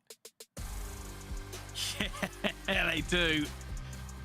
And the vibes, the feeling on both sides. I kind of feel like there's always going to be a rivalry between these two teams. They're so close in results. They're so close in the standings. You have the Methodz thing coming through as well. And, wow, did Fans just throw out the big fish, little fish cardboard box live on the stream? I have no idea what that means, Bryce. No idea. Is that just an English thing? I think so. I don't know. But he's getting jiggy. You see him. He got a couple dance moves out there. He's vibing right now. And he's also doesn't have the sunlight on him. I feel like last time me and Lando got to cast him, he had this insane light on him. Looked like he was getting hit directly by the sun. Well, I think he did in that last game. Started off in outrageous fashion and then made a couple of key plays. I think it was, well, he did it on P3 and then he did it on P4. Somehow he slipped net 2 times to get behind Boston. And call it timing, call it luck, call it game awareness. They were crucial and important. And then the slaying came to play as well. But all of that won't matter if they don't convert it here on map number 5. Yeah, just to touch on these teams a little bit more on this map. Boston are 52% on their defense, 47% on their offense. But for them, if you're Toronto Ultra, you know the game plan that Boston Breach is about to present. It's all about that A bomb. Boston have went towards that B site 2 times this entire year, and they're at 50%. That means that they've won it once. Every single time other than that, it's been all about this A attack. They have to try to shut that down if you're Ultra. And even if you're Ultra, at least on the attacking side, they are better on their offense than they are on their defense. So if you are Boston, you have to hold strong on defense. You see the stats right there for Ultra. 2nd overall in offensive win percentage, 5th on defense, and 2nd in first blood. Such a big stat right there. First blood for Boston is at 10th. So if you're Methodz, the guy that usually puts himself in towards top fire, towards top church, you're playing for that middle information. You cannot get blooded here. Well, here we go. Straight out. Boston. Split coming through. TJ gets the first blood on the Kleenex. Overextends. And the advantage goes to Boston and Bance backpedals. Here comes the chow. Nero just guns him. So now in a 3v2, Nero with some great shots. At least Cammy's able to find one. But TJ with the positioning towards back finds 2 on the round, and you see the rotation of that bomb site already coming in. This should be a free A bomb plant. And the best thing right now for Boston, it is that Insight is not the guy in the 1v3. Cammy may try and check this with a grenade, but I don't think he's going to be able to do an awful lot. Bomb goes down and Cammy's been seen, and that's the heady, and that's TJ. Already 1 to Boston. TJ on this map specifically, he's sitting at the best KD for his team, a 1.16, and nothing better than starting off this opening game 5 search and destroy with the 3-piece to your name. Could potentially earn himself a glide bomb. Great start from the young man. Well, much better start. Much better start for Boston. Yeah, they went around. And they're being aggressive straight out towards the middle here. TJ going to be watching over it inside. Throws a stun check, and Boston take mid-map control. Cammy being careful, trying to check his angles. At the moment, Ultra don't have an awful lot of information. Yeah, but aBeZy at least sneaks his way in through that fountain area, finds that first blood onto Nero. And usually in this situation, they rotate this bomb back towards A and have a 55% win rate once they get that first blood. Even though they do have the man advantage, a lot of mid-map control coming in from Boston, but they take down Vivid. Now in the 4v2, bomb is going to get planted. What can Methodz and TJ get done? Must be so frustrating to play against Ultra when they just have that many angles covered, but Methodz deletes Insight and opens up a tiny bit of hope for his team. TJ already going to go check the player he thinks might be well, and a jump up's coming, and Cammy gets a very easy pick there in the end. Methodz a 1 versus 3, and down he goes. Slow and steady wins the race there for Toronto. Yeah, it's just all about slowing down on the attacking rounds for both of these teams, seeing how aggressive the opposing team is going to be. You see Boston was able to catch Cleanix being aggressive through A, and for Ultra, they catch Nero being aggressive through middle. First blood for both of these squads so far have been a success story, but such a crucial game 5 nonetheless. Toronto tied up at 1. Here they go. Can they hold the defense a little bit better this time? Wasn't great for him last time. That first kill come through from TJ. I wonder if that changes him up, and almost a first blood there. Cammy throws a long one. More players from Boston stacking that P5. The pressure again will be on Bance. Bance once again has to try to hold down this position because there's going to be 3 Boston players ready to attack this at any given moment. As the push is going to come in, Bance at least gets one before the trade is going to be in. A lot better performance from him to at least find that kill. Now in the 2v2, Methodz and Nero versus Cammy and Insight. That's a great bait and switch coming in there in the end, and Insight has the sniper. 0 and 2 so far. Is wanting to see if anybody crosses. They've put him in a clutch scenario, and Methodz and Nero aren't even moving. They are trying to wait him out. This is working perfectly right now in Boston's favor. Because right now you're playing the mind games with Insight. With Nero not having dead silence. Insight does get some sound cues of these players from top radio, but Nero was ready for the gunfight. They do not allow Insight to clutch up the round for Toronto.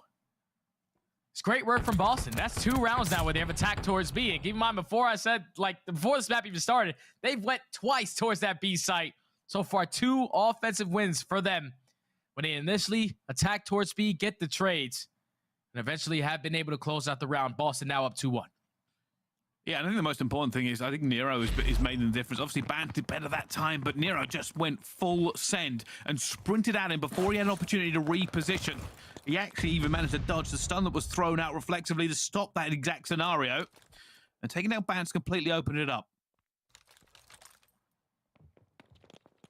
Just now going into the next round, Boston take full mid-map control once again. Nero, he actually puts himself in a great position on the ledge of top fire. You open this window, you'll be able to pop him. He does drop down. This allows Cammy to get that first blood, but it's Nero's turn to attack, and unfortunately, Cammy's ready for it. 4v2 in favor of Toronto. And then there's Methodz. Master of the pre-aim. Laser-like accuracy, and does take him back down, and it means Ultra have to rethink this just a tad, and there we go again. It's Methodz one more time. They tried it, it didn't work. And now Ultra will be rethinking this. Next, gonna call the angle, but not the timing. And TJ's gonna be able to spot him.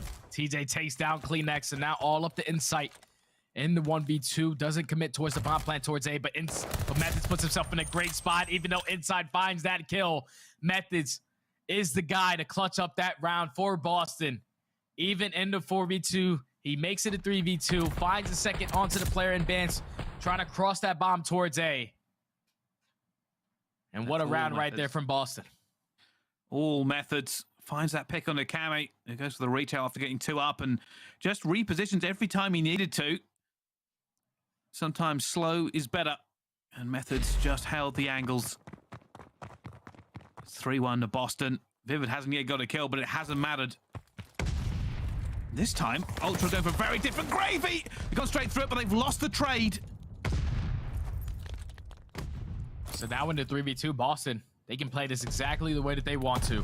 They have the man advantage. It's all on the Ultra players. Try to make a play. They get that hit marker with the nade, so now they know that at least one player is committing towards that B site. So bomb is starting to rotate its way over towards that A bomb. Now Insight gets taken down, and Methodz, he finds himself another kill on a 5-3. Can potentially earn himself a glide bomb. Can be in the 1v3. And he's basically going to be caught between a rock and a hard place. Methodz going to see him, and he does not even need to take the gunfight. Down he goes. I don't know who got it. It might have been Methodz. Bear in mind, he's playing for a streak. He is. If Methodz picks up that kill, that puts him on 6 in a row, but TJ takes it right from him. But even at that, Boston Breach, totally different game plan now on Tuscan Search and Destroy to give themselves a comfortable cushion in this S&D. Players are stepping up tremendously. If Methodz can earn this glide bomb, that can cause havoc for the Ultra. Up 4-1 is Boston. Same position as always, looks for Cami, and Cami fires back, and this time Ultra win the trade. They get 2 straight through. The difference. Can they continue to find this TJ towards the back, and he sees the little wink of the light. Decides, I'm not having any of that today. But he repositions himself, so he's simply just focusing on TJ rotating back towards A. Should be a very, very free kill for Cleanex. He spots him. Now it's all up to Methodz in the 1v4. By Methodz, this is basically a non-winnable round. You're on a 5 spree. You probably just want to play your life, and that's exactly what he's going to do. Play for that glide bomb going later into these rounds. Yep, no need to move. This is going to be one of the worst 26 seconds you're going to see in COD, but because nothing's going to happen. Basically going to hold this pre-aim. If he's lucky, he will find somebody rotating around the map to find him. Look for his 6th, but if you're Ultra, you don't really need to go looking. Yeah, you don't want to give him any freebies. You don't want to give him the opportunity to earn that glide bomb a lot sooner. Because they're all just going to play around the middle of the map. Methodz does get stunned out, so they know his positioning. I think Cleanex is actually going to go for the gunfight. Time is out, but eventually doesn't commit towards it. And Ultra secure the attacking round. Keep themselves alive in this game a little longer. But now in the back of their minds, it's all about Methodz. They have to take him down, not allow him to earn that glide. This is where it gets a little bit nervous for Ultra. They are considerably behind, and feeding Methodz a streak could be the difference. We know how devastating glide bombs can be on this map. What will Methodz do? He's had so much success up top fire and top church. I expect him to probably sit up there again. Yeah, he's just going to slow this one down, but Boston, they're ready for the push at B once again, and this time Bance is not going to be in a position to at least slow them down. TJ finds that opening kill onto Bance, so now they know he's the player that plays towards B. Let's all commit out towards B5. It's going to be on Cammy. He gets information that a bunch of players are on this side of the map, but they're fully committing for this fight. They're able to get it, and now in the 3v2. Heading straight back to try and get this plant down. All the way towards the back there is going to be Insight. But he doesn't have the position he wants. Cleanex is going to be with him. A 2 versus 3 here for Ultra. And already going to be a 1 versus 3. Insight's going to look for this first one. Does manage to find it. And you can never count him out. He's done this time and time again. But it's never easy, and it's never supposed to happen. A lot of time for him to work with, though. 25 seconds, he rotates his way back. And unfortunately, he does not check the corner. Just both Boston players playing on totally different sides of the map. Bad timing all around. 10 seconds left. Insight is able to find one, but there's not enough time for him to hop on this defuse. This is going to be an easy round for Boston to now put themselves at game point to potentially close this out this series. Oh, frustrating for Insight. Just so close to all the Boston players, but he also got the timing to get between them. Just couldn't find them. And now Ultra, after working so hard to get this far, are one round away to falling to Boston Breach. And Ultra need this win. They need this win as bad as they can. As bad as they want it. Because that winner's bracket for Major 4 can potentially not be in their grasp. But here we go. On their attacking round. Playing for that information of players trying to early attack through P5. They're just giving up full map control to Boston. You already have Nero in their mid alley. Yeah, and they have no idea he's here either, and Cleanix is going to go down for the first blood. Boston with every advantage possible now. Insight doesn't know where Nero is going to be. They don't know he's pushed up.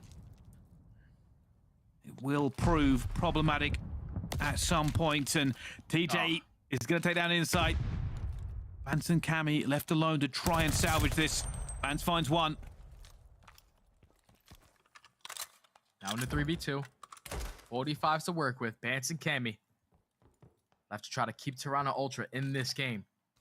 Gonna commit towards a B push as all of Boston Breach on the opposite side of the map. And even if they get this bomb planted, if you're Boston Breach, you do not want to at least make it a 2v2. You want to have the man advantage on the retake. His time is starting to take 20 seconds to work with. Eventually, you got to get this bomb down. But TJ, he's already off the rotation. He gives the information to his team. Now it's time to attack. A 2 versus 2, and Vance is in trouble. TJ is ready for him, and he's just stuck, and he's going to get taken down straight away. That's the game done. Boston Breach find it in the search and destroy. Revenge from map 2. And the defuse makes that 6-2 and 3-2 in the scoreline. Boston go 4-1 this split. What a beautiful performance from Boston Breach. To play 2 maps that they really haven't played with this squad.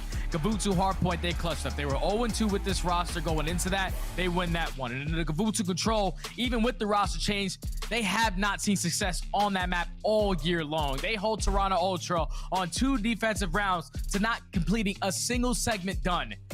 And they find themselves all the way in this game 5, and their game plan was beautiful. They take the map control on defense, and I said it before the map even started, they only attacked that B-bomb 2 times so far throughout this entire year. Pretty sure every single time on their attacking rounds, they were basically just putting themselves towards that P5 area, attacking towards B, not really committing towards the bomb plant, but you could just tell that that was causing mayhem for Toronto Ultra. They were set up for them to consistently play towards A. Boston just had the playbook in the back of their mind, how they were going to execute it, and they executed it flawlessly to close this search out in a 6-2, go 4-1 throughout this stage when a lot of people thought they weren't going to even make winner's bracket. This Boston Breach team is here to stay, and they're looking in prime form for Major 4. Absolute clinic here onto this one. Ultra, who have looked great onto it before, just weren't able to find anything. Constant pushes through B. Methodz holding down the angles, and there's no clutch insight for Ultra this time around. The S&Ds, they could not be more different. I think the biggest thing for me, though, has to be the control. This is a Toronto Ultra team so far throughout the stage who have been struggling in hardpoint, who have been struggling in search and destroy. Control has been their only bright light. But they lose that map to Boston Breach. Well, I thought in my mind they should be able to walk away with that. But with them losing that, they find themselves in the game 5, even with the better record. Just the unknown of how Boston are going to decide to play it, catch them off guard with their game plan. And unfortunately now for them, 1-3 in their stage with this last match going up against OpTic Texas to potentially even make it in winner's bracket. Not the start we wanted to see from Toronto Ultra, especially with the way that they left off at Major 3. Yeah, that's been a bit of a downhill struggle, and we'll have to send it over to the desk for them to break down every part of this game. Well, it's going to be easy to break down, and it's going to be simple. Boston Breach are just better than ever right now. I'm loving it. By the way, to close out the series, TJ and Nero had a combined 16 and 10 to close it down right there. Ali, They made it look good against Toronto. No, they really did, and not so much in that first search and destroy, but I'm going to be honest, going into that Game 5, I definitely heavily favored Toronto, and to see Boston Breach put up the fight that they would, I can't wait for the interview later to ask them about that, but again, their respawn looks incredibly dominant. That Berlin, though, it was a little bit of an ego challenge because we've seen Toronto Ultra have so much success on that map across all game modes, and it really showed in that Game 4, but Toronto Ultra, they have been struggling this split. Oh, big time. Toronto Ultra definitely showed those struggles in this matchup as well. Nameless, what's your opinion about both of these teams in the series that we just had? First of all, that was a fantastic series. Great display. I love the approach that we saw with Boston Breach, especially the map videos. I think playing both those Gavutus was really smart out of them. Yeah. And coming into this one, I love what I saw. There were so many plays throughout this series where I'm like, okay, Boston is a real deal. Like the AR play that we saw on Gavutu, on the rotation to P4, we saw they got a decent amount of time on P3, and then they pushed over towards P4, and it was just a scrap battle back and forth where they're able to get Toronto into the back spawns. I think they even got more time than Toronto on that hill, and they still rotate and get the initial time on P5. I love this Boston Breach team, and then in the search and destroy in the Game 5, the game plan that they had, playing over towards P5, knowing that Kleenex loves to play over there, trying to neutralize him, using your team nades together, picking up kills on the bomb site. It was great all around. This is a team that, you know, you heard Study and you heard Bryce talking about it. T4 potential. I really would not be surprised if they make an extremely deep run. And, you know, you talk about teams that had the hardest schedules. Well, Boston was certainly one of them, and they got 4 wins, now sitting at 170. Yeah, Boston definitely found the right time to currently peak. And in regards to Toronto Ultra, we saw with their schedule, next game is going to be against OpTic Texas. Now, even though both of these teams are really trying to get comfortable before we head over to Brooklyn, when it comes to Toronto, though, I'm starting to get a little concerned because the spark that we did see from them is starting to go away with big losses against really good teams. For me, it's kind of like two things really stand out. For one, it's inconsistency in some of the players like Cammy and Kleenex. We saw it specifically in this series. Like, it's not even series by series, it's map by map that they have these inconsistencies. Like, inside, I believe the control went like 31-19. Like, your AR is doing what he needs to do on the map, and unfortunately, 2 other players just couldn't really get anything going. And it's also, I feel like they need to re-deepen their map pool. I feel like they had a really large one going into this. Desert Siege, obviously, S&D is a very good map for them. Map 5 Tuscan, that was their second best search and destroy. They just got beat by a Boston Breach team that has been struggling in search and destroy across the board the entire season. So for Toronto Ultra to fall on one of their best maps again, I just think they need to deepen their map pool. Right. Nameless, what's your opinion about this? I mean, that's a good point. I mean, you can even talk about the map pool when it comes to Gavutu control. Like, that's a map that these guys should be winning against Boston Breach, who are 3-10 when it comes to that map. So for Toronto Ultra, also the inconsistency in the players. You saw it in this series, as I was just talking about. Cammy, map 1, doesn't have a great performance. The ARs in the opposing squad are popping off. And then later in this series, you see Kleenex starting to not have the best performance. And we noticed, like, when they're winning these games, it's because Bance makes this crazy miracle play. You saw it in the control. He flanks around, gets a 3-piece. If it isn't for him, they're not winning a lot of these situations. So it shouldn't be so much on an individual. Right, and speaking about big individuals, let's talk to Methodz, a.k.a. the Game Fuel Victory Spotlight interviewee. Zenny, congrats on the big win. Huge win. Obviously, my question has to be about the search and destroys, because you got the 6-0 in Desert Siege, which is a map that you previously were good on, and then you pull out the Tuscan search and destroy. Is Desert Siege just not really in your map pool anymore, or are you still just working on solidifying that game mode? Yeah, I mean, I think the best answer is our respawn has been looking pretty good with Reese, and search and destroy has taken a little longer than we would have liked to find form. Obviously, a big Tuscan win there. As for Siege, we probably got to go back and rework that one. Obviously, did not play well on that one. So some close rounds, obviously some clutches they had. Inside had one, Kleenex had a couple pieces. So definitely some work to be done in search. Zenny, talk to me about, like, all right, so let's rewind. Coming into this, you guys make a roster change into this stage. You know you're on the bubble. Everybody's trying to make it to champs. And you see your schedule, and I would say you guys had the hardest schedule on paper after Major 3 coming into this. So for you guys, do you feel like you've exceeded expectations, or what was the expectation coming into this? I mean, yeah. I mean, I heard you run your mouth about our roster change, so shove that one down your throat. True. It's Pause. Definitely exceeding expectations, I guess. I mean, for us, we sort of knew the caliber of team we were, right? We started off the season hot. Things got a little shaky. Obviously made a roster change, which is always tough, and felt like Reese was a steal. We were able to bring him in, and people had their opinions, right? People liked it. People didn't like it. Why cap? It's tough with roster changes because when you're playing so well for a good amount of time, you can sort of make a case for any player who through this series or whatever it may be. So I wouldn't say we exceeded expectations in our own minds, but I mean, for others, probably, yeah. Zane, I got to ask that accent, man. Where are you from? Small question. I'm from New Jersey. New Jersey. All right, so you're going to New York for this next major, man. You ready to make some noise? Yeah. Hopefully some good restaurants. We got winners bracket secured now. I'm pretty sure 4-1. I really hope we get winners bracket secured. It's crazy. We're at the point in the season now where every match matters so much. You got teams fighting to make champs. Obviously, we're still fighting to make champs, right? Obviously, 4-1 split is good work, but need to go to the major and hopefully bring one home. Hey, Zenny, kill it, man. We're rooting for you guys, and hey, you have a great day. All right, safe travels to Brooklyn. Thank you, guys.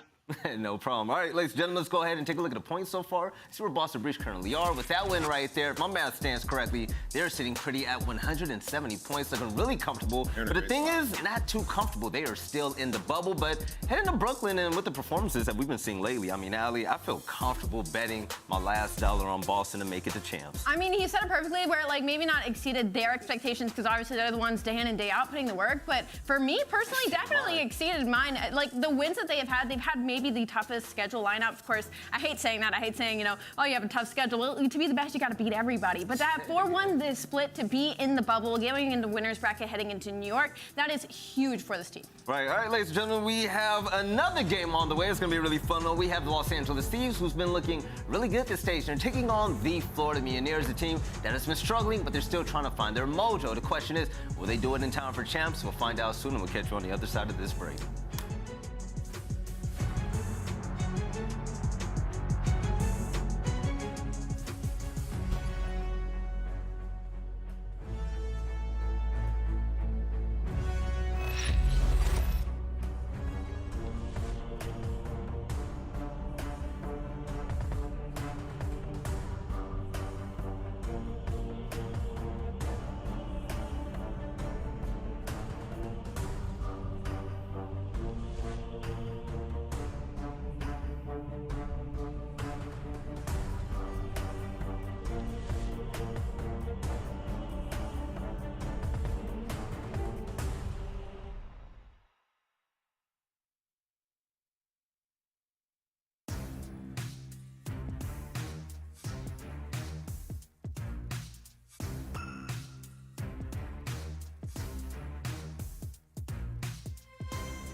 Hey, we interrupt this programming to bring you a very important message.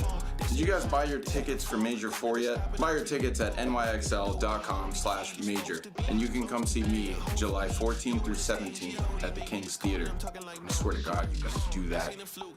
You better do it. You better buy your tickets, all right? You ain't getting in if you don't have tickets, so what are you doing? Don't make me mad. Don't do that. Don't make me mad. It's what you hear, not what you heard.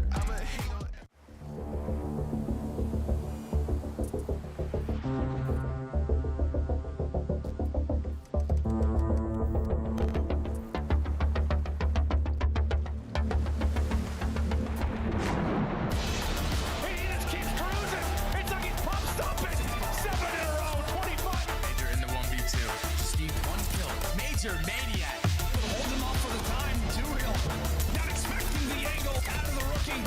Get 2, but still awakening on a 4. Whoa. Here from Florida. Oh my God.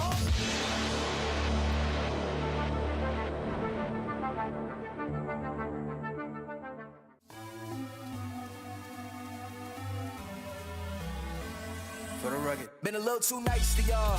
Now I gotta up price on y'all. Snake eyes on dice for y'all. Shoulders on ice for y'all. A6 all the hay. I won't get a ball today. Got lost in the ball and A's. I'm flipping the balls. I'm flipping the. Octane. That's what we wanted. That's what I'm talking about. He don't miss. Off record deals. Tell him talk to Colin for the quote. Off record eyes. Still want to act, not the ghost. For the record, I'm done trying to make y'all comfortable. All right, ladies and gentlemen, welcome back to the Call of Duty League. And yeah, you see all that money on the floor. We've been going crazy today with some fun series, and this one should be an absolute fun one as well, as we have the Florida Mutineers heading off against Los Angeles Thieves. And the question is, which team is going to come out on top? Hey, I don't know just yet, but I do know the maps and modes. Let's go ahead and get it on the screen right now. And Ali and Nameless, I'm going to hear your opinions. I mean, off the bat, I'm glad that there's not a Gavutu hardpoint to start off. They learned not to chow them on that map in mode, but there is one in the middle of it. That's going to be Gavutu Control, finishing off with 2 Berlins at the tail end of this. Honestly, I don't hate this for either team, Zan. Yeah, I don't hate it for either team as well. I mean, I look at this and I'm like, okay, Florida Mutineers are coming off a win on Desert Siege, Search and Destroy. They look great there. First time they've ever won it in a Game 5. And then also Tuscan, they're 2-2 on that map with this new roster. And for the Gav Control, that's a map that, you know, this team has been good at before. I mean, they're 7-3, it's their best control, and they have a bunch of AR players. So they're one of the teams that can really square up with the LA Thieves when it comes to Gavutu Control and have that AR presence. So I think both teams are pretty happy with this map set. Right, and also, let's get into it. Let's get into the hot seat immediately, right? It's going to be time for predictions with the talent. You guys weren't even ready for this off the rip, right? Ali, since you got the biggest smile right now, who do you have winning this matchup? I'm going to go with the one that's matching my hair in the background. I'm going to go with LA Thieves, not only because they had a hot 3-0 over Paris recently, where Florida Mutineers struggled to close it out, but also Florida's re-challenging on Desert Siege, and as well, one of the maps that LA Thieves beat Paris in was a 3-0 Gavutu Control. So I'm going to go with LA Thieves in this. All right, by the way, you being a redhead is off the chain. I love it. Oh, thank Great you. addition. All right, Nameless, man, you got LA, you got Florida. I'm going to go with the LA Thieves. Florida looked lackluster yesterday. That was way too painful of a series. I think LA Thieves, they've been the better team. They're playing great online finally. And, you know, outside of those 2 Search and Destroys, they got smoked on by Atlanta FaZe. They've been lights out. So I'm picking them to win this one. 3-1. All right. Me, so I was giving it the Zenny glasses for my picks right now, right? And you know what, the Florida Mutineers glasses, I've never really looked at them, but I mean, they're pretty cool. But lately, I've been seeing the struggle in them, so I'm just gonna keep them right there in the box. I'm rocking with LA Thieves, man. This team has been actually really good at this stage, and when it comes to land, I expect them to really tear it up when it comes to Brooklyn, but you know, there's enough coming from us. Let's go ahead and jump right into the game now. I'm pretty sure these players are definitely ready. Let's go ahead and see who's gonna come out on top. Thank you very much, gang. Everyone's looking wonderful today, and God only knows. Honestly, this week of games, this year has been something else, Chance. We have another very tight matchup, another important one in terms of standings and major placements. Whew. How you feeling, mate?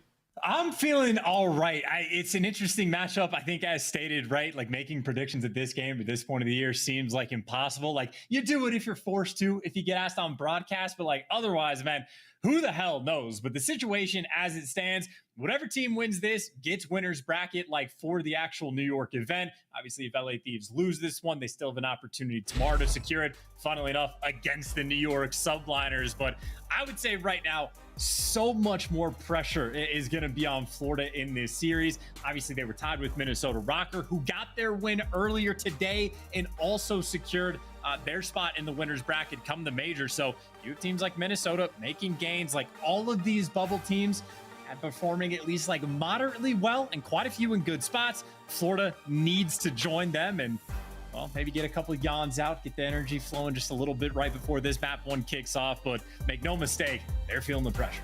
Yeah, a lot of pressure on for both these teams. And again, from coast to coast, all the way from LA to Florida, this is going to be a banger.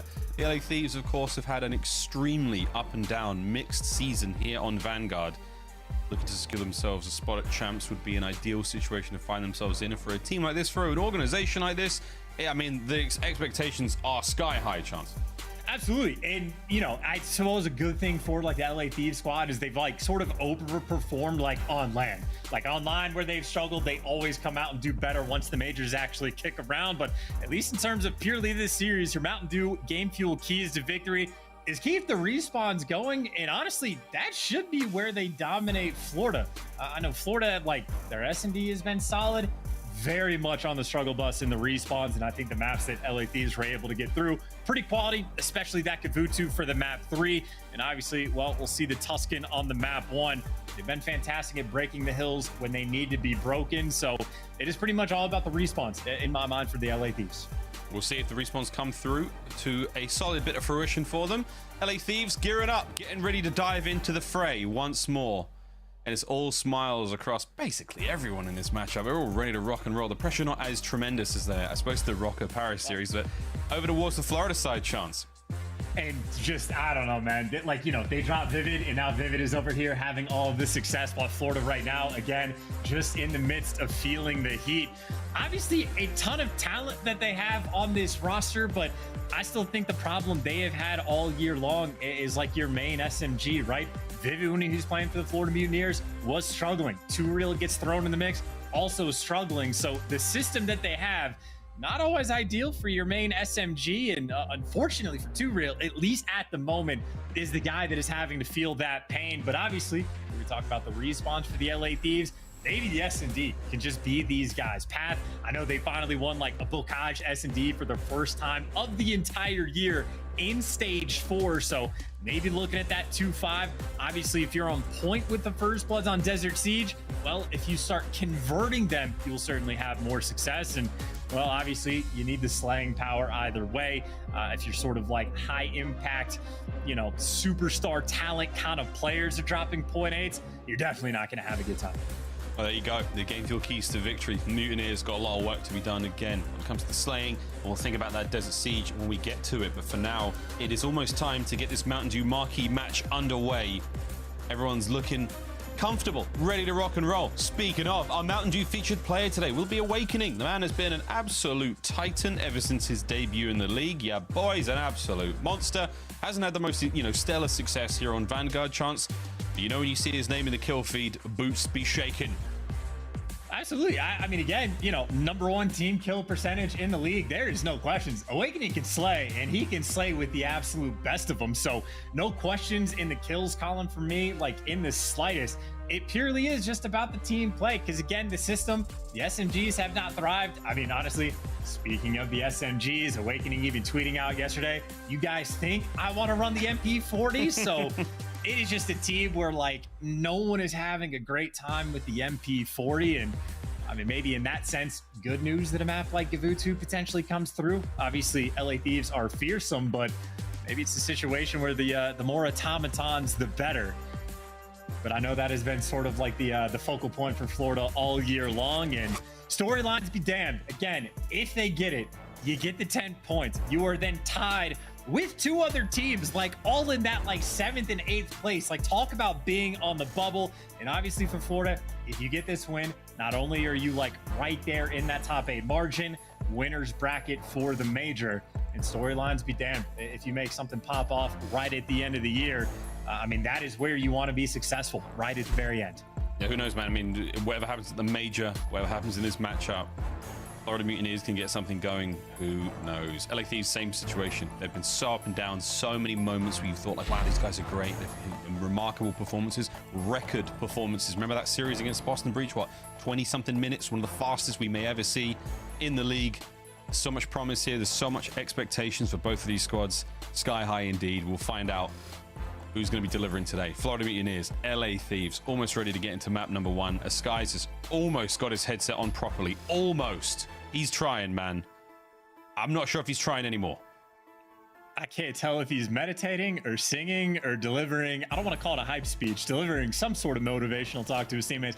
I think, honestly, just because the vibes on both sides of the metaphorical stage or the online stage, both the vibes are pretty high right now. So having a nice look at like the before and after as this like story actually develops throughout this series that we have.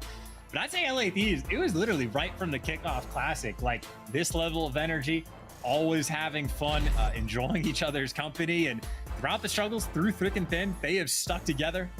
And I think this is the team that had literally the most roster changes last year to now being the team that has tried to stick through it till the very end. And I mean, honestly, things are certainly looking to be on the up for the squad. I think the only falter point they have had throughout stage 4 thus far is against Atlanta FaZe, which, you know, it happens. Against FaZe, yeah, unless you're in a grand finals, in which case, congratulations, you may have just won the event. But that, see, we'll find out what happens there. Of course, the New York Major upcoming. Slight issue with the lobby, friends, as you can tell. Everyone's gearing up, getting ready, waiting to get everyone back into this one before we can start things off and start proceedings. Our penultimate matchup of today here on this Saturday. And Skies, he's talking about what to do now on Tuscan. That's how you hit through, what, P5? That's how you managed to make that one done. He's now talking about, I think everyone's actually singing. Even Big Wake might be singing right now. Well, they could be praying to the COD gods. It's hard to tell. The only one who does seem slightly unfazed by this whole situation is Too Real, who seems to be keeping it very mellow and focused. All right, I take it all back. Man, everyone's having such a good time. What wonderful scenes coming into this matchup for both squads. I mean, look, as the matches have gotten more and more intense over the year, obviously, I think for the past 2 days, the lobbies have been feeling that pressure and a lot of crashes. Who was playing Atlanta FaZe yesterday where they were having a grand old time making a centipede on the ground? So maybe they're just having fun in between London, the games, yeah. chopping up just a little bit, testing whatever the new server is going to be. And yeah, now begging. Now. Yeah, begging. Please, and his hands together. We're almost there, friends. But yeah, gonna be a good one, Chance. I mean, actually, I would love it in production if we could take one more look at maps and modes just to sort of, you know, pen this out. Oh, wait a minute! Whoa, whoa, whoa, whoa, whoa! Fist bumps! Whoa! We might be ready to roll, peeps. We're loaded in. Let's get it. Here we go into Tuscan. Map number 1 of our Mountain Dew marquee match today. LA Thieves, Florida Mutineers, and oh lordy, let me tell ya, based purely on the map records, this should be fun. Well, it's worth pointing out, right? I mean, Florida's had the maps where Awakening drops bombs on Tuscan and they still lose. But with this current roster, 2-2 record, Florida have beaten New York and Minnesota, which obviously 2 pretty good wins. New York has been honestly in contention for best hardpoint team in the game. So Florida with that win is great, but they also have losses to London and then Paris on Tuscan as well. So on the Florida side, you truly have no idea what you're gonna get. But also for Florida, they start on the technical good side. So dodge a couple nades, get right into the point. See if they make the most of it. Octane versus Major Maniac in the main AR battle for now. Awakening, you see him on screen as well, providing some bit of help. Turu will be the first player to draw blood here in the matchup, and he's getting things going. Nice set of kills. Over towards the hard point we go, and Envoy decked out in pure red. He and Kenny are running the show on this side of the map. Time going the way of the LA Thieves. Good work again as Kenny keeps it going. And strange opening break. I mean, maybe you want to dodge the nades, but the reason I said Florida start on the good side is because you quite literally do get to the hill first, and most teams are able to take advantage of that. Instead, Thieves are now bullying them. Good news, though, for Florida. At the very least, you do flip those spawns, but obviously, at the start, you will be climbing out of a hole. Yep, indeed. That hole now over towards P2. That's exactly where the Florida Mutineers are going to find themselves. 40 seconds plus is going to be the lead that the LA Thieves have managed to already accumulate. So now we look towards Major Maniac on the back line, trying to keep that side of the map safe. Drazah going to be the man he's going to go toe-to-toe with as now we fly forward. And the Major stands tall, finds one, finds a second. Back line all safe for now. Towards the front, now we divert our eyes. Yeah, Major Maniac actually flying on the map, like, at least in theory, right? 4 and 4, taking quite a few gunfights and wins a couple of the big ones in the back, but towards the actual point, you see LA Thieves, I mean, almost fully stacked it, pretending it's control. Meanwhile, Kenny, there's number 6. One more for the glide, but unfortunately gets shot in the side. The cover is just a little bit too late. And still an important battle for the final 25 seconds. Scrap time, absolutely worth it. It looks like Florida gonna get it. Amoundu, future player, Awakening, bottom side of church now. Almost in sweet timing there to pick up a couple of kills, but now towards the sort of circle back. Side top radio, he and his teammates, 2 Real, has put up a wonderful performance now as well. Into P5 they go. Big Wake leading the charge, finding those kills. Trades out, over towards P3 we go now. Left-hand side of the minimap, friends. Not an easy hard point to hold or break. Sorry, a little bit easier to hold. Way harder to break. Let's see what Florida have got in here. Well, I was going to say, they took so much time to clear out P5, and Kenny still hits the late flank. He does get traded out, so actually, nope, you don't even get the roof side spawns, but now you technically spawn in a pinch. How are you going to read number 8? Just come shoot Envoy in the back. You see his teammates waiting perfectly, and shout out to the spawn system. Florida right inside foul. What a break indeed. Now you've seen that lead. The LA Thieves worked so hard over the last 2 hard points. Slowly vanish. Here comes the next hit though. Envoy the first man in. Sky's up. Shots are good. Can't get the second. 2 Real though. Throws an absolute doozy. That's a sweet 2-piece as he is having a wonderful map so far. 9 and 6. Makes it 10. Double digits already.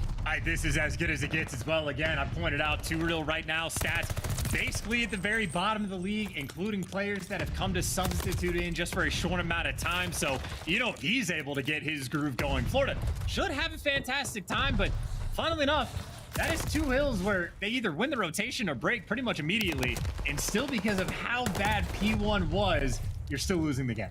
Yeah, tough. Not too far away from it though. As again, bottom side of church now, that's the next hard point up. Octane cutting the reinforcements in half. The Sky is now going to continue the flow of troops in towards the bottom side of church. Kenny 9 and 5 had a great opener again.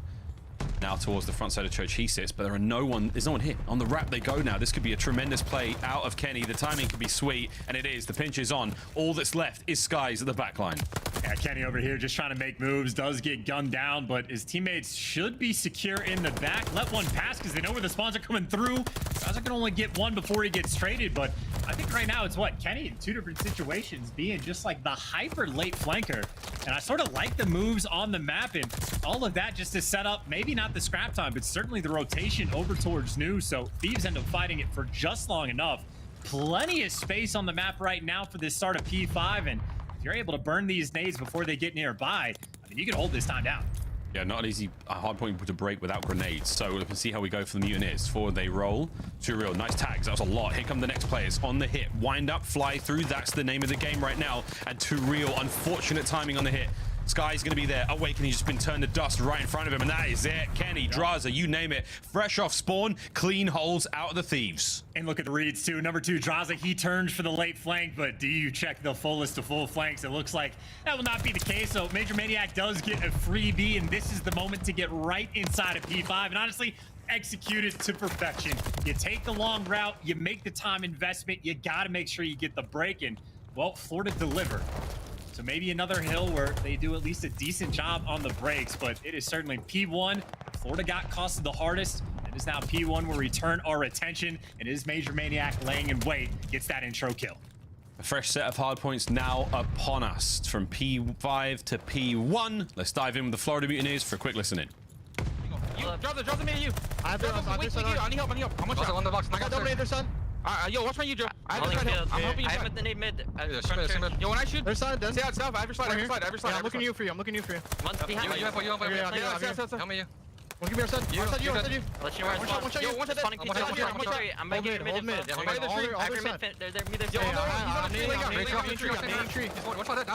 Nade tree, you're good. One's fire. I have your mid. I got you. Yo, the tree. Fire still. I got one mid. Snaking tree. I'm saying I'm pitch. Can he pitch? He's going bottom church. He's going back. He might go T. Get fucking win, bro. Hold this back. I'm picking up. I'm going to the bomb church, son. Excellent. What do you do? We're missing Sam and fucking Sam and Dill. Back vector. He went T-door. Oh, bad P5. I'm in the back door. One's P5 on me, guys. Back door talking. P5 on me. Make sure we're getting back, Joe. Choice words and keeping account of players' chance. What do you make of the comms? I mean, that's pretty much what you want. I mean, don't get me wrong. There are a couple players in the league that are cleaner, but that is like the veteran of veterans. And, well, you're making the big plays and keeping track of players. And Major Maniac, again, on this back tank, is just shutting LA Thieves completely down. And, I mean, now you get posted up. This is as good as the setup you could really ever hope to get. So Florida trying to run it up now on P2.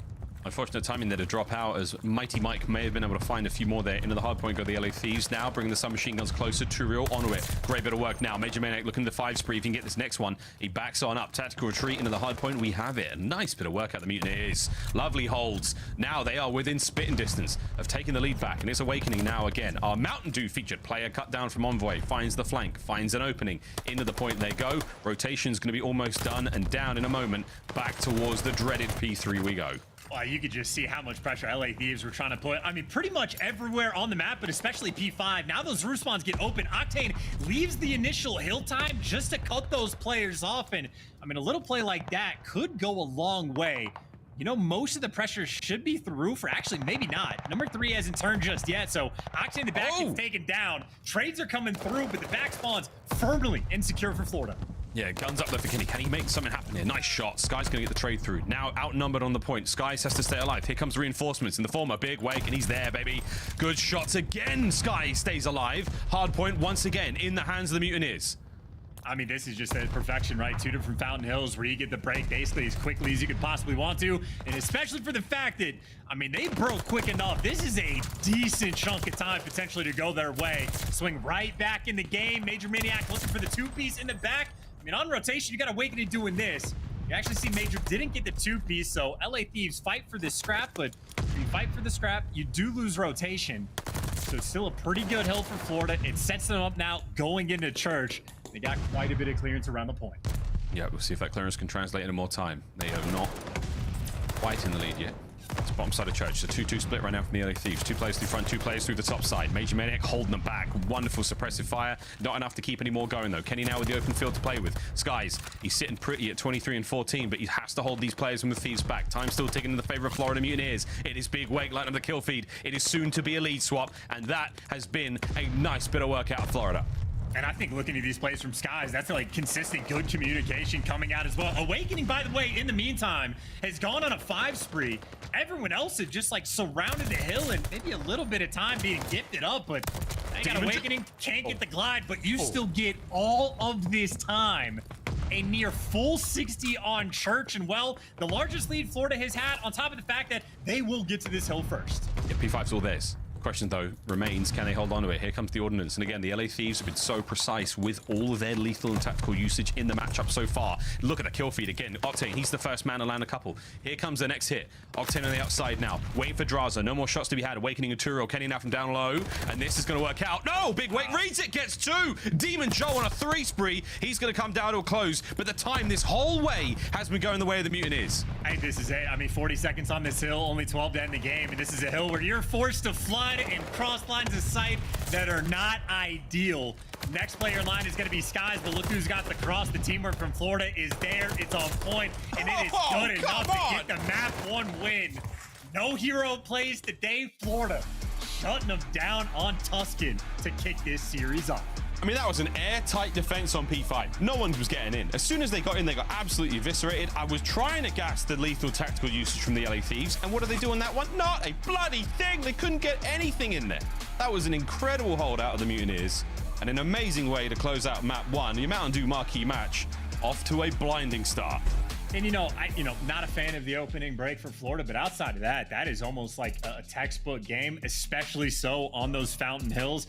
I mean, LA Thieves, 2 for 2, just because they got bullied out on the second hard point, that they get a free and clear rotation over to that 3rd hill. Both times Florida take their time, go through like the roof side of the map and just break the spawns. The first time, I know like 2 Real getting a spawn towards the middle of the map helped them out quite a bit more, but the second time around, pretty much done perfectly. And you go into a hill that, I mean, it's not a money hill anymore since the spawns got changed, but still a hill you want to grab a decent chunk of time. Thieves get absolutely nothing, and well, end up getting starched on the scoreboard towards the end as well. So I think that was pretty much the deal breaker on this one. Came down to P3. P3 indeed, and we look back at that one, a fast Tuscan. Our scuff play of the game, though, we're going to give this to Major Maniac, because he had a couple of magnificent plays towards the backline chance.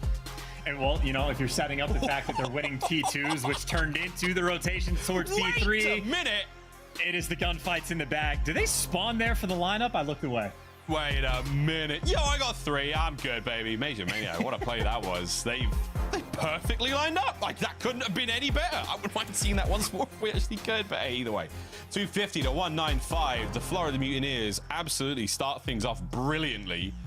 We might actually, do we have that again? Production, that's ridiculous. We do, 100%. Do once more, ladies and gentlemen. Everyone get ready. Here it comes.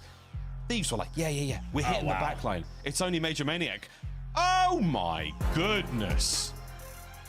Well, I'll be. Wow. I mean, I've only ever seen one other lineup like that, and there's been wait, they line up. They line up, and that is quite something. This doesn't happen too often in Call of Duty, but you know, I mean, that player at the front. Wait a minute, look at the kill feed. Wow, unreal. I mean, again, it was the first time around Major Maniac had the back of P2 when he's on the tank, gets a couple kills. The second time P2 comes around, obviously that happens. In both times, it is Florida dominate the P2 hill. You go into the new hill, they basically get the insta break. So maybe I should have backtracked a little bit further for where like the moment of the game was actually happening. So full credit to Major Maniac. Both go arounds on that second hill. Absolutely pops off, and his teammates deliver going into new. So that is a pretty efficient game of Tuscan coming out from Florida. And again, if you were looking towards the respawn, thinking LA Thieves had the advantage, well, a spicy way to start. Great spicy way to start indeed. Search and Destroy, though, is seemingly anyone's game as well. So we'll see how this one goes. We're almost ready to roll into Desert Siege in just a moment. A moment of brief contemplation now for both squads, as again, I think all those smiles have dissipated somewhat, but hey man, gotta hand it to Too Real, Matt. We've been calling him, I don't think we have been publicly calling him, but I've seen what? But he's not had the most, you know, spectacular launch into the professional Call of Duty world, but so far, I mean, that was a wonderful start for him in the series. Great turnaround from him. There's been a lot of criticism going his way, being forced into a very, very difficult situation on the squad, but Too Real bringing the heat there in the first map. Scary prospect coming into the professional league in a team that is already in a down and out situation, trying to revive and keep them going. And indeed, a wonderful way to get it done there in map number 1. We'll see if they can't keep things going in the search. That is coming up in just a moment. And just to touch on Too Real a bit more with Vivid comparisons, funnily enough, Vivid, when he was playing on the Florida Mutineers, I think had like 29.5% of his team's deaths.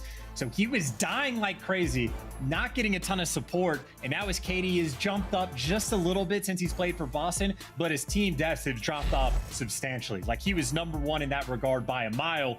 Too Real has basically taken over that, where he is still the majority of his team's death.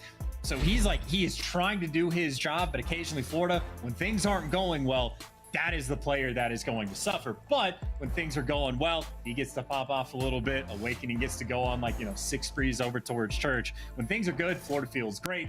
When things are not good, again, it's just your SMG on this team that is going to end up being that guy. Whatever the case may be, hey, you get the first map win. You go over towards Desert Siege, where certainly LA Thieves in the stats look a little bit better, especially just because they have the offensive wins. But funnily enough, it is a 3-5 record for Thieves on this map, in spite of the fact that they're winning like 54% of the rounds. So the round percentage conversion, fantastic. Actually winning the map, not so much. We'll see. Winning the map sounds so easy, doesn't it? Here we go, though. Let's find out just how difficult this could be. Skies, snipes up, and... oh, no. Maybe Kenny. Repeaks. And this is a tense opening here on Desert Siege in the search. Well, you can wallbang. I think, well, Kenny's actually behind 2 walls, so maybe not, but Kenny definitely a bit more aggressive than what you're used to seeing on the back tower, and these guys might have to do a little bit of a tap dance to stay alive. But again, Kenny's more aggressive on the map. Sky saw him. That's a freebie. Envoy does get the trades, and then is bombed down, so I suppose the free first blood, you go right back to a 50-50 spot.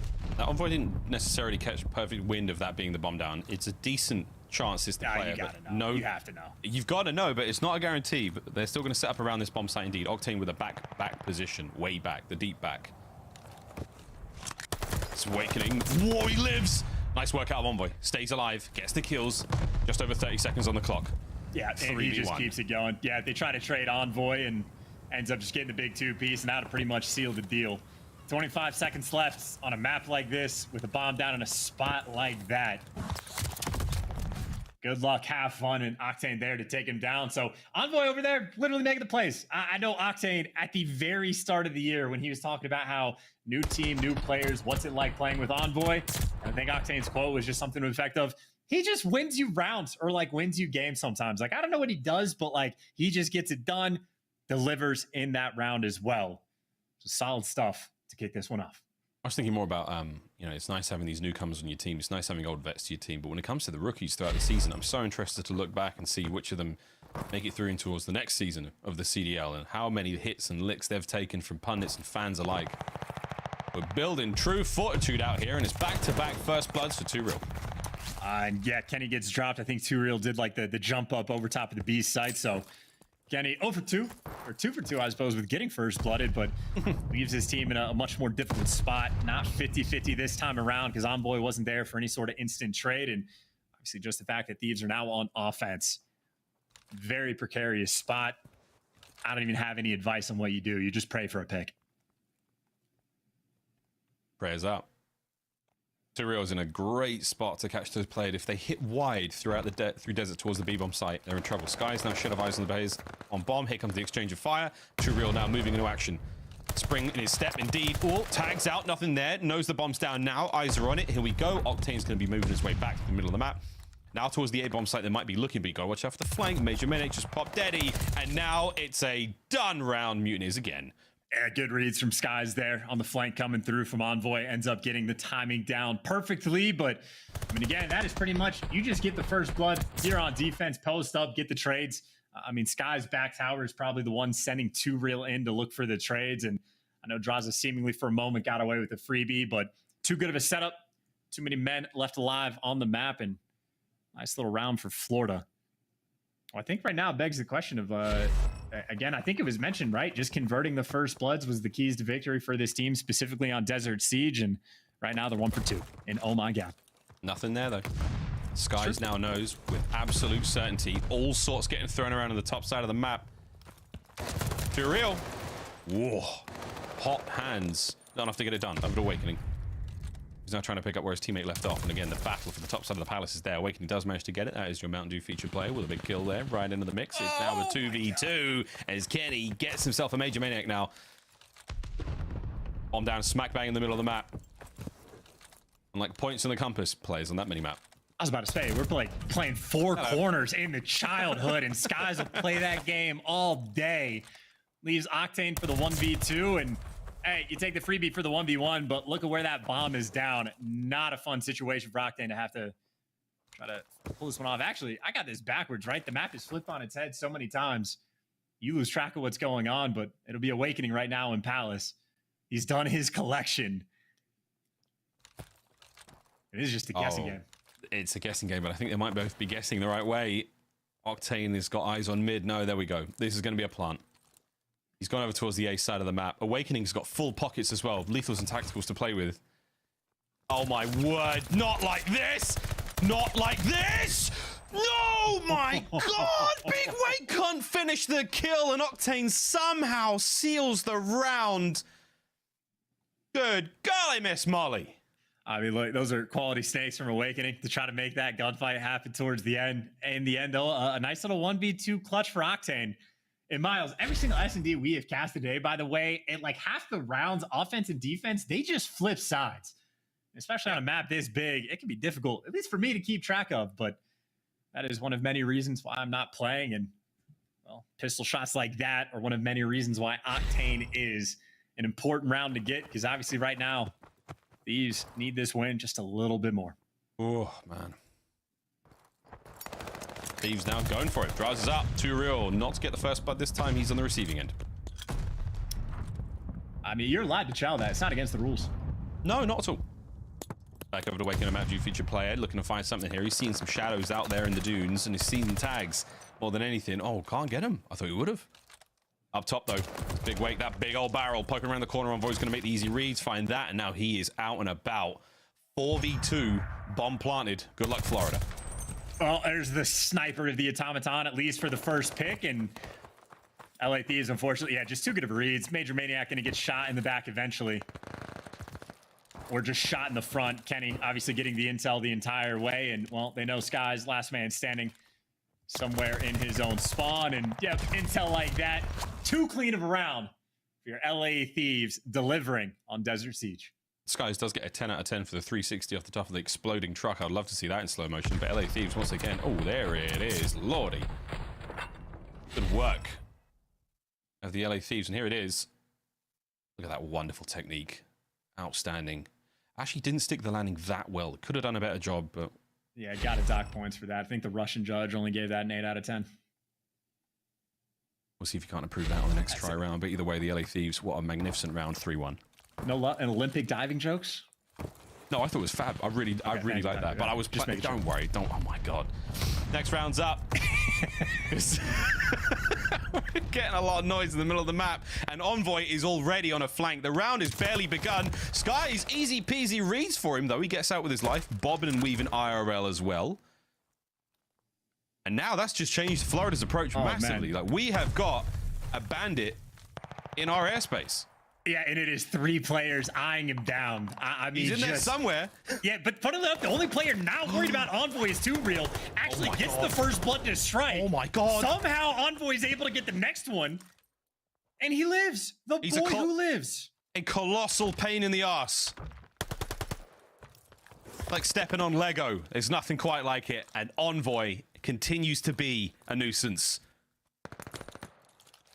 I mean, it just in the end, Too Real ends up dying. Too Real got straight up abandoned this round because everybody worried about Envoy, and 3 players weren't good enough to take him down. Octane said it at the start of the year. Envoy sometimes just straight up wins you rounds by himself.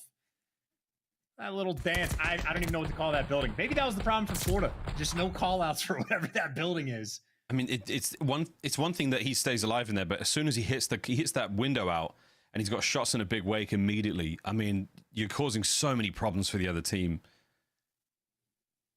Game plan working out right now for the LA Thieves here in Search.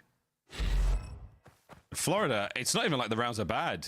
They're not getting absolutely blown apart. It's just Envoy being really difficult to deal with. And obviously the 1v2 that Octane got, definitely a stinger. And obviously is a 1v2 that gets traded into a 1v1, so they just lose the 2v2 situation, but talk about what a swing round could have been. Also, Awakening right now, I think, only has a single kill. So he had a slow start in the Tuscan, completely turned his game around. Maybe be on the lookout for him to do so in the S&D, but right now for LA Thieves, a stagnant and very explodey round. Awakening gets number 2. Oh, Drazah.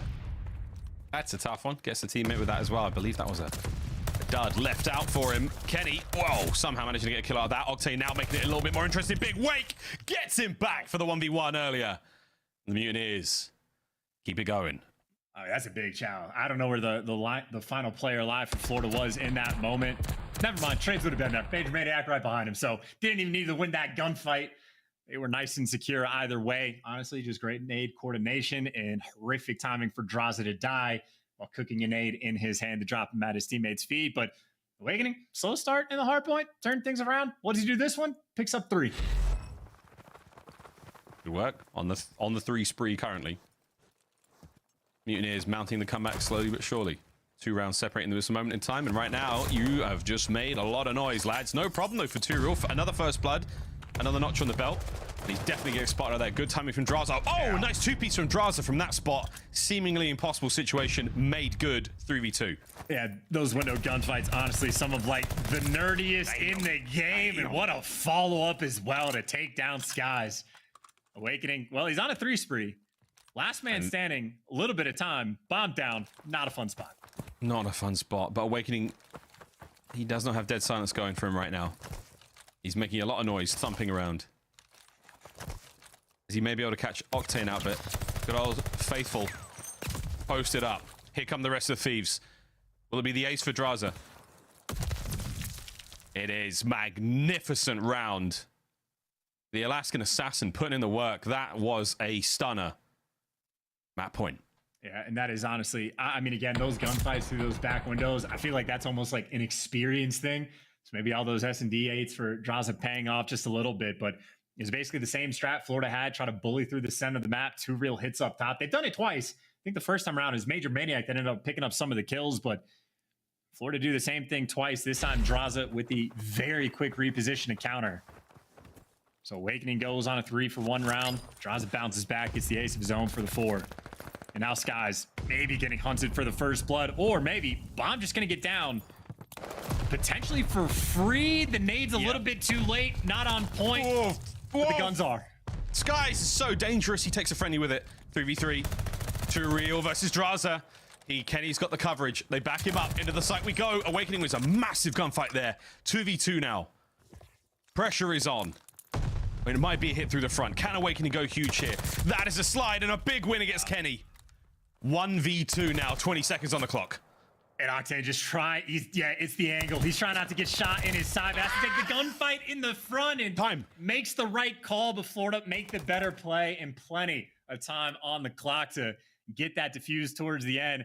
That is an impressive retake coming out of the Mutineers. I mean, you start off killing Major Maniac with the accidental, but at least you take care of the bomb planter. And I mean, it is quite literally just the gunfight. Awakening wins versus Kenny.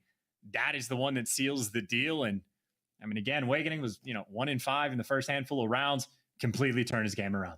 Yeah, unreal. And what a play just to throw those shoulders to draw the aim of Octane. Full knowledge of Skies is coming up behind him. That was a great round for the Mutineers to win it. Keeping themselves alive here in the search. Still, map point for the LA Thieves. Not such a fast hit with that bomb in hand, but Too Real. Heavy exchange of fire there as Octane just about gets away with his life. Bombs down now, Drazah first blood. Yeah, I was going to say maybe good news. You're not dealing with Envoy in your spawn, but you get blooded like that. And again, bomb down. It's just an extra step to try to convert this round on offense. And you can pray for a pick, but Octane's not going to give that one up too easily.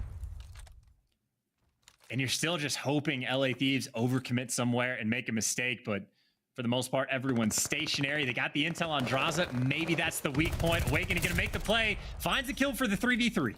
He pounces and he posts up straight away. The confidence of this man. 3 spree right now. Good old 3v3. What a spot. Great timing. Kenny gets away with it. Perfect reads. No! Oh my good God. He almost broke Envoy's ankles. That's a massive win. Less than 30 now on the clock. LA Thieves a man up.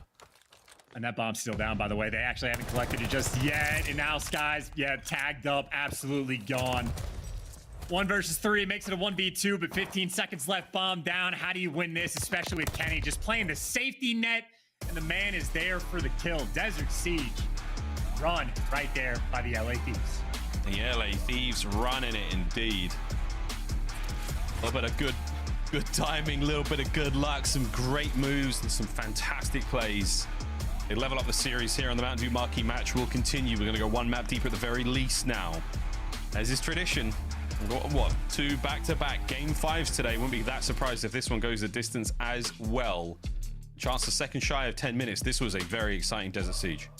And funnily enough, Too Real only had 4 kills. All 4 of them were first bloods, and obviously at least 2 of them off memory, not taken advantage of in the slightest. So Florida struggling overall just a little bit, couple tough rounds, and I mean, in all honesty, it is pretty much that 2v2 situation where Octane clutches the 1v2 that sort of puts you over the top. And honestly, dealing with Envoy just straight up winning rounds for the team as well wasn't too fun to deal with either.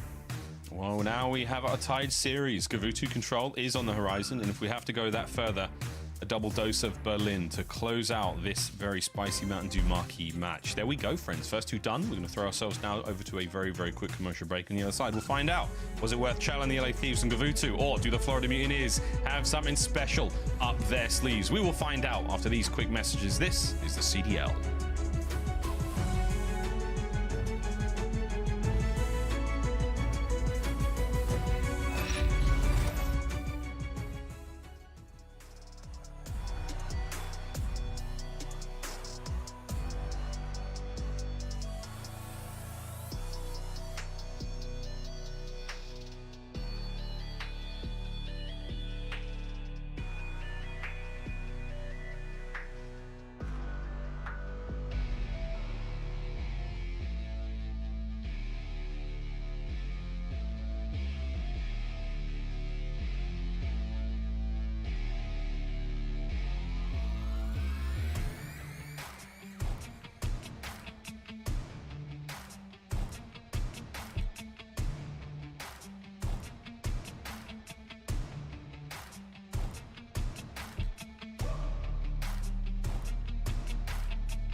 The Call of Duty League is brought to you by Mountain Dew and Zenny. Armor your eyes with Blocks gaming glasses starting at $24 by visiting zenny.com/CDL.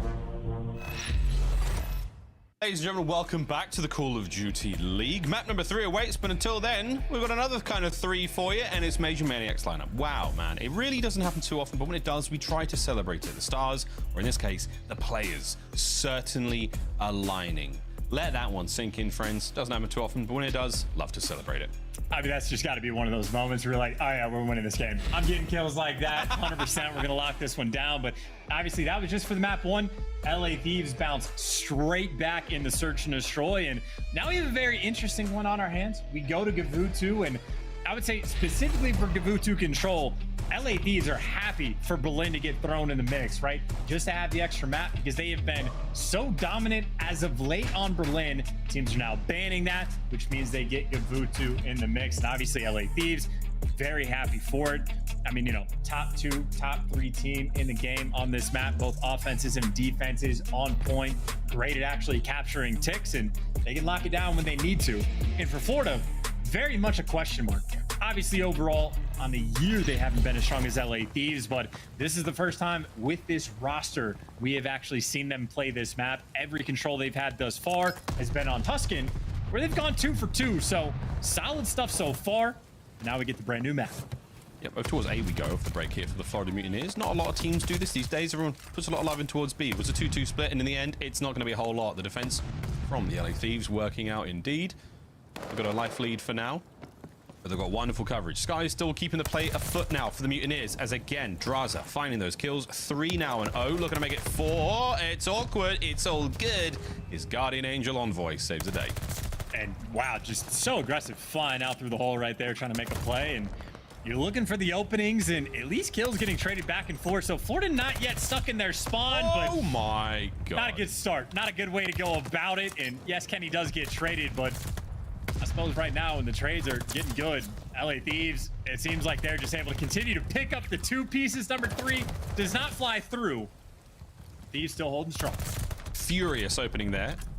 Less than 30 to play with right now, and the Mutineers have barely been able to sniff a point. There we go, finally into A we go. Bit of pressure over towards B as well. 2-man stack, or at least 2 players over towards the A side of the map, as Major Maniac maintaining ring control. Don't let anyone flank over. This is going to be a big fight to win if he can. Power positions either side. A steady aim and calm nerves is going to keep him going, though. You still have to finish the job at A. Now it will come down to the Major.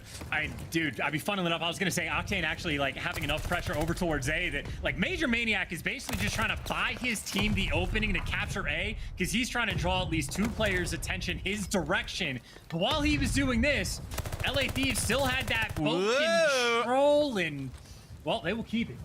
Okie dokie. That is the round. What an... wait a minute, it's not over yet. On the B we go. Kenny's going large over here by the A side of the map. Mega large, 4 in a row. The rest of his teammates are up and about. Octane's now going to try to make this. This is for the round. Get this kill, catch this player out. 2 real, play sneaky, play good. Oh, nice shots. Not able to get the second, though. That should be it. No, over towards A we go. The map is not done just yet. Yeah, no, 1.3. It's 2 players on the hill. So right now, Florida are forced to stack it. And that'll be done. Oh, my. What? Octane makes up for the team kill earlier, sealing a deal with the 2-piece. And I mean, I think that's what, only a single ticket progression? Maybe they got a second. There's a peach right there. What's a peach? What's a peach? Sweet throws, swap sides. Mega defensive work there from the LA Thieves.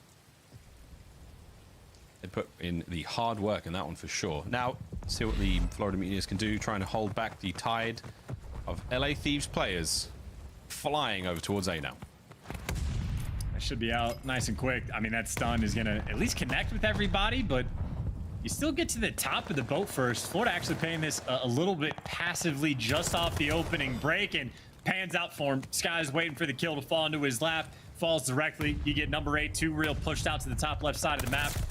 Spawn trap for the most part already set up. Thieves, not a fun spot. Not a fun spot. Shades of the opening round now. Mutineers, the ones dealing out the hurt.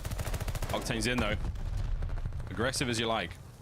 Good reads, wonderful awareness, but not able to get everything done alone. And somehow Brought down in the end. Enough time though for his teammates to get into the fight. And now we go on the defense in a big way for the Florida Mutineers. A clean sheet now as they move forward. And this could be it. The trap could be set. Yeah, this is you go 4 down, you will not be able to get out of your spawn. Florida now has everything under control, and they might have gotten bullied when they were on offense, but right now they are just bullying harder. So we've been thinking for a round 5, Florida. This is as good as it gets, but right now everyone flooding through Cliff. It's Sky's here, the lone defender, but look at that heady and look at that streak. He goes on a 4. He's got the help on the cross, and I mean the introduction in the final chapter of the blender. Gabutu in his finest form. Oh, for sure. The last 20 seconds right now. I mean, the LA Thieves, they are up against that locker. The Mutineers have just called him a dweeb. They're now going to try to take the lunch money. It's a 5 spree for Skies. It's less than 10 on the clock, and it is an absolute magnificent round out of the Mutineers. Go on, Skies, do it. Do it, Skies. Charge them, Skies. Don't be a coward, man. Wow. Back-to-back banger defensive rounds out of both teams. And you know, the hype right there, justifiable from Skies. Obviously, you still have to go into this offensive round. It's still only a 2-tick lead, but even if they just capture A, I mean, you have to feel great about your odds, especially so now that they have the Glide Bomb in the back pocket. So, moment of the game potentially right there for Mr. Bueno. And Florida, I mean, if the odds coming into this, if you want to call it 50-50 right now, probably 75-25 for their odds to win this map.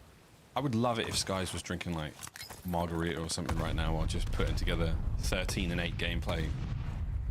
Sure. That definitely isn't happening. But sure. Yeah, why not?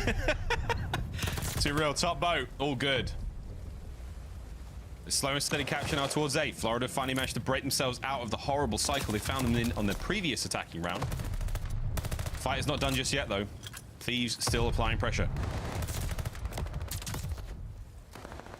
Well, this is it. That's 4 down. I was going to say, this, dude, you could call on your Glide Bomb in this moment, to be honest. If you get pressure on B, I mean, at least the idea could have been there. They're just going to let Awakening try to do his thing in the back. He does get taken down. The stun's at least on point for the LA Thieves, but either way, not a fun spot. 2 ticks have already been captured. This is everything Florida Mutineers want.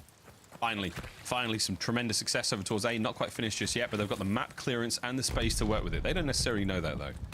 Slower hit now off of the cliff side. Drazah, the sole defender over towards A. Awakening might be able to get him pinned down. If they can take care of the kill, they're looking at nearly 2 minutes to hit B with.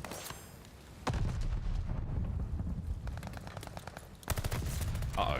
Chance, what is going on? How has this happened? How has this befallen us? I don't believe my Zennies. Absurdly slow plays round, not gonna lie. Like, from both sides.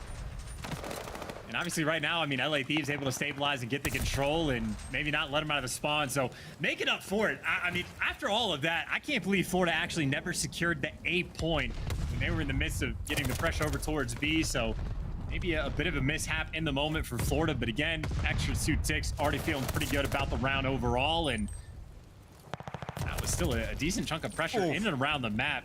This has probably just been like slightly strange for Thieves to deal with the entire time as well. Yeah, expecting a certain pace, expecting the members of the Mutineers to be in a certain spot at a certain time. Not there, but you've now got a minute 20 to play with. I count just in the advantage of the Florida Mutineers for the time being. Trying to get that ring control. That's the operation right now. Major Maniac being the man to lead that charge. Meanwhile, on this side of the map, 2 real with he and Skies. Slow approach through green. Slow reaction, sadly, there from 2 real. Drazah's going to get an easy one. You still have the Glide Bomb to work with if you need it, but you might need it soon. Well, I think that's the goal for the LA Thieves. I don't suspect it'll happen in this round, but Thieves do want to burn the Glide as quickly as they possibly can. But I think they'd rather have it happen in this next round, because if you got a Glide Bomb getting called on you this round, that means things are not going well. But for the moment, the trades round ring on point for the LA Thieves, and Octane there to sort of secure the deal. 35 seconds left. Major Maniac maybe thinking about making a play on the flank and maybe finds a small opening. And with a gunfight like that, hey, Florida maybe can make something happening until he gets chopped down and the fight for ring commences. Yep, the battle for ring now begins. There's the first in. Awakening brought down as well. Envoy and Octane doing the work. Envoy, what a 3 spree that is. 15 seconds now remaining in this round, and it's not looking that likely for the Mutineers to be able to cross over it. The final 5 lives they have may not even come into question. It's simply the journey is too much for them. The shots at range are going to be there. Number 5, Awakening desperately trying to make his way forward, but the time not on their side. LA Thieves. Clock drowns out. They get another round. Map point. And I mean, you know, this goes without saying that the goal from LA Thieves is to try to win this round, to just win the game, but it is not shaped up super well for getting defense for the round 5. But more importantly, it is about just burning that glide bomb as quickly as they possibly can. In order to do so, well, obviously, you're going to need to put that pressure on A. I think right now, down by 4 or 5 ticks, so they're going to have to secure A. They're going to have to get the pressure on B, and if they can get rid of the glide, that certainly opens up the window to try to get an offensive round win, but sooner is better than later. Here we go. Let's have a listen in now with the LA Thieves and see if they can't achieve those mission objectives. Yeah, I'm trying to top left green window. That could be their door. Okay. Top right. I can lift your left. I'm leaving. Yeah, I want you. I'm gonna need it. Okay. Maybe I'll top green. I gotta live, bro. I'm leaning. Wake top green mid tank on us. Yeah. Top shit on Mike or wake is top green on me. I have your cast. I'm still top green. Top green. Wait. I'm still top green. Circle mid tank. Circle tank. Top tank. Mid tank. Last guy was wake P5. Okay. Yeah. Cross. Yeah, I'm mid tank. Still top green, bro. Yeah. Play kill. Play your kills. Everybody hold it. Yeah, let me deep cut. Yo, top green. One shot. I'm low beat. One's on me point. On me point. I don't know if he saw me. I'm back radio. Give me a second. Okay, I'm playing low beat. They got it actually. We can.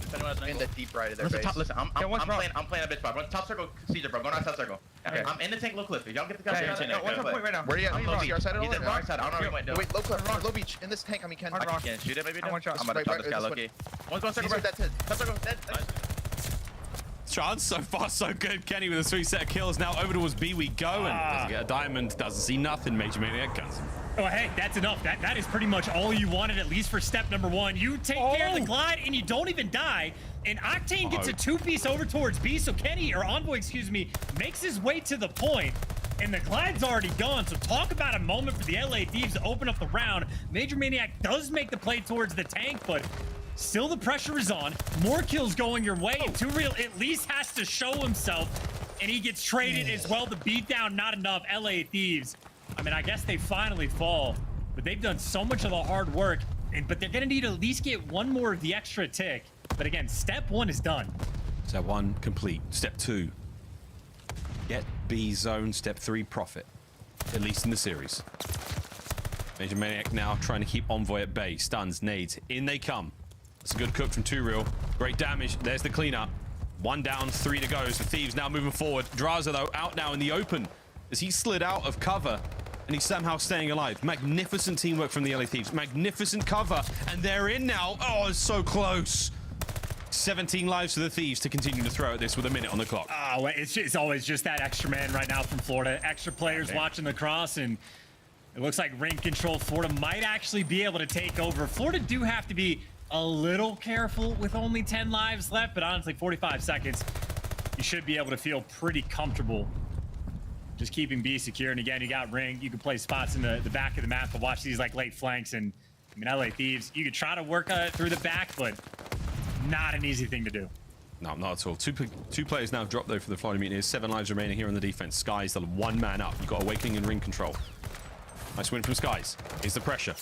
Awakening should be there. Oh no, it's getting a bit awkward. He's getting pushed at ringside as well now. So the perfect pitch down for the LA Thieves. You shoot a ghost. You've got nothing now. Over to Awakening. Pistol in hand. It's a 5 spree with 25 on the clock. He stays alive, but you are running out of lives, Florida. Hey, well, I mean, keep in mind, LA Thieves still need the extra tick, right? If you want the defense for the final round. No respawns remaining. If you could do it on the kills, that's great, but you only got 12. Number 4, the last man near the point, it's Envoy, and he gets dropped. And in the meantime, what was originally a bad glide bomb coming out of Skies, Awakening gets number 2. Oh, that is your Mountain Dew featured player right there, baby. Final round is upon us. Could be a margarita, I'm telling you. I mean, guys dude, getting lit. All of that work, though, LA Thieves playing it so well on the attacking round, because they got bullied hard, or so hard on their first round on offense, you still end up on offense again for the final round. And we thought that getting rid of Skies' glide bomb was a great thing.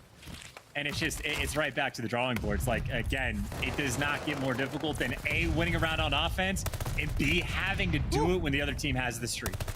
Yeah. Big Wake is absolutely twisted right now. Into the zone. He got a tag into Drazah. I mean, that boy is moving differently right now. Sky is toe-to-toe with Octane. as they try to battle now for map control. Oh my word, Drazah once again, right place, right time, keeping the kills flowing now for his squad. It's a 2 spree, but you've managed to get those crucial kills, and now you're on 8. Well, I think last time on offense, or literally the last round, LA Thieves, as soon as they got control of A, I mean, able to post up, you even heard in the comms, take your time, play for the kills. They're machines when it comes to this portion of the game, but again, capturing B, one of the most difficult things. They're the 3rd best team overall in the game, making it happen, but so far not so good. Kenny tries to make plays, he gets shut down. Envoy next farthest pushed up on the map, he gets shut down. Drazah potentially the next in line.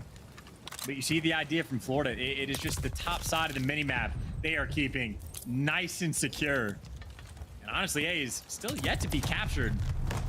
Should be good to go. 2Real not able to make that play. Yeah, so close. Not able to stop it.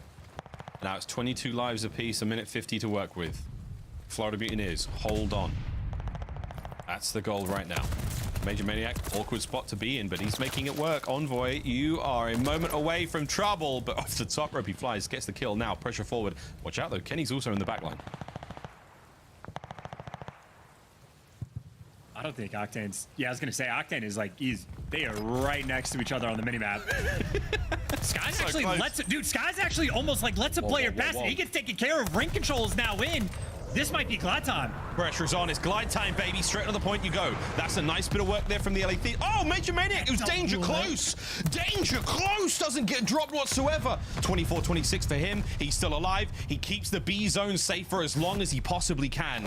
Now, it's a foot race towards the point. Numbers in the favor of the LA Thieves. Big Wake trying to hold him back. Suppressing fire now from the Thieves. As forward they march, inch by inch. They're getting closer to the zone, but the fights are still on. aBeZy just keeping that player pinned down. All these guns up on the cross for Florida. Not fun gunfights to win, and well, LA Thieves win the next 2. Awakening's got to go large, but a player's already gotten past and made it to the point, but Octane is by himself, at least for the moment. The help on the cross, it is Drazah. Guns down Awakening. Still the pressure on the hill. I don't hear those nades landing just yet, and they got 2 players stacking. Gotta fly, man. 2Real doesn't check the corner now. He's running out of lives, though. Nade comes through, takes care of Octane. That's gonna be Skies. Major Maniac up next. Slides out, gets the kill. Big Wake onto the play. We now go. No one in the zone for a brief second. Kenny trying to stay alive. That is it. Done. Ring control now in. Thieves. A counterattack is still available. You got 2 players towards both sides. Still trying to maintain the control towards Ring. Drazah loses the fight against Big Wake, and now there's 30 seconds to make something happen. Dude, just so many big gunfights right now from Florida being one. Awakening contributing, Major Maniac. Everybody contributing from Florida. You do have ring control, but you only have 20 seconds, and Florida only has 5 lives. LA Thieves can win this 1 of 2 ways. I think it might be easier to do it on the kills, but you gotta stop the clock. This could be the kills right now. Oh my goodness, Awakening reads it, gets the landing. The shots are there. 8 seconds now. No, they can't stay alive. That's it. That's it. It's done. There's no way. Kenny can't move fast enough across the map. Unbelievable gunfights to seal the map. The Florida Mutineers. I said it was going to be a tight series. I didn't quite realize how tight it was going to be. What a control. I mean, look, LA Thieves, they put on all the pressure in the world on their final 2 rounds on offense. They had to do all of that while dealing with glide bombs, but that's pretty much what it came down to. The fact that Skies and Awakening making the big plays, earning the glides to make it a little bit easier, and then just the number of clutch gunfights that were coming through as LA Thieves were trying to flood through the front. I mean, I think in all of that, there was only 1 nade kill actually on the point on defense for Florida, which obviously is an incredibly important one. They take down Octane, but I mean, after that, a couple players just winning the gunfights. I mean, Skies just threw up 4,700 damage, 34 kills. So talk about his level of production. And I mean, there you go, man. Florida getting it done and making it spicy, because if they get this win, it will be 3 teams, including LA Thieves, including Florida and Minnesota, all tied in CDL points. Florida will have responded to Minnesota to lock up winner's bracket for the New York event, and obviously put that much more pressure on the LA Thieves, who, I mean, if you lose this, you go to a 2-2 record, and tomorrow they got to play against a New York that has been perfect thus far. LA Thieves, as strong as they have looked now, I mean, how the tables have turned. Oh, how the mighty have fallen, and Mutineers, they have sprung to life. This was an incredible performance out of Skies individually. The whole team really bringing the goods when they needed it. close, but no dice there for the LA Thieves. They will roll again, though, in our next one. We're now into the Berlin section of the series, man, and Hardpoint's up next. Mutineers looking to close it out here, but the day would have it another way. There's a good chance this goes to a Game 5. And I would even just say, long term, CDL points, all that, obviously incredibly important. But so far, we have only seen Florida play on Tuscan control. 2-2 record overall, obviously solid, still a lot to be learned. But if they turn out to be a strong Gavutu team, which taking out LA Thieves, always a good one to get. Maybe their map pool's a little bit deeper than maybe we would have originally thought. But either way, series is not over yet. 2-1 lead is great, but you got to get the third for the win. So series nowhere near over. Thieves looking to bounce back on Berlin. Yeah, we'll see. Again, on Tuscan, they didn't have the best showing. That was a far larger disparity in the squad that I think many of us would have guessed, given the proficiency the LA Thieves have when it comes to the mode. But we'll see how Berlin plays out now, because this is obviously a must-win for the LA Thieves, trying to stay alive. And what happens now, man? If Florida win this series, it just changes the standings all around, man. We see a three-way tie. Everything is going to come, full circle, obviously, when the major hits. But man, spicy scenes indeed. No one saw this coming. I think this was a little bit more of a cut and dry look, but that is the look at the current CDL point standings. Of course, Mutineers win this, they get 10. They bounce up and they tie alongside Røkkr, Thieves, and themselves. That pushes LAG way down. Subliners have still got a bit of a journey to go for there, but very, very exciting scenarios ahead of us should the Mutineers win this. I mean, this is, dude, even just going into the major, to have three teams potentially, tied at 140, with Guerrillas literally with a 5-point gap. Obviously, Guerrillas could win their series and then go back to having a 5-point lead, but that is what, 4 or 5 teams. And obviously New York, who have been dealing with so much now that Hydra's over testing positive as well. So the Subliners camp, best of luck to them. But just to add to the level of difficulty, Minnesota and Florida getting these wins when New York desperately needed them to lose. But it is like a 5-man just dog race that we are going to have at this major. So it is going to be a wild one, to say the least. But obviously, just to stay with the series, not to get too far ahead of ourselves, we are going to a Berlin hardpoint where, at least on paper, strong one for LA Thieves, 9-6 record overall. And with this current roster, Florida 1-2, that one win being against Paris Legion. So not the best right now for the side of Florida, who, funnily enough, outside of the Gavutu hardpoint, have been getting almost all of the exact same maps in every single series. So it'll be the 4th time they've played Berlin in this stage. Yeah, indeed. Well, almost ready to go. As the skies darken around the Mutineers players, it is certainly business time. We'll get ready for the bright lights of the major next week, but for now, they can stay cool in their player facility and gear up for what they hope to be one more map in this series. We have to go to the Search and Destroy in Berlin for that true showdown. That will be it. But until then, we're almost ready to get the players into this one. It's a slight lobby remake, as the players are going to have just this short opportunity to refresh themselves and get ready for this next map and transfer the hardpoint. Again, Thieves, current form, not all that. But as you said, I mean, Mutineers have had plenty of reps when it comes to Berlin hardpoint as of recent. Is that actually going to be helpful, though? Well, I mean, to go back to the Tuscan, obviously Florida, strong record overall. Like, Awakening has those big pop-off moments, which he did in map number 1. And it was a couple key you're lining up for Major Maniac and he's popping 3 pieces. So, it was just not a fun time, I'd say, for LA Thieves on map 1. Much stronger odds, I would have to imagine, on Berlin.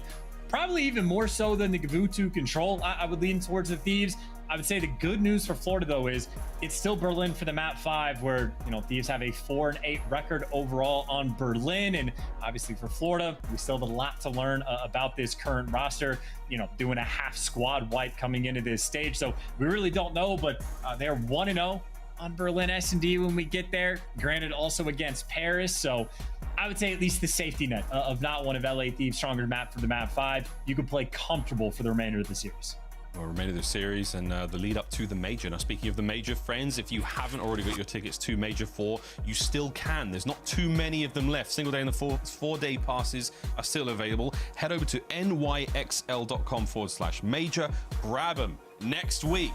Major 4, it's going to be a banger. We can assure you, whether you like Call of Duty or whether you just like seeing people lose out on runs to champs, it's all happening at the King's Theatre in Brooklyn, July 14th to 17th. Get on down there if you can. We're going to be there. It's going to be an unbelievable experience. Every single major this year has had something ridiculous happen And I have no idea what to expect in Major 4 aside from a damn good time. Both of these teams will be in attendance in the winners and the losers bracket. We'll see how that all goes down, but it's maybe your last chance to see some of your favorite teams in person before, of course, Champs coming up in August as well. Hopefully, you know, you rock up in the venue, a little bit of energy goes their way, and you might turn their whole year around. Who knows? It could be on you. Do you want to live with that? Find out at the Major. Into the match we go though, Chance, LA Thieves, Florida Mutineers, map number 4. Here we go.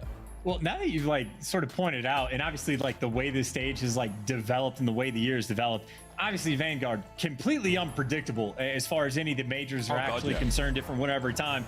But this might be the highest stakes like non-champs major we have ever had in Call of Duty, right? Just like this number of teams that are in the mix fighting for their spot at the final tournament. And don't get me wrong, champs is the big one, but as far as non-champs goes, this major, I mean, it is actually wild how it is shaped up. Yeah, this is truly ridiculous level of pressure, mate. I mean, no idea what just to add to it, I mean, we're talking about all the bubble teams, but keep in mind, even guys like Toronto Ultra, they only have 150. They're only 10 points up on like all of these teams that are right in the mix. So like there could even be a team, even the guys right above them, like Boston have looked great, but there's the potential if someone just bottoms out and gets top 12, like even teams that are in like the 4th, 5th, 6th kind of area, granted it would be the catastrophic worst case scenario, but like there might be fireworks at this next event. And you know, again, have fun with the pick'ems, trying to predict it. If you're the players, make sure you get like your health checked out, because this is as stressful as Call of Duty really is ever going to get. Well, we'll let the stress sink in for a brief moment. We're going to throw to a very quick commercial break. When we come back, hopefully the lobby will be ready to rock and roll. Map number 4, Florida Mutineers, LA Thieves. We'll be right back after this.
Ladies and gentlemen, mesdames et messieurs, welcome back to the Call of Duty League in this Mountain Dew marquee matchup. Florida Mutineers, LA Thieves. I think we're ready to rock and roll as everyone looks just about hot to trot as the Mutineers. Their pre-match ritual is done. Kenny's getting a good old stretch in, and we are ready to rock and roll. Actually, I can't be sure if that was a Kenny stretch or if that was just an unorthodox method of getting the fist bump across. But here we go. Into Berlin, Chance. Maybe that is the in real life equivalent to YY. Just, you know, fist bumps from like over the top, back behind your head. I have no idea, but whatever the case may be, I think we can expect one thing, and that is greatness out of Sky so far. I mean, again, just dominated the lobby in terms of damage, led the lobby in terms of kills as well in the control. Performed, I mean, as strong as you'd really want him to on map 1 as well. And for LA Thieves, I mean, those KDs are not bad, in all honesty, for the fact that they had the extra offensive round on Gavutu. So it has been a pretty tight series thus far. But LA Thieves now with just a little bit more pressure on them. They have, oh, okay. Oh, Jesus. Your number reaction. 6. Number 6. Let's go. Come on. You were so close there. Ah, that's a shame. That's a shame. That's a shame. Envoy's dipped. He's out. Yeah. He's long gone, brother. Poor guy. Right, well, we're obviously friends as the lobby has dropped. Yes, sir. Yes, this has been a thing. I mean, pretty much this entire weekend, I think, since the new patch dropped. With all the pressure that is on these players and teams, the servers have been feeling the pain as well. You know, I mean, the brother. number of crashes is absolutely absurd. I mean, you know, as many kills as you get in Search and Destroy is how many times the game lobby will crash. And we're talking like attached numbers in Search and Destroy, right? Dropped 13 earlier today. Not too bad of a look for Minnesota Røkkr as well. Again, having that winner's bracket, which is what Florida are fighting for, which is what LA Thieves are fighting for. I mean, again, we're talking about 5 or 6 bubble teams. LA Thieves might be in the situation where they end up not qualifying for champs. Obviously, though, it will come down to the major, but this is where you set yourselves up, get the winner's bracket here, and whichever one of these teams wins gets it. If LA Thieves lose, then tomorrow they have to battle against Subliners to try to get that final spot. Well, we will see. And of course, the Subliners, just to touch upon their journey now, it does feel like their luck may have run out, of course, with Hydra very unfortunately contracting COVID. We'll see. They've been so outstanding in this entire qualifiers run. You know, they really are making it. And the magical thing, again, I say magical, it's super unlucky that the boy's sick at all, but they wanted to go 4-1. 4-1 was great. 5-0, absolutely outstanding. That was the kind of minimum number. They have set themselves up so brilliantly. We'll see what happens again in the long run, but for now, hopefully getting back into this one. God, it's been a tricky day of this, I think, for everyone. We appreciate your patience, fans. Obviously, we all just want to see the action. We want to find out what happens, you know? No one has to wait. Come on, John. Just a cheeky comment, by the way. No luck from the Subliners. They've had absolutely no luck this year. It is not running out of luck. It has not existed in the first place. These, you know, just as rough of a year as an organization, dude, especially because as soon as they legit win an event, and it just happens to be the only event that doesn't give away CDL Pro points, like they have truly been the unluckiest team this year. But of course, you know, it's still 2 more events. There's a lot of luck or unluck to go around. Oh, plenty. Yeah, in my world, there's no such thing as luck. But we'll find out who's... Oh, actually, you know what? We could all hope to get a little bit lucky and get into this game soon, because the players... Wow, fist bumps were out last time round. Again, I do appreciate the players' consistency. I mean, Major Maniac especially. Fist bump, quick drink, into the game we go. Everyone has exactly the same pre-match thing they do. Kenny doing the stretches once again. Deja vu, ladies and germs, as we roll into Berlin. Hard point, one last time here in the series. And obviously the biggest standout there is the last in break percentage for the LA Thieves. If you're going to be last on breaking certain hills, that means you just have to make sure you rotate to the correct ones. We're talking your P1s, like towards the, you know, after the first set of rotations are through. We're also talking to your P3s, and I don't know. I feel like my opinion of this map is like slowly changed over time. I know like P4, for example, at the start of the year was incredibly easy to break. Now teams are so much better at holding. Almost the opposite has been true on P3, where teams are getting incredibly efficient at breaking. But whatever the case may be, oh my. Thieves, if you can't break, you got to make sure you win the gunfight at the start. This might be Florida from the bad side fighting for the actual time. Whoa. And it shots into everybody, but Florida win it. What a hell of a way to start this Berlin. What the hell? That's a spicy meatball. As the opening fights are still going, as the shots finally come to a close, the gun barrels are still red hot and smoking, and there is no one in that hard point for now. Pandemonium chance. I was waiting for pandemonium. 2 Ps, but not quite. But in the pandemonium, in the chaos, it looks like Florida should reign supreme. Again, it is pretty rare that you start on the bad side and have an opening break like that. So Florida already happy, just right off the jump to try to continue that momentum. Map number 3, and obviously they more or less get to this point first. Kenny's gonna fall, Envoy gonna fall right behind them, and Florida making this 2 for 2. Things are going great. Over to the mail room you go. Whack. Okay. Absolute beams left, right, and center. as the Mutineers continue to have a fantastic hold over the points. Over towards the street side, a big wake. 3, 4, keep the kills going, baby. He's about to get shot in the back, and you're lucky, Octane. You're lucky you killed him when you had a chance, because big wake. He was looking pretty giga wake for a moment there. You know, last place break percentage, you go to a P2, completely unable to break. I mean, Florida is the same thing on P1, where as soon as they get it, they don't look back. So if I'm LA Thieves, who are still in the middle of getting picked apart, the only thing you cannot do is lose spawns.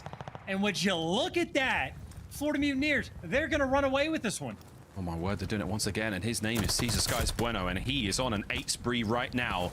A single bullet in the MP40. Good move, lad. There we go. New hard points up.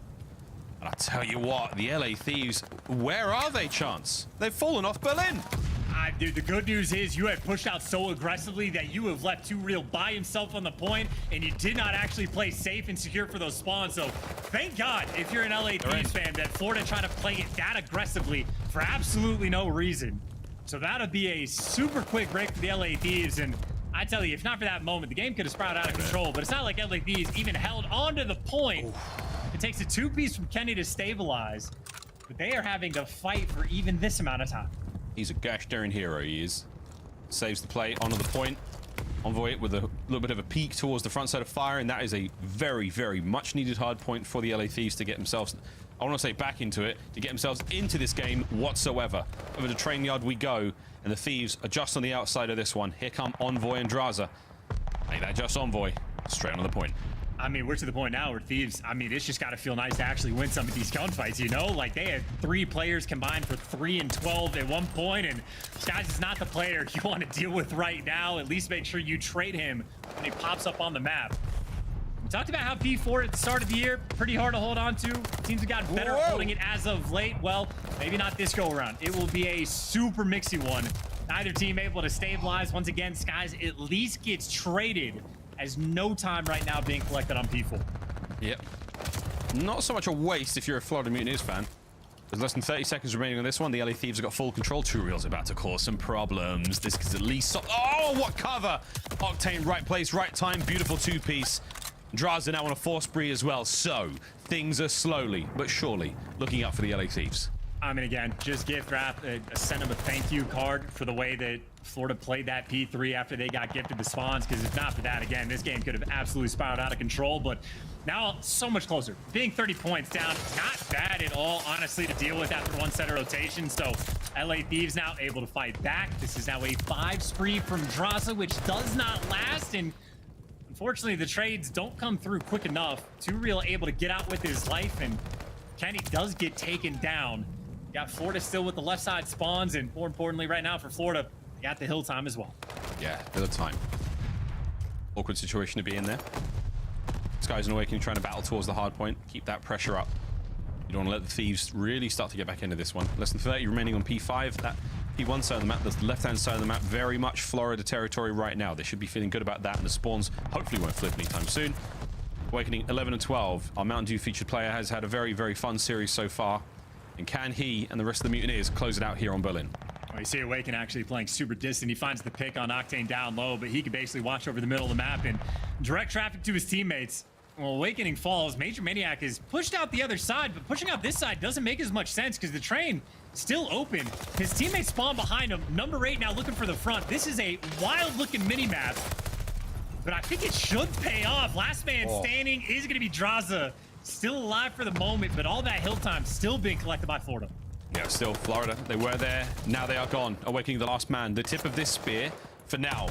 And here comes the rest of the squad. Kenny cuts them out.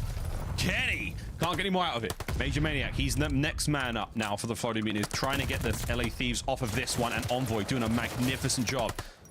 In and out of the shadows of train he goes. Major Maniac still alive, still kicking. Here comes Awakening as Octane. Pressure is now on.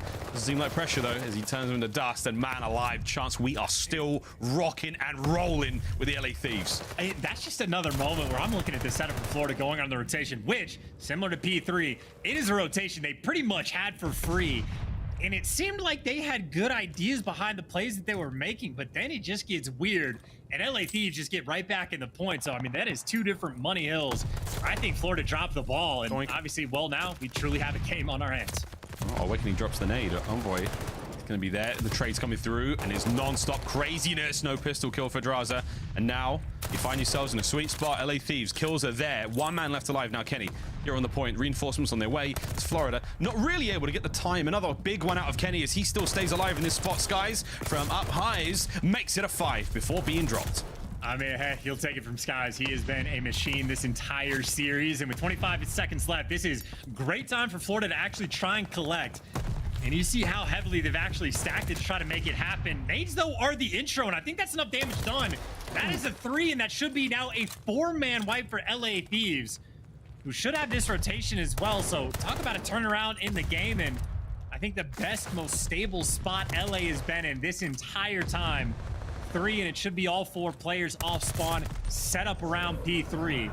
But the glide bomb is getting called in, but hey, nobody's outside. He was trying to catch the player on the back. No one there, though. So that gives the boys of the Mutineers now an open lane to work with. Now towards the back side of the point we go. Front side as well from Skies. Now through fire. Good shots. Major Maniac picks up the trade. 2 real checking corners. Good work now, the Mutineers. The break is on. The break is good. All that rotation, and again, maybe you don't even want to be towards the backside of docks just because the glide bomb is going to get called in, but use the glide, you get the spawns, you break the hill. That is why the pop-off moments to get the streaks actually pay off. And now for the moment, Florida, decent chunk of time. It is a much tighter setup than they had last go around, and the one guy that gets to roam Skies, he's out. 20 seconds left. LA Thieves, 2 problems to solve. Do you want to fight for this scrap? It's looking like they're sending in Kenny to try to make a hero play while everybody else rotates. And Kenny in the point doesn't win it. Could have been a big moment. Instead, it'll be a big lead for Florida. Now get to take their time on this rotation. Thieves get the hill time once it pops, but it is 2 players can work through warehouse. Yeah, Mutineers do have a buffer to work with now on the approach. Here comes the hit through warehouse. Too real. Too hot to handle as Envoy can't deal with it. Next up, Octane. He is being pressured heavily. Awakening, the man in the kill feed. The rest of the team's still going good. Awakening keeps finding these kills. It's a nice bit of work from him. Sky's dropped as well now. It's the pressure mounting. The lead soon to change as the LA Thieves are holding this one down magnificently. I mean, posted up. You even got Kenny inside a train winning the gunfight. So almost every angle of attack is covered. Number 7 Skies, though, he finds the perfect flank. He should have a freebie on the guy on point, at least to open things up. And there's the 2-piece that technically comes through Florida. Nice little break, and the route man turns out it's your main AR. Skies right now trying to make sure to keep things close or to retake that lead. Florida with the smallest of advantages. It's a small lead, but you'll take it for now. It's going to vanish for the final few seconds here, but over towards the final hard point here in the set. 2 real majestically soars into combat, and now he and Drazah pump the brakes. And that is a that is a Houdini act now that Drazah may actually come through to bite him in the arse, quite literally. But for now, P5, no one's point. LA Thieves finally into this one, as we'll continue to see 2 real battle to try to find these kills and try to get the LA Thieves off of this one and get his boys into it. But chance, it is still a close matchup. Well, Thieves have done like the setup long term, right? Again, win a couple nice gunfights to get the left side spawns, but now you got to make sure you don't let anybody get through. 2 real trying to be that guy. He gets shut down. And while Awakening finds the 2-piece, dude, every time someone gets a spawn, they flip. Just like that, the small advantage LA Thieves would have had goes right to Florida. As this game, as back and forth as it could possibly be. Non-stop, man. Absolutely non-stop. 10 seconds remaining here in P5. Over towards the next one we go. Drazah could be in the spot here to make the play. Hello, number 1. Doesn't quite get a second, but you're going to keep this play going now. Hard points up in a second. This is it. Going to be an important one indeed. Drazah still keeping the kills flowing in his name. 2 spree right now. Diligent attack now towards the office he goes. Waiting for the pinch, waiting for his squad. The pinch doesn't come through. The pinch is completely done. He's still the last man up. It is over. God. Oh my, Florida Mutineers with the point. All that time just to end up getting it wasted. Oh, man. And now you're trying to cross out through docks, but look at this setup. It's just too good right now from Florida. You take the long routes, you get read by 2 real. A perfect P1 so far. The spawns, though, haven't been read just yet. You got a player sitting inside of P3. You got to know you're going to be spawning him train. And maybe that's the opening. Maybe Florida again drop the ball and collapse in a moment like that just for LA Thieves to stay alive. I hit the rotation immediately. The scrap time's going to go down to the LA Thieves, and that's going to put them pretty much level going into this last one. Oh my good God. We are throwing it down in mailroom, potentially for the map. Florida looking to close out the series here. LA Thieves want the game 5. Here we go. I mean, dude, this has been the most Vanguard game of the year for the moment. And it all comes down to a P2, and every single intro gunfight gets won by Florida. The team last in break percentage now, they get one try. One more final shot at this now for the LA Thieves, trying to go forward. 2 real cut down. It's an open field from the top side. The time ticking though. You have to get in and get the contest. There it is. The contest and through the kills are on. Oh my good God. It's done. The LA Thieves, they've managed to stay alive somehow. But you gotta stay alive. I mean, it's Octane right now by himself. It's still a foot race to get near the point. And now Florida get a setup and it's the exact same thing. One break to try to not lose this game. Still hold the line now. 10 seconds for the win. One by one, the Mutineers make their way forward. Major Maniac up next. Can he find a kill? No, he can't. 2 real off spawn. Through P5, he flies. The clock is still ticking. And I don't believe it. 2 real. 2 real. No, he gets dropped. And the LA Thieves, they force a game 5. What a day this has been. Okay, dude, my nomination for the most Vanguard map of this year so far has to be that Berlin. I mean, in those final moments, LA Thieves, last in break percentage on this P2, they get one try to make it happen. And by the way, the first 2 times on P2, Florida smoked them. Not even close, but here we go. After all these players fall, and I think it's Octane in the final. Just every single trade that comes through to make it happen. I mean, just wild stuff. Every single hill flips. Even before that, Florida had P1 locked down. They get a 4-man wipe. They flip the spawns. They don't know that it happened, so they get broken on P1. They had a P3 earlier where they had the full setup that gets broken immediately. I mean, again, there is never a moment of this game where you could have predicted what happening. Literally right from the opening break, you had LA Thieves start on the good side. 3 seconds in, Florida break through and take over the hill. Like, just completely antithetical to every, Berlin hardpoint that has ever been played. None of that made sense. First time we've heard antithetical here on the CDL stream, and 2-second difference between these teams. And lordy, let me tell you, friends, you can't be that surprised that Game 5 is on us. A tight series we have got. And man, the battle for Berlin was something. So I think we all need a deep breath after that one. This is we're going the distance today, friends. It was not going to be a 3-0, however you looked at it. There's 2 seconds. We'll come back to bite the Mutineers. Now, though, we go to Berlin Search and Destroy. One final time in this series. This is going to be a banger, ladies and gentlemen. Thank you again for your patience, as we will find out who we crown champs here in this series. It's been a treat. LA Thieves, Florida Mutineers, Game 5 coming up after this.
The Call of Duty League is brought to you by TeamSpeak, the official communication partner of the Call of Duty League. And AimLab, official first-person training partner of the Call of Duty League. Unleash your potential. Well, ladies and gentlemen, welcome back. The Call of Duty League continues as this Mountain Dew marquee match is about to come to a gigantic, frothing, explosive finish. Here we go. Game 5, Berlin.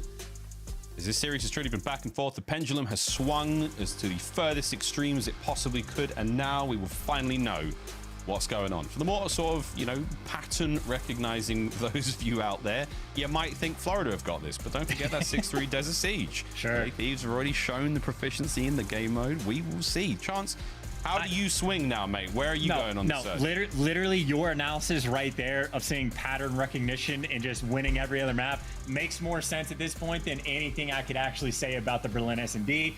I am making a prediction. Anything could happen. We go to a game 5. It is 2 teams. Florida slightly more desperate for a win than like LA Thieves are, but make no mistake, the pressure's on LA as well. I mean, if Florida win this, it's a 3-way tie at 140. LAG's got 135 for the CDL points. The winner of this gets winner's bracket at the major. Like, it is the end of the year. It is the final major we are leading into. It is the final week of said major, and literally including Toronto Ultra all the way down to New York Subliners. So that is 6 teams in my mind truly existing on the bubble where their fates will be decided at the major.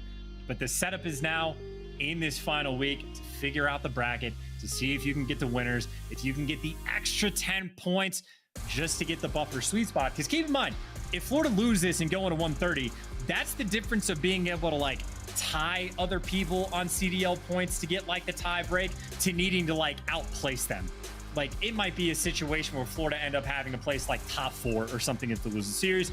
Who the hell knows until we get there? But a win here for these guys is massive. Oh, it's going to be ridiculous, man. I mean, whatever happens at the major, you got to think like out of the top 4 teams who are really going to be the ones like reeling in important points, like standings, changing points that are really going to influence the swing of things. There's no getting around it, man. This next major is going to be ridiculous, but one problem at a time now. Once more onto the breach, Thieves. Once more, Mutineers. We go, and it's a search and destroy in Berlin to decide the series. And God bless the folks in League Ops. They've got a little bit of work to do if Florida wins this. Yeah. And if Thieves win it, I mean, I don't. To quote my good friend Maven, let's find out what the hell happens in this next one. And I would say 2 problems, right? So the actual analysis instead of like the pattern recognition joke. Obviously, LA Thieves 4-8 on this map. Not fun to deal with. And also when you're looking at like game plan against Florida Mutineers, I mean, what are you gonna do? Watch like Challengers gameplay to figure out what 2Real likes to do? Like, it's too tough to predict. Major Maniac is like sort of an X factor on this team as well. So I'd say for Thieves, it is just tough to sort of figure out the homework. So you try and play your game, but playing your game has only gotten you 4-8. So an interesting map indeed. Heavy pressure towards the B-bomb site. Octane in position to cover that plant if it does go down, but here comes the aggression out of the Florida Mutineers. Major Maniac now positioning up to try to catch a player out or 2 here. On the other side of the map, Awakening's first blood gets the party started. Major Maniac joins in, brings down the bomb carrier, and he may or may not be able to bring down another 4v2 situation now. It's done. I mean, 2Real's on the full flank. There's nothing you can do in this situation. No clutch in that. A perfect round on defense to open up this Berlin. Florida Mutineers, I mean, full speed ahead. And we talked about the challenges of playing against a team that is at least partially brand new.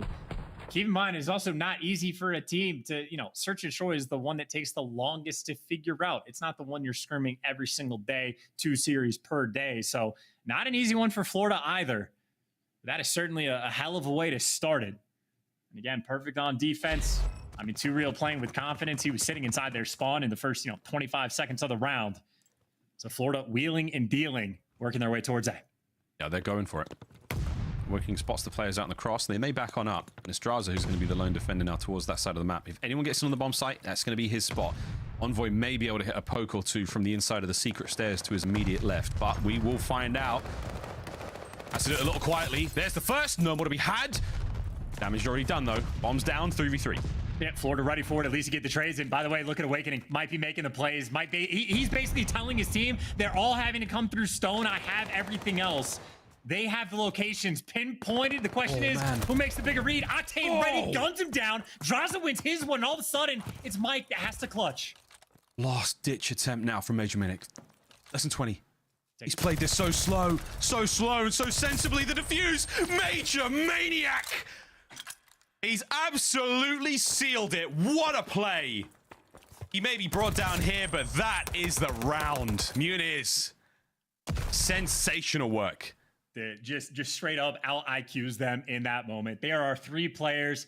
I mean, Awakening's hard. Like, you know he's in the back. You know it's going to be a clutch spot. You see where the bomb is planted for. No one on LA Thieves effectively able to make the read. And again, it's just the patience right there from Major Maniac, not going for the child straight away, sitting outside of that first clutch spot, waiting the extra few seconds before he makes his move. And I mean, we literally just saw that round fall into his lap. 2 in a row for Florida. Back over towards B we go now. LA Thieves did not have success first go around.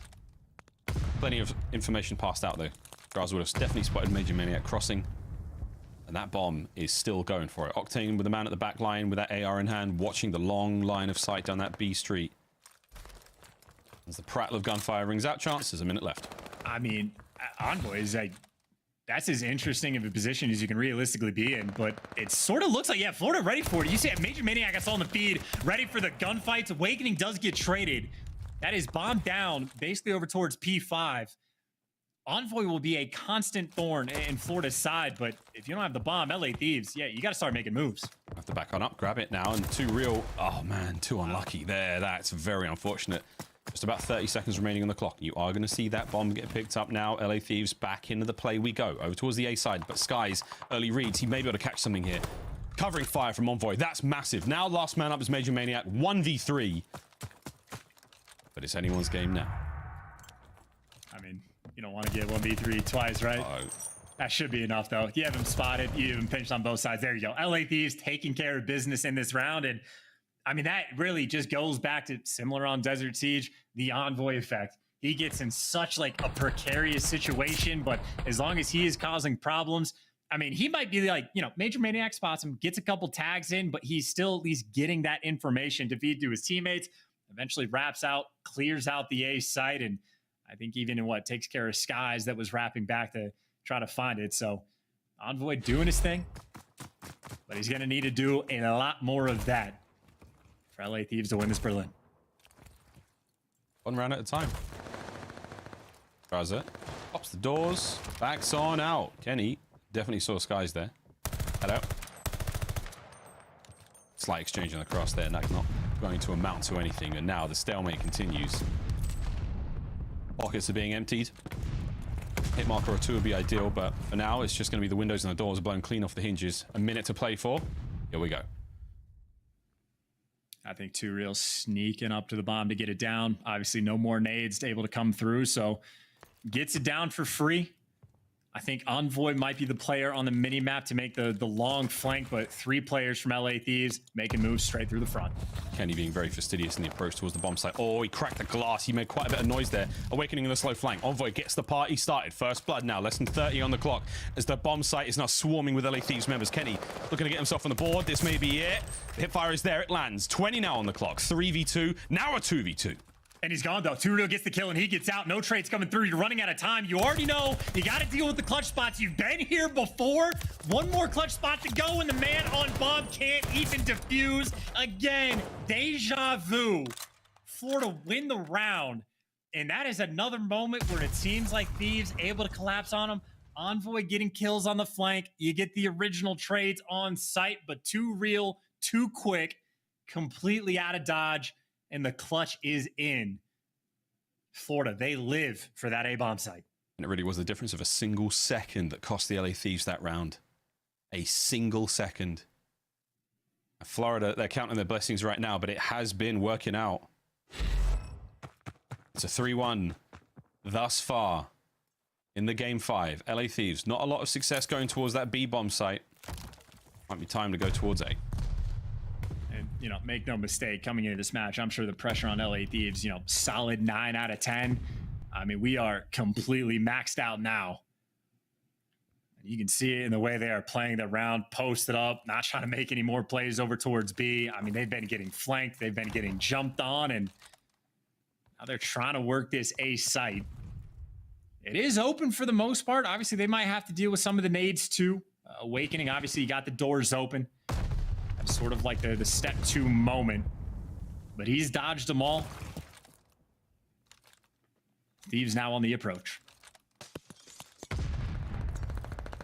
Not a lot of time. Here we go. Doors gone. Check your regular spots. Should be able to plant the bomb now. Here we go. Kenny, once again, towards the door frame. That's going to be the plant spot. But again, we're seeing the aggression now. Nice play. Oh, Awakening's gone. Lovely opener there from Octane. 4v3. Can Major make his way forward? Not without a couple of tags. Now he's into the fight, but it's not going to work out. On the flank, though, TJHaly might be able to make something happen there. Major Maniac, oh my. That's a big win. 3v3. I mean, TJHaly's got to go. You hit the go button now, and you got to start to fly. The flank's coming through. It gets red, but Major Maniac again. Now backing Kenny down. He gets called out outer, and welcome to the fight is TJHaly, at least to set his teammate up for the cleanup. And the man on the bomb for the 1v2. Envoy looking for it, but not enough. Major Maniac with the ace. This is why he's here. Your man just took over. That was the disgusting round from Major Maniac. 4 kills and a defuse. The man simply did it all there. I mean, is this how he wrote it down? Step 1, slide out, gun, Octane, P5. I mean, just unnecessarily on point. And again, gets this kill, gets the intel on Kenny, basically sends in TJHaly for the bait, and then baits out his next teammate. But that is, I mean, perfect S&D gameplay. And keep in mind, we've seen LA Thieves on some of these retakes where they had an extra second, maybe they can make the conversion go through. There was 12 left on the clock. Florida, I mean, just able to pounce, able to be quick, and able to dodge their first blood death. Oh, come on, look at who delivers, man. Major again. He is such a Chad. 5 spree. Now towards the B-bomb site we go. Envoy's in there now alone. He might be able to get at least 1 kill out of this, but Major Maniac, he is playing with some confidence right now, man. TJHaly on the outside of the bomb site. Cracks the door, cracks the window. It's the fight. Good shots from Envoy. Stays alive as well. That's huge. So polite as well, closing the windows, but so polite. Need to try to close out this round as well. We're playing for streets right finds a kill. Yeah, Major Maniac. I mean, he truly needs to be that guy again in this 2 versus 3. Awakening towards the middle of the map. But you see the spot that guys like Kenny are playing. Super safe, super tucked. They've got all their crosses covered. Awakening may be our Mountain Dew featured player, but right now, Major Maniac, he's all of our dads. Less than 30 seconds on the clock now to try to make something happen as the Mutineers have got to try to get on that bomb site and try to get that bomb back, but this is going to be a tough one for them indeed. Thieves, defensive hold right now. Great coverage and incredible timing from Awakening. Dude, how? He's in. Ooh, okay. Next up, Envoy. Towards the bomb site he went, and I believe he got spotted there. Awakening. No, he didn't. Doesn't check a corner. No! The Thieves survive another round. Yeah, no time on the clock towards the end there anyway. I think Major Maniac running through the hallway when he opened up a window, I think Kenny maybe turned his attention to that, and Awakening found like the moment to sneak on by. So there's a very interesting moment of Call of Duty timing at its finest for the opportunity. But at the end, LA Thieves, they did get first blooded, able to stabilize. Couple players finding picks. Envoy and Drazah deliver to put their team in the 3 versus 2. So big plays made on both sides, but obviously still down in round count. Still a tough mountain to climb. But maybe the good news is right now Awakening by himself on A. LA Thieves have been hyper efficient about checking every single corner with stuns and nades. So I think they should be able to sniff this one out. They might be able to go there and just smack him while he's alone. But here comes the reinforcement skies. He's up by the statues. Couple of shots. Great work from Kenny. Enough damage to get the job done there with the stun. Oh my. Major Maniac now. Throwing all sorts of goodies over towards the site. Less than a minute now. Oh my. 3v2. Skies and TJHaly. Last player's up. Yeah, just pick your angle and you're just going to die. Difficult moment in this game, and no one's planting the bomb. TJHaly, he's going to spot them all in the cheeky little window. Octane able to live. But funnily enough, his teammate Skies is actually, he's just waiting for the rotation over towards B, so they have all their bases covered. Oh my God. Skies, 1 Bomb down. Octane's next, and this tank is some heady. That's a 2v2. 30 seconds left. They've got the bomb, and now they have to back on up. Are they going to double buff this, though? Will they go towards A, or will they go towards B? Skies has managed to make his way across map. This could be the 200 IQ play. Is he going to cut them down? Oh, the timing. Oh, no, the gunny. 2v1. 15 on the clock. Two real last known location over towards A, but funnily enough, they're taking it straight to him. In only 10 seconds. Get the guy off bomb, you win the round. He could do it right here, right now. Spots him out, wins it. Gone. That is sensational. 200 IQ play from two real Mutineers. Another. You spotted him. Like, you imagine that situation. Skies is playing one bomb site, two reals playing the other. Maybe they're just hoping he's rotating towards the other site, but either way, just another round where someone for Florida Mutineers delivers. This time the rookie, and now he has set his teammates up one round away for winner's bracket secured to tie up a bunch of teams in CDL points and to put yourself in such a good spot for this final major. One more round. Match point. Slight area of desperation. The LA Thieves, they are committing to this bomb site. They're all in. The whole gang has shown up. Too Real is going to be the man on the bomb site. A slight exchange now, as you have to make something happen. Florida Mutineers, they're way far out of the fight for this one. Envoy desperately trying to get in there. Less than 30 in the clock. Starting to bleed out. It's a 2v3. 25 now. Sky's in the back. He should be able to have this covered. Major Maniac is the final piece of insurance there, and the shots are down. This is it. The final few seconds, and the league has just been spun on its head. The Florida Mutineers get it done in Game 5. And to be the team that maybe has been criticized most for their roster decisions, well, they will be smiling all their way to the winner's bracket. They will be smiling now, being on par with, again, still on the bubble, still with the pressure on, but now tied up with two other teams with only a 5-point buffer from LAG, the team directly behind, only 10 points down from Ultra, the team directly above. I mean, they have delivered throughout this stage to the online portions. They have done some of the hard parts. They have set themselves up, and good God, what a way to finish off before going into this major. Yep, that is possibly the best outcome you could have asked for the Florida Mutineers. For the rest of the league and for everything else we're seeing, we will find out. As again, we are now 3 teams tied up in the standings. This is gonna get spicy, ladies and gentlemen. League Ops is gonna have to do the work now to find out exactly who finds himself where. What that changes, again, for the performances these teams need to have in the major to keep their run towards champs, God only knows. This truly is going to be one of the most exciting Call of Duty tournaments we could have ever imagined. The implications are there for all of them. What a run from the Mutineers. Dude, and Major Maniac, by the way. I mean, yeah, can you literally ask for anything more? A 1v3 that he's able to clutch, gets an ace in a round that is hyper intense. Too Real making big plays as well. I mean, just a ridiculous series for the Florida Mutineers. And I don't even know, man. I just feel like we're in an episode of Everybody Hates the New York Subliners, because it just makes their run that much more difficult. And maybe this could be a dagger for LA Thieves too, because keep in mind, they have to play the Subliners, who have been perfect throughout this stage. And I know if you go 2 and 3, there's like tiebreaker scenarios to still make winners bracket. So again, good luck to League Ops to figure all of that out. So LA Thieves still have their fate in their own hands, but their job just did get, you know, I don't know, 5 times as difficult. Well, there's the pattern. Beautiful, laid out. Well, we'll find out on the next episode of Everyone Hates the New York Subliners, which sounds like a Paramount Plus TV show. You never know. The budget's probably really good, and all the costume design, absolutely fantastic. But they're going to find out what happens to them tomorrow. For now, it's back to the desk, and it's a holy...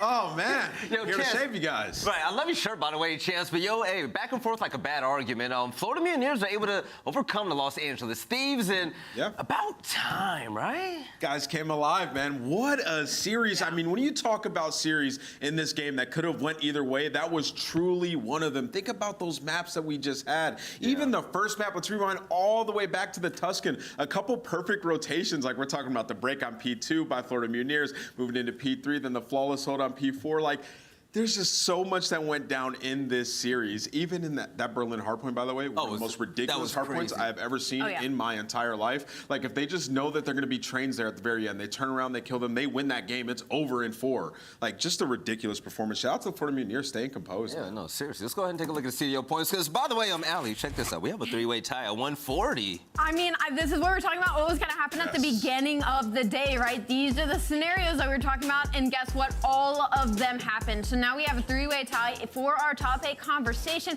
LAG have now dropped down to 10th with 135 points.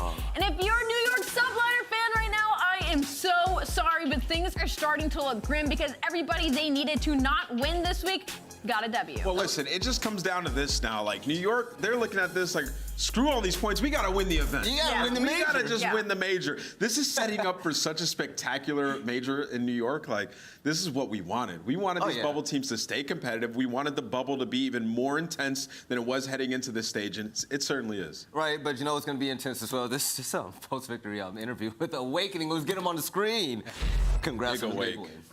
I mean, an absolute grueler of a series, but congratulations. I mean, it feels like you guys are always going the distance and you're icing up in the end.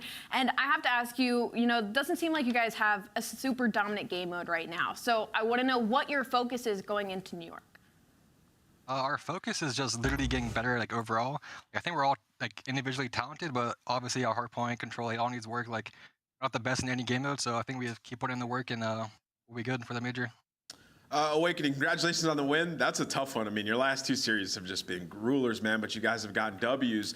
You guys added Major Maniac to the roster, you know, this split, and he comes in trying to be like the in-game leader, improve you guys in Search and Destroy. Talk to me about like how it's improved you as a player and what it's like playing with somebody like that.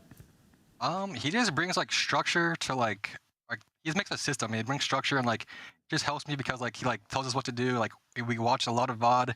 We just go over a lot of stuff, so it just helps me because like I know like more about the game and more of what's going on. I think it just helps a lot.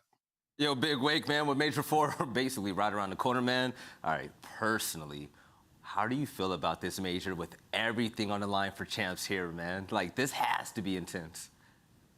Yeah, I mean, I feel good. Like, I think I've been playing like shit, but my teammates been carrying me, so I mean, if I start playing better, who knows? We might be able to make a crazy run.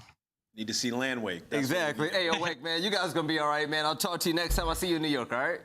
Thank you. See ya. No problem. That's you know what, Demon Joe right there. Right, Demon Joe, right. Seeing him come in for that interview, he had a smile on his face. It was a feel-good moment, right? But before we move on, though, there's one thing we have to call out. Ali, the Search and Destroys, Major Maniac, that man was possessed the entire time. I mean, the reason he was brought onto this roster was because what he adds in Search and Destroy, and in his famous words, it is never chalked. He literally brought what he brought to the Minnesota Røkkr team and put it over into his Florida Mutineers squad, with the past 2 series being Game 5s and icing up in the Search and Destroys in the way that he has. I mean, you can obviously see what he's added to this roster. Right. Let's actually see who Florida plays next. They have one more game to close out the stage. This is going to be... Oh, no, never mind. That's it. They got winners bracket, baby. These guys won, did what they needed to do. And honestly, like, everybody's been so hard on the Florida Mutineers. I mean, the desk included, right? We didn't really like this roster change as much, but they've been working through it. They have 2, like, those are respectable losses. Criticize like, let's be honest. Like, they lost to New York Subliners, London Royal Ravens. If you were to ask me who I thought the top 2 teams were this split, those are the 2 teams, right? So for them, I mean, they've done what they needed to do. They got the 3 wins. They're in winners bracket. They're still on the bubble, and now they just got to turn up at the major. Right, but you know who else has a game that's coming up next? One more game. It is the Los Angeles Thieves. Oh my God. 2-2. They're going to get some NY. Ali, you smell that? I smell that. It might look like an L if LA Thieves does not come up because NY, they're coming so hungry for these points. And the question is, how bad does LA Thieves really want it? But ladies and gentlemen, I'm going to tell you right now, you know how bad I want this next game? I want it bad right now. We have Seattle Surge and Atlanta FaZe. This rivalry has been absolutely crazy. But on the other side of the break, we're going to have the conclusion of the day. Can't wait to see the series go down. We'll catch you guys there.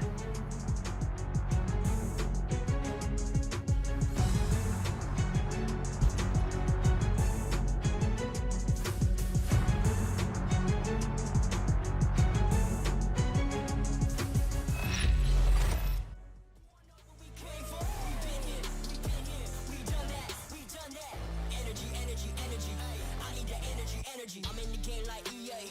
Been in my practice pre-K.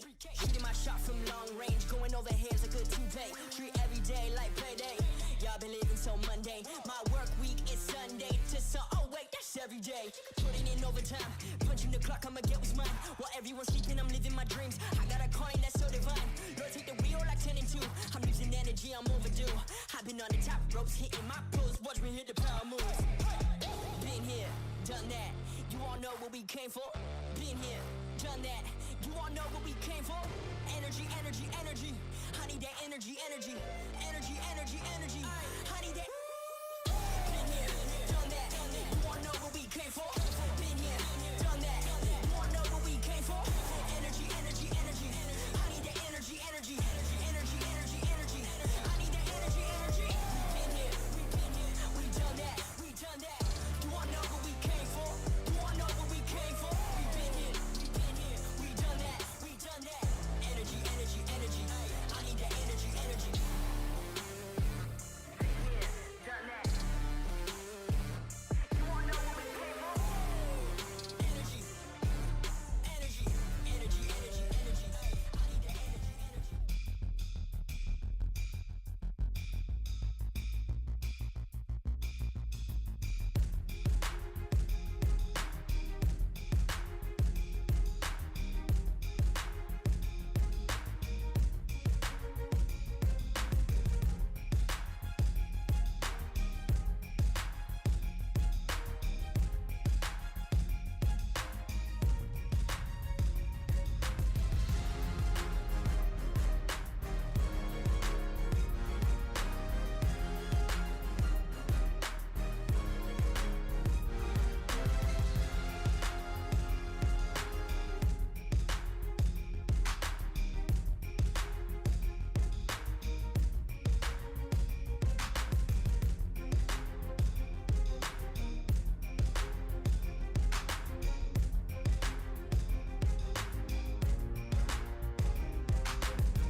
The Call of Duty League is brought to you by Game Fuel. Victory in a can.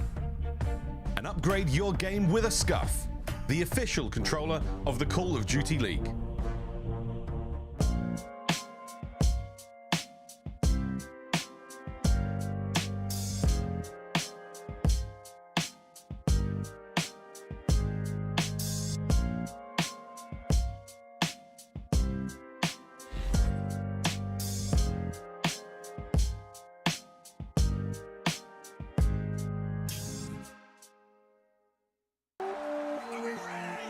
Let's get this show on the road!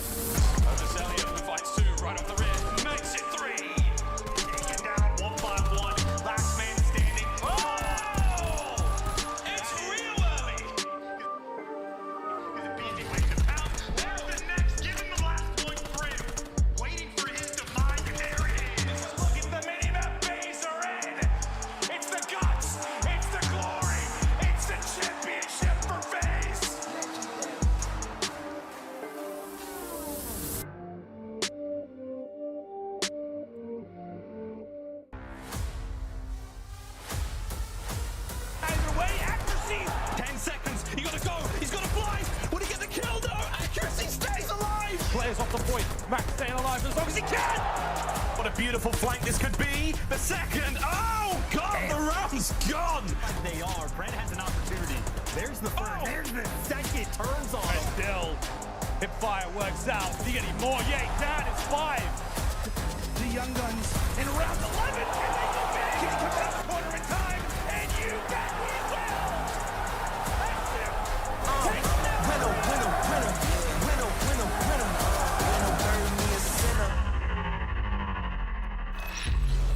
It's the guts, it's the glory, it's the championship for FaZe. You know, it brings me back to good times where I would just take a look at Twitter and hear about how FaZe just dominates everybody. But right about now, things are kind of different, and they're going against the last major winner who aren't really having a good time, as well as pretty much a matchup between two titans who have kind of lost their way en route to Brooklyn. But we have Seattle Surge and also the Atlanta FaZe, and we also have Maps and Mo's. You guys ready to take a look?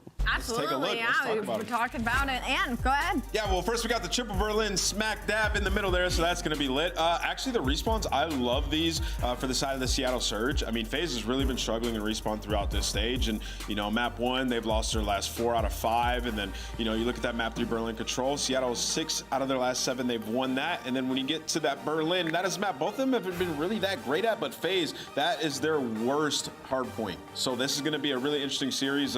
Seattle, I thought, you know, in the respawns, they weren't playing too bad in the last series they had versus the Minnesota Røkkr. So I'm leaning towards Seattle in this series. I've never predicted Seattle to beat FaZe. Nameless going against FaZe. Hey, yo. The first time. All right, so let's talk about that. Seattle Surge, last time they were on screen, they went against the Minnesota Røkkr, and Ali, this team, it was done in 5. It just wasn't good at all. They wound up losing and Search and Destroy 4-6, close, but not close enough. It's like when we saw Seattle in the first time, they kind of had a drop off. Like, you couldn't really pinpoint what was going wrong. Like, it was just a couple of situations that just didn't really go their way. And now that's happening once again. And they're going against a team like Atlanta FaZe that they usually match up incredibly well against. So for me, I almost feel like this might be a confidence match when it comes to likes of Seattle Surge, especially heading into Major 4. All right, and confidence match it definitely is. And we're going to see if GP on GD is going to come into effect. Shout out to Lamar, a.k.a. Accuracy. But when it comes to the game field keys of victory, Nameless, what does Seattle have to do? I mean, first things first, like, Mack has to find some consistency. This stage has been his worst stage so far. 0.86 KD during Major 4 qualifiers. I mean, he's one of their bigger playmakers, so he definitely has to be on point. And Simp continue to improve, 1.38. There's a direct impact when Simp fries, they have a ton of success. But, you know, aside from the individual stuff, like in Search and Destroy, I did not like what we saw of them in their last series. Like, their game plan, it just wasn't working. We saw them trying to make some individual plays, trying to make hero plays out of Mack, which, you know, they're good when they just retake as a team. They push as a team, right? And that was when they were finding success on that Desert Siege, but later on in the game, they just threw it away. So today I want to see Search and Destroy maybe slow down just a little bit for Seattle Surge. All right, ladies and gentlemen, let's go ahead and get this match underway. Let's send it over to the casters. Hello, all right, I am back once again. It is time. We are ready for a big game of the night study. Atlanta FaZe versus Seattle Surge. This is a tough one, man, because obviously Seattle Surge, our Major 3 champions, have had some difficult losses, to say the least, so far throughout Stage 4. They lose that series to Boston. They lose that series to New York. Nothing really has been going right for them, and then yesterday, they go down 0-2. They fight all the way back to at least force the game 5 versus Minnesota, but then they fall short there. On the opposite side, Atlanta FaZe, they start off this stage hot. Nice 2-0 start, but then their last 2 series have really just put them in a blender. The 3-1 loss to LAG, followed up by a loss to the London Royal Ravens, who are looking in prime form. It just comes down to the respawns for both of these teams. 2-5 so far throughout Stage 4. When it comes to hard points for both of these squads, I think that is going to be the key to success for either squad, whoever's going to walk away with this series. Well, let's find out. A little bit of a replay from the Grand Finals, but neither of these teams looking on Grand Final form. But a win here will put some minds at rest. Already you can see the first kind of interactions going down for P1 control, but only points scored after 20 seconds. Yeah, right there, Seattle. They do have the favorable spawns, but Atlanta FaZe, they won a majority of these gunfights, so they're going to be early set up for this P1. 30 seconds left, and just to touch a little bit more on what these teams do specifically on this map, Seattle are #1 in rotation win percentage, 2nd in break percentage, but 8th in hold percentage. And then for Atlanta's side, they are 11th in rotation win percentage, 4th in hold percentage, and 3rd in break. So these guys are right next to each other in break percentage. The thing that really stands out is Seattle are a lot better on the rotation, #1 on this map. So as long as they control it by controlling the spawn, they should find some success. Oh, Cellium didn't actually see that play go up top there as well, and a little bit of pressure coming towards P2. And now you can see whether or not FaZe can hold this. There's a lot of Seattle players making their way through, but the kills are all coming through for FaZe so far. The funniest thing about this as well is this game, it should feel like a grand final again, but with the records of these two teams, it really doesn't.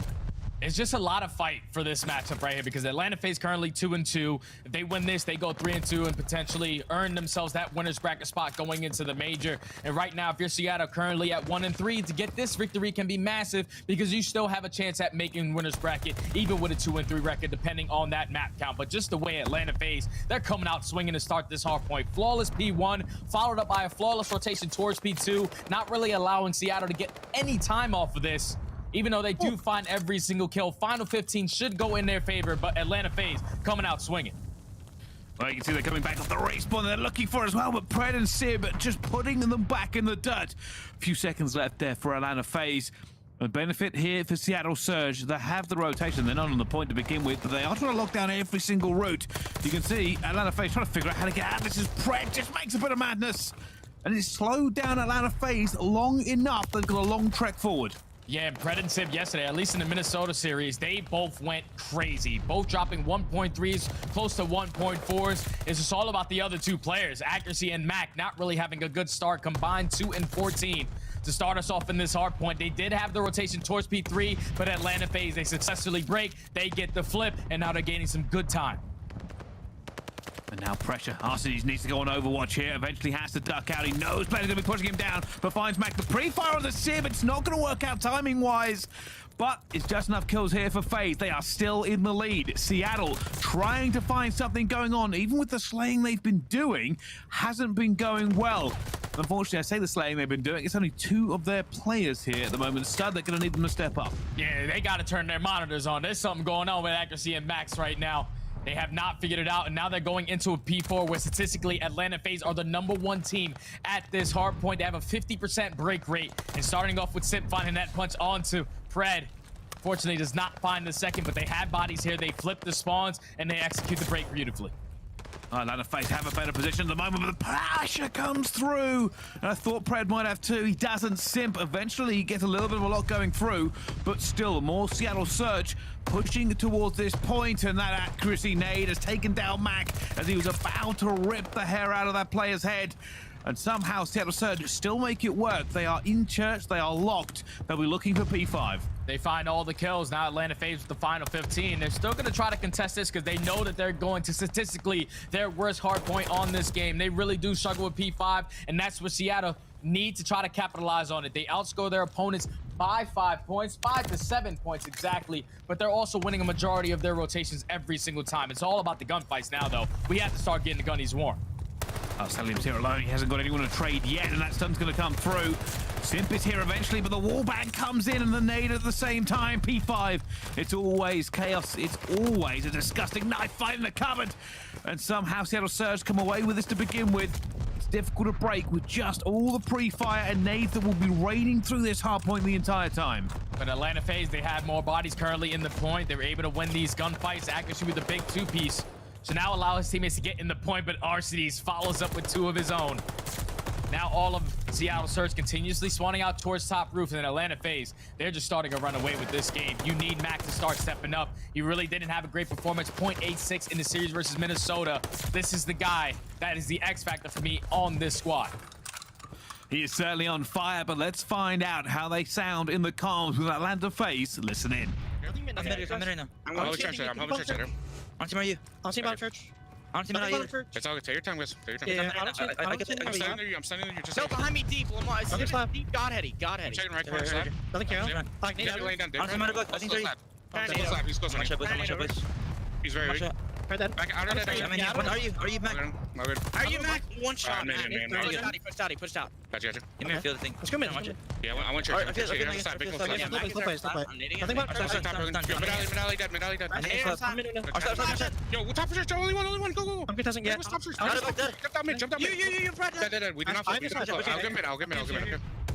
I'm watching. I don't see Medalli. I'm looking top. Lamar mid. Yo, good job. We're gonna flip down. I went rogue. Chris, can you get him? Yeah, go. Reflip. Okay, just hold them. I'm middle. Ty, reflip, you just try and I got one. Nice shit. I'm playing fist though. Push him. Yo, one struck still, one out front. I'm playing that. And the biggest thing right there that stood out to me is to hear Arcitys tell his team to just simply calm down, let's slow down, and let's execute this break on P1. Even with that player in aBeZy getting shut down on that pinch, they still took their time, lick up some nades, eventually find that opening, get some time off of that P1 to keep the lead that they currently have. But now they have to find a break on towards P2, where Seattle are holding this down so far flawlessly. Yeah, they're trying to get through here, and aBeZy can't make it either. Seattle Surge just stopping every little bit of Atlanta FaZe that tries to poke their head through the door. And Atlanta FaZe, you are right, they do need to slow down, they do need to fix up. Because at the moment, no points on this hill. That lead has dwindled massively, and already Mack has rotated. Yeah, with all these kills, I'm pretty sure Atlanta FaZe, they are still going to be able to control these spawns. Now they just have to locate this player in Mack, because he can be the guy that could potentially break their setup going into this P3 to get Seattle back into this game. Simp does find a two-piece through the middle of the map, so they already have the man advantage, but still, it's all on to Mack. What can he do to hold down this top roof position? It's going to be Arcitys playing it really slow. He's just playing it super patient. These are the adjustments that I'm currently seeing from Arcitys from yesterday to today, taking his time with the AR in his hand, making those plays, even though he loses that gunfight. He was still doing the right thing. Atlanta FaZe now all spawning out all the way towards field. They do find a couple kills in the feed, and right now, Seattle aren't getting any time. Well, Mack will be looking for a glide bomb here. He's on 5. He needs a bit of reinforcements. You can see Atlanta FaZe do not want to push him. One more for the glide, and aBeZy says hello, and Mack says thank you very much. And that will be clinical from Seattle Surge. A lot of pressure coming from FaZe, but they just could not dislodge him at the back. Oh, well, Atlanta FaZe are able to find every single kill, even with accuracy. Finding that teammate onto Mack. They're able to get this final 20 seconds, keep the lead growing. And off the rotation, Cellium already has 2 kills in his back pocket. All of Seattle Surge are going to be here, though, spawning right in front of Front Church. Cellium's not going to read it, and Seattle Surge are going to win rotation. aBeZy, very weak, has to back out of this chow. He was looking towards P5. Atlanta FaZe have slowed down, but maybe a little bit too much. The pressure has been released on Seattle Surge, and they are taking every bit of advantage they can. They are screaming back into this game. Simp going to try and make this push in the church. He's got players with him as well, but Pred and Mack combining. aBeZy finally finds a kill onto somebody, and Simp and aBeZy get the job done. Simp's here for the last one, and I say that as Simp gets a 2-piece. A big 2-piece coming in from Simp to not go 4 dead. Even though you are controlling the spawns, you do not want to allow Atlanta FaZe to get a good chunk of time off of their best hardpoint on this map. As trades are going back and forth, Mack is now going to be in the time. 15 seconds left. Seattle have got themselves right back into this game. And if you're Atlanta FaZe, you got to be a little worried. You're going into a P5 where it hasn't been statistically good for you guys, and Mack also has a glide bomb to work with. Well, that last little bit of time goes to Church. One benefit, Atlanta FaZe are here in the next point. They have the opportunity to get this job done. They need to be in the point. They're not actually in it yet. They're looking for the kills. They're looking for the kills. 10 seconds gone with no time gained there for FaZe. They'd be at 220 now. They weren't even challenged for it, but here comes Seattle Surge, and Seattle Surge are winning the gunfights. They are getting everything. All that setup, all that pressure from Atlanta FaZe. They got 5 seconds. That's just a misplay right there from Atlanta. You have players pushed out on both sides. You have one player sitting in a corner right next to that point.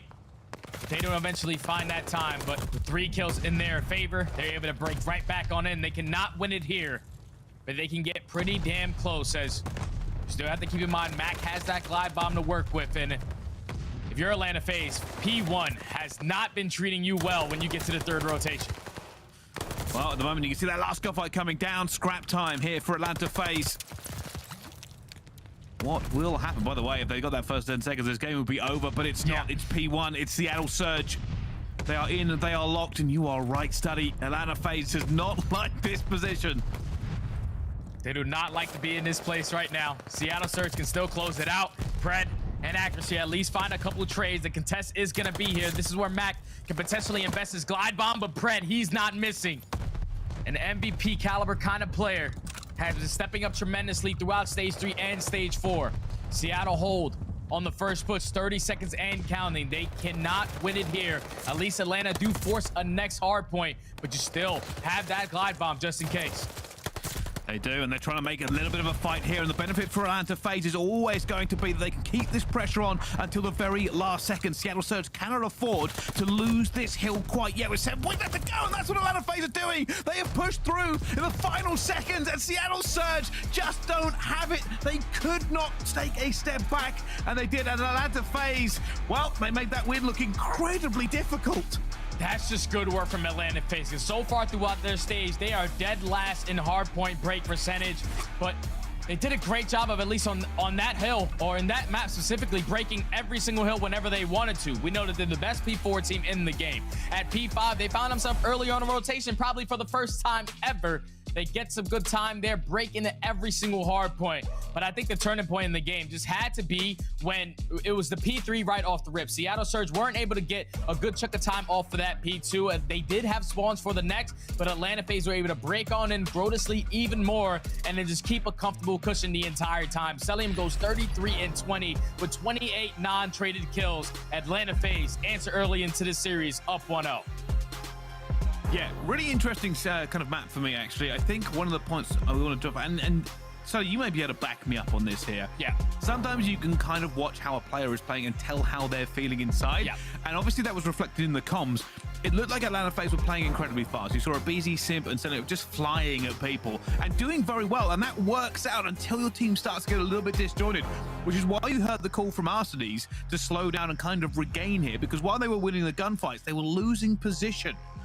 And the problem was, the call was the right one, and somehow Atlanta FaZe slowed down maybe too much. Yeah, they started off this game hot, super aggressive, winning a majority of their gunfights, but then eventually Seattle starting to wake up. aBeZy and Mack didn't have a good start to this game, started off 2-14, but like you said, when you're playing too fast, eventually a team is going to match your pressure or at least shut down that pressure, and that's what Seattle were able to do. Just a good thing for at least Atlanta FaZe's sake is that they have Arcitys in their back pocket, where he's just telling the guys to calm down, let's slow down, let's execute this break properly, and that eventually is what leads to the success for this map number 1 for Atlanta FaZe. Now, they are up 1-0 in this series, in command of this series, and just the way that Atlanta FaZe have been looking in Search and Destroy in this stage, 4-1 overall, with the majority of their wins sitting around like 6-0, 6-0, 6-2, 6-4 was the closest, but Search and Destroy really has been their bread and butter this stage.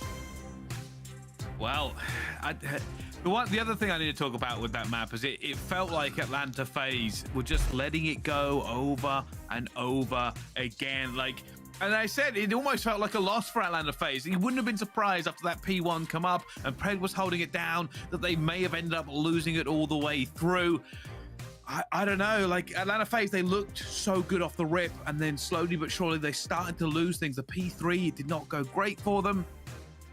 And I'm trying to figure out, like, is that Seattle Surge just being slow off the beginning, or is that Atlanta FaZe slowing down? No, it's definitely Seattle starting slow off the rip, because you have Simp and Pred who are both keeping their kills consistent. When you have aBeZy and Mack really starting off slow to this game, that was eventually what costs them this game. Mack starts to turn up at that P3, rotates with about 30 seconds left on the old hill, eventually earns his dive bomb, and for some reason, he didn't even call it in. Like, Atlanta FaZe were trading in a lot of those kills at P1. Mack decides to save his glide bomb all the way towards P2, but they don't even make it there. At that point, you have to invest that glide bomb to give your team at least a little bit of an advantage in these gunfights, but he does not decide to do so. Now they find themselves down 0-1 into this series, going into a Search and Destroy where Atlanta FaZe are going to have that better record. Yeah, and I'd be honest with you, like, there's just so much to break down from that game as well, and that's kind of what I'm curious about, especially with a match between these two Titans, right? Like, essentially, Seattle Surge and Atlanta FaZe, it's difficult to say this, but, like, ignoring how Qualifier is gone, even just a little while ago, we were talking about these two being the potential best two teams in the game. Yeah. Recent results aside, we know we're going to get some high-level Call of Duty. We know that they've played an awful lot of maps at Major 3. Going to be intimately familiar with what they are expecting every single step of the way. So it's a little bit of that chess game, figuring out where they can take the game, what they need to do better. If they lost a map on LAN or they won the map on LAN, what worked, what didn't work. So we are going to see adjustments real time from these teams moving forward into this game. My issue is based on their recent results, I have no idea who's going to win because they both looked kind of meh. Yeah, nah, I'm right there with you, man. Seattle, like I said, a bunch of tough losses so far in this stage, 1-3 overall. And then Atlanta FaZe, they take that loss to LAG. We were thinking that they were riding the highs. Before that loss, they just finished 3-0 in Toronto Ultra. And then they come in flat. They lose both hard points there. And then they follow up by losing a series to London. But this is where they have been in their best form in Search and Destroy. Overall, like I said, 4-1 in this stage compared to Seattle, who are 2-3. Biggest thing that stands out for me, though, on this map is that Seattle, at least on their offense, they're at a 53% win rate. They're over 50% on attacking both sides. On the opposite side for Atlanta FaZe, they love attacking both sides, but they see a lot more success at A with a 53% win rate. The stats from Pred, great. The stats from Cellium, 1.6. The MVP caliber players are stepping up, but this is where Seattle need to tie the series up. Already Arcitys furiously backing off here. That bomb is already going down. And Sid takes down Simp as well. Huge advantage now for Seattle Surge. Get this bomb down. Now they have the 4v3, but Atlanta FaZe on this map specifically are #1 in 3v4 situations at a 38% win rate. But Simp eventually finds a second with the snipe onto Cellium. aBeZy all the way in the back of their spawn, but with 25 seconds left, both players just have to win huge one-on-ones. Mack takes him down, and oh my! Simp with the snipe finds 3 in the round. Give him the quick scope to end it. Seattle 1-0. A little bit flashy end.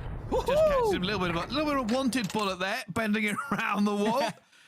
Takes him down completely, and that's a great start for Seattle Surge. And you got to say the tactic there, get into A fast, get it down, and Arcitys was left a little bit wanting, but yeah, Sid getting that first blood onto Simp as well. It kind of started the beginning of the end on that round.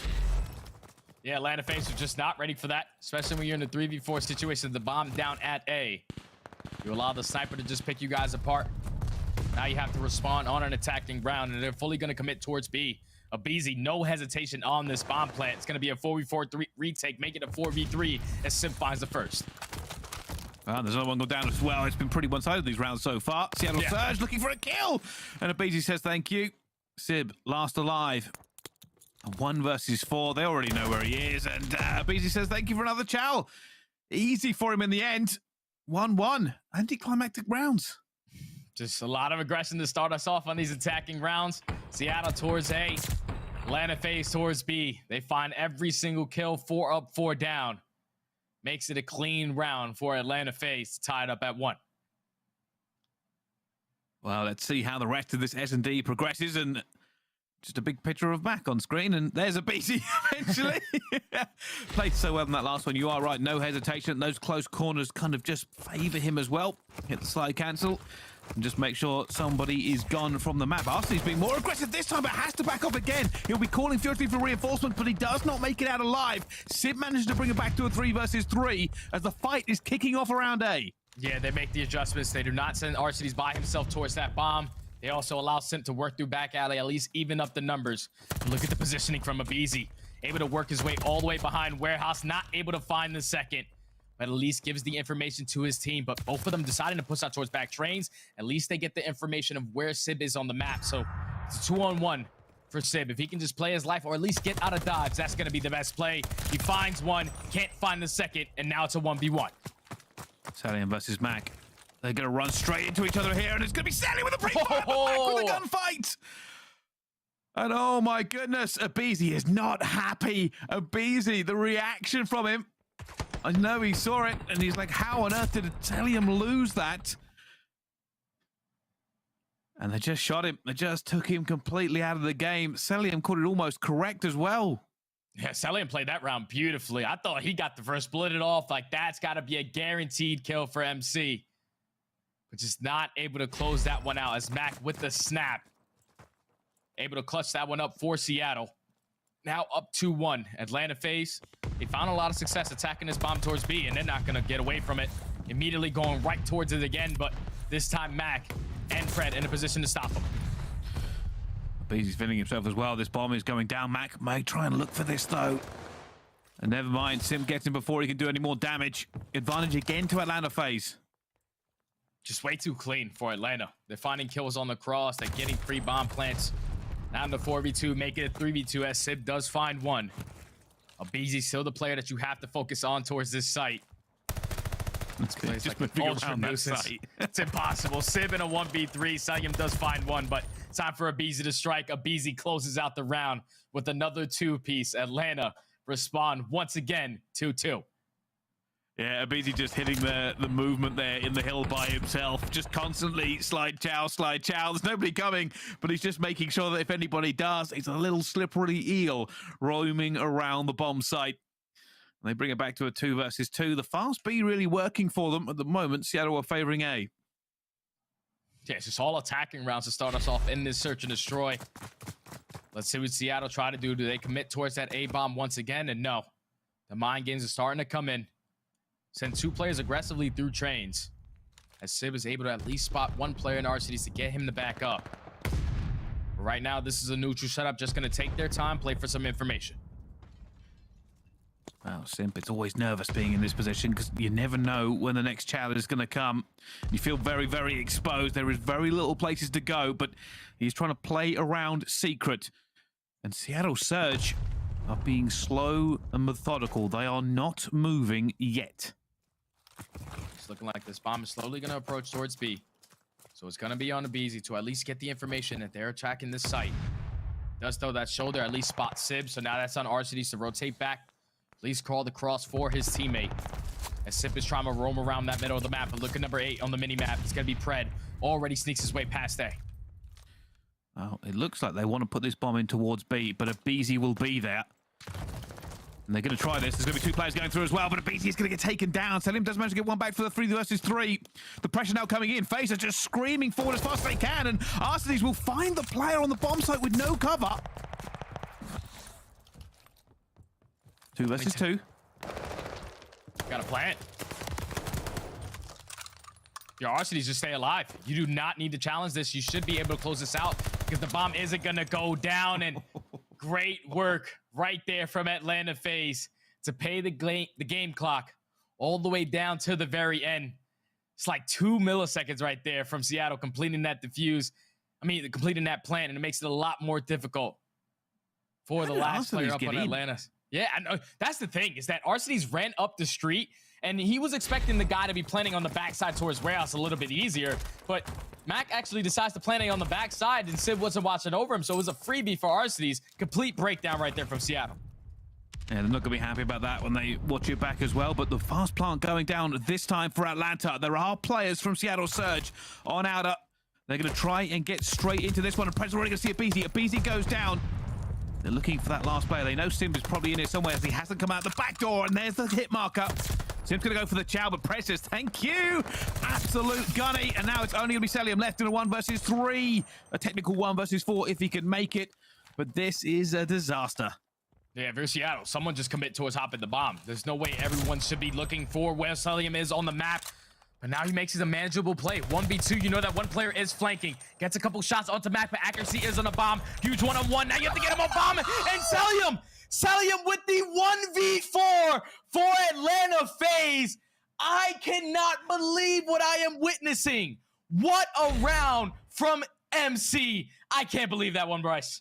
Seattle Surge just threw everything into the bin. Cellium, a technical 1 versus 4 as he got the trade, and he played them like a fiddle. But this is the one that Nero had when Rome was burning. Seattle Surge, what on earth? I don't know what their game plan is, but someone just needs to commit towards the bomb defuse. You have a 3v1.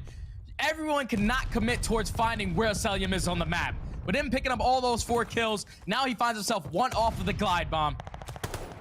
Finds that first blood onto Mack, earns the glide bomb, and this becomes a more difficult task for Seattle to try to win it. We were talking about aBeZy being the catalyst here for Atlanta FaZe. He was doing so well earlier on, but Cellium, well, he's different gravy, and now Seattle Surge may be a little bit shook. Seattle Surge definitely shook. In the man disadvantage. Pred trying to be the playmaker, working his way at least through secret. As the bomb is going to start to rotate over towards that A site. It's going to be on Simp to at least give the information to his team that they're approaching it. But Pred is at least able to spot Arcitys towards top fire. Can he get the kill? Yes, he does. So 3v3 now with bomb going over towards A. and no one from Atlanta FaZe in a position to at least stop it. No, this will be a retake. It looks like that bomb will go down. You can see Simp is trying to get an angle maybe, but an MP40 to do anything in his position. He's going to fight back towards the back, and he wins the gunfight. 3 versus 2, but bomb down for Seattle. 3v2. 40 seconds to work with. A lot of time on the clock for Atlanta FaZe. They're going to decide to attack this out through top plat. Accuracy at least can potentially line them all up. He finds a 2-piece, can't find the third. So now Cellium in another 1v1, this time versus Sib. Knows a clutch spot. Oh my. Oh, he has to move. He can't get Gotta go. Simp. Oh, Cellium, calm as you like. That's right. Nice plant spot, boys. I'll just take a little dip into this room and plant it under your noses. And aBeZy is laughing, and Arcitys is laughing, and Simp is laughing because they've just seen what he's done. Cellium cannot do anything wrong on this search and destroy. I promise you, if you're Seattle, you're going to be having nightmares about this young man. The way that he is working you guys on this search and destroy. 8 spree, already has a glide bomb. Guaranteed that this bomb is going to get planted towards B. Glide bomb is going to get invested. Atlanta FaZe, like I said, lights out in search and destroy so far throughout stage 4. Oh, Cellium, right in the book on this S&D at the moment. And it's a huge push up from Seattle Surge. They've taken B control. Unfortunately, they now need to get out of there. They need to get into some cover. Narcy's picked up 1. It's all coming through. He's not able to get Mack, though, but it will be advantage to Atlanta FaZe. At least they know the positioning of a bunch of players. They find that kill onto Sib. Mack does take down 1. But now they commit towards this bomb plant at B. Great shots from Cellium, not able to get the kill. They have to read this player in accuracy. You're already working his way through the flank. Actually going to be able to slip by 1 player, but Arcitys in a great position to spot him. Now Mack in the 1v3. He gets challenged, and Atlanta FaZe, from start to finish of this search and destroy, come out swinging all on the back of Cellium. What a performance from him. That is outrageous. Hits the 1v4 in a 1 versus 2. Doesn't even take the second gunfight. Notice it, just to roll that back, because I have to talk about it again. Obviously, the 1v4 was amazing. Played his life, won the gunfights, got the timing, unreal. But the absolute level of confidence on Cellium to kill the first player, knows where Sib is going to be. He's playing clutch stairs. We've seen it a million times. He notices where the position of the bomb is, sees if he can stretch it, picks it up, and turns so his body is out of the line of sight, and Sib is just sitting there, absolutely useless. That's the thing, is like, right here, Cellium, he cracks that door open and closes the other doors at the same time. So it makes it a lot more difficult to Sib to see this bomb site. He puts down a couple shots, not getting any hit markers, throws a stun, so at least open a door, but doesn't get any hit markers on Cellium. I'm telling you, the cojones on that man throughout this entire search and destroy were insane. Now Atlanta FaZe find themselves up 2-0 into this series, going into a Berlin control where statistically they're not better than Seattle, but just the way that they are playing right now, non-stop aggression, a lot of confidence. Atlanta FaZe looking like the best team in the game once again. Well, I didn't know what to expect from the S&D, but it probably wasn't that, to be honest with you. Atlanta FaZe just turning up, and like I said before, right, we were talking about aBeZy earlier on, he being very, very slippy in around B site, making issues for Seattle Surge. What we didn't know is that Cellium was going to completely and totally demoralize them. That's what it's done. That is a mental attack against them. Just nothing they could do. And now we go on to map number 3. Seattle Surge have to regain. They have to figure this one out. But that all...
The Call of Duty League is brought to you by Mountain Dew and Zenny. Armor your eyes with Blocks gaming glasses starting at $24 by visiting zenny.com/CDL. Upgrade your game with a Scuff, the official controller of the Call of Duty League. Ladies and gentlemen, welcome back to the Call of Duty League. It has been a wonderful time, and speaking of wonderful time, it's time to take a look at our Scuff play of the game. Standy, it's the 1v4, and I'm going to need you to break it down for me. So right here, it's all Cellium. You see that he is in the middle alley of hallway. He gets his first kill onto Simp. So now if you're Mack, you have to put your pedal to the metal. Or at least someone on Seattle has to commit towards this defuse, but you allow Cellium to eventually catch that player as he eventually goes for it.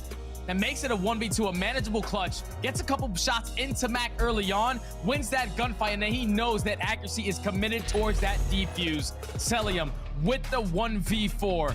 Pretty sure that's probably the first 1v4, the second 1v4 we've seen all year long. But when plays like that happen, if I'm Seattle Surge, I'm absolutely checked. They have to have the best pep talk to try to complete the reverse sweep. And it's a good thing for them that they're playing Berlin Control because they have won their last 6 out of 7 on this map. They are #1 on the defensive win rate, and they are also #2 on offense.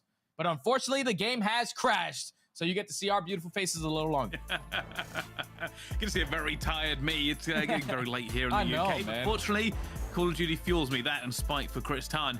But I want to talk a little bit more about that kind of the scenario we've just seen, because Atlanta FaZe, here's the thing. Like, I like being honest with the audience when we're talking about them at home and stuff. Yeah. Coming into this game, we didn't know what to expect because obviously Seattle, their recent revolts have them beating FaZe, and we wonder whether this could be a stumbling block for them. Considering that both teams don't look amazing this stage as well, it kind of left everything up in the air. One of the scenarios we didn't really consider was that maybe that FaZe come in with that level of fire. They looked amazing on the hardpoint, they looked great on the S&D, and now moving in the control, Stud, do you think this continues? I think it definitely has a chance to, but it's going to be difficult because, like I said, Seattle #1 on defensive win percentage at 79%, and they are second overall on offensive win percentage as well at 69%. They are really good at this map specifically, and for Atlanta FaZe, they are 7th on their offensive win rate at 45%, 8th on their defense, which is 50%. Not really clean for them.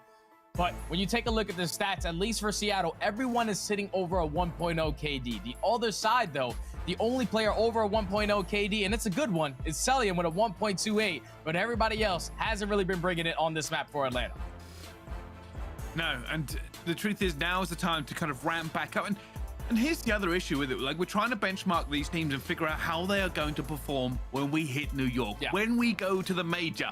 And they're not giving me much to work with. I'm not going to lie to you. Like, some days they look amazing. Other days they don't look very good at all.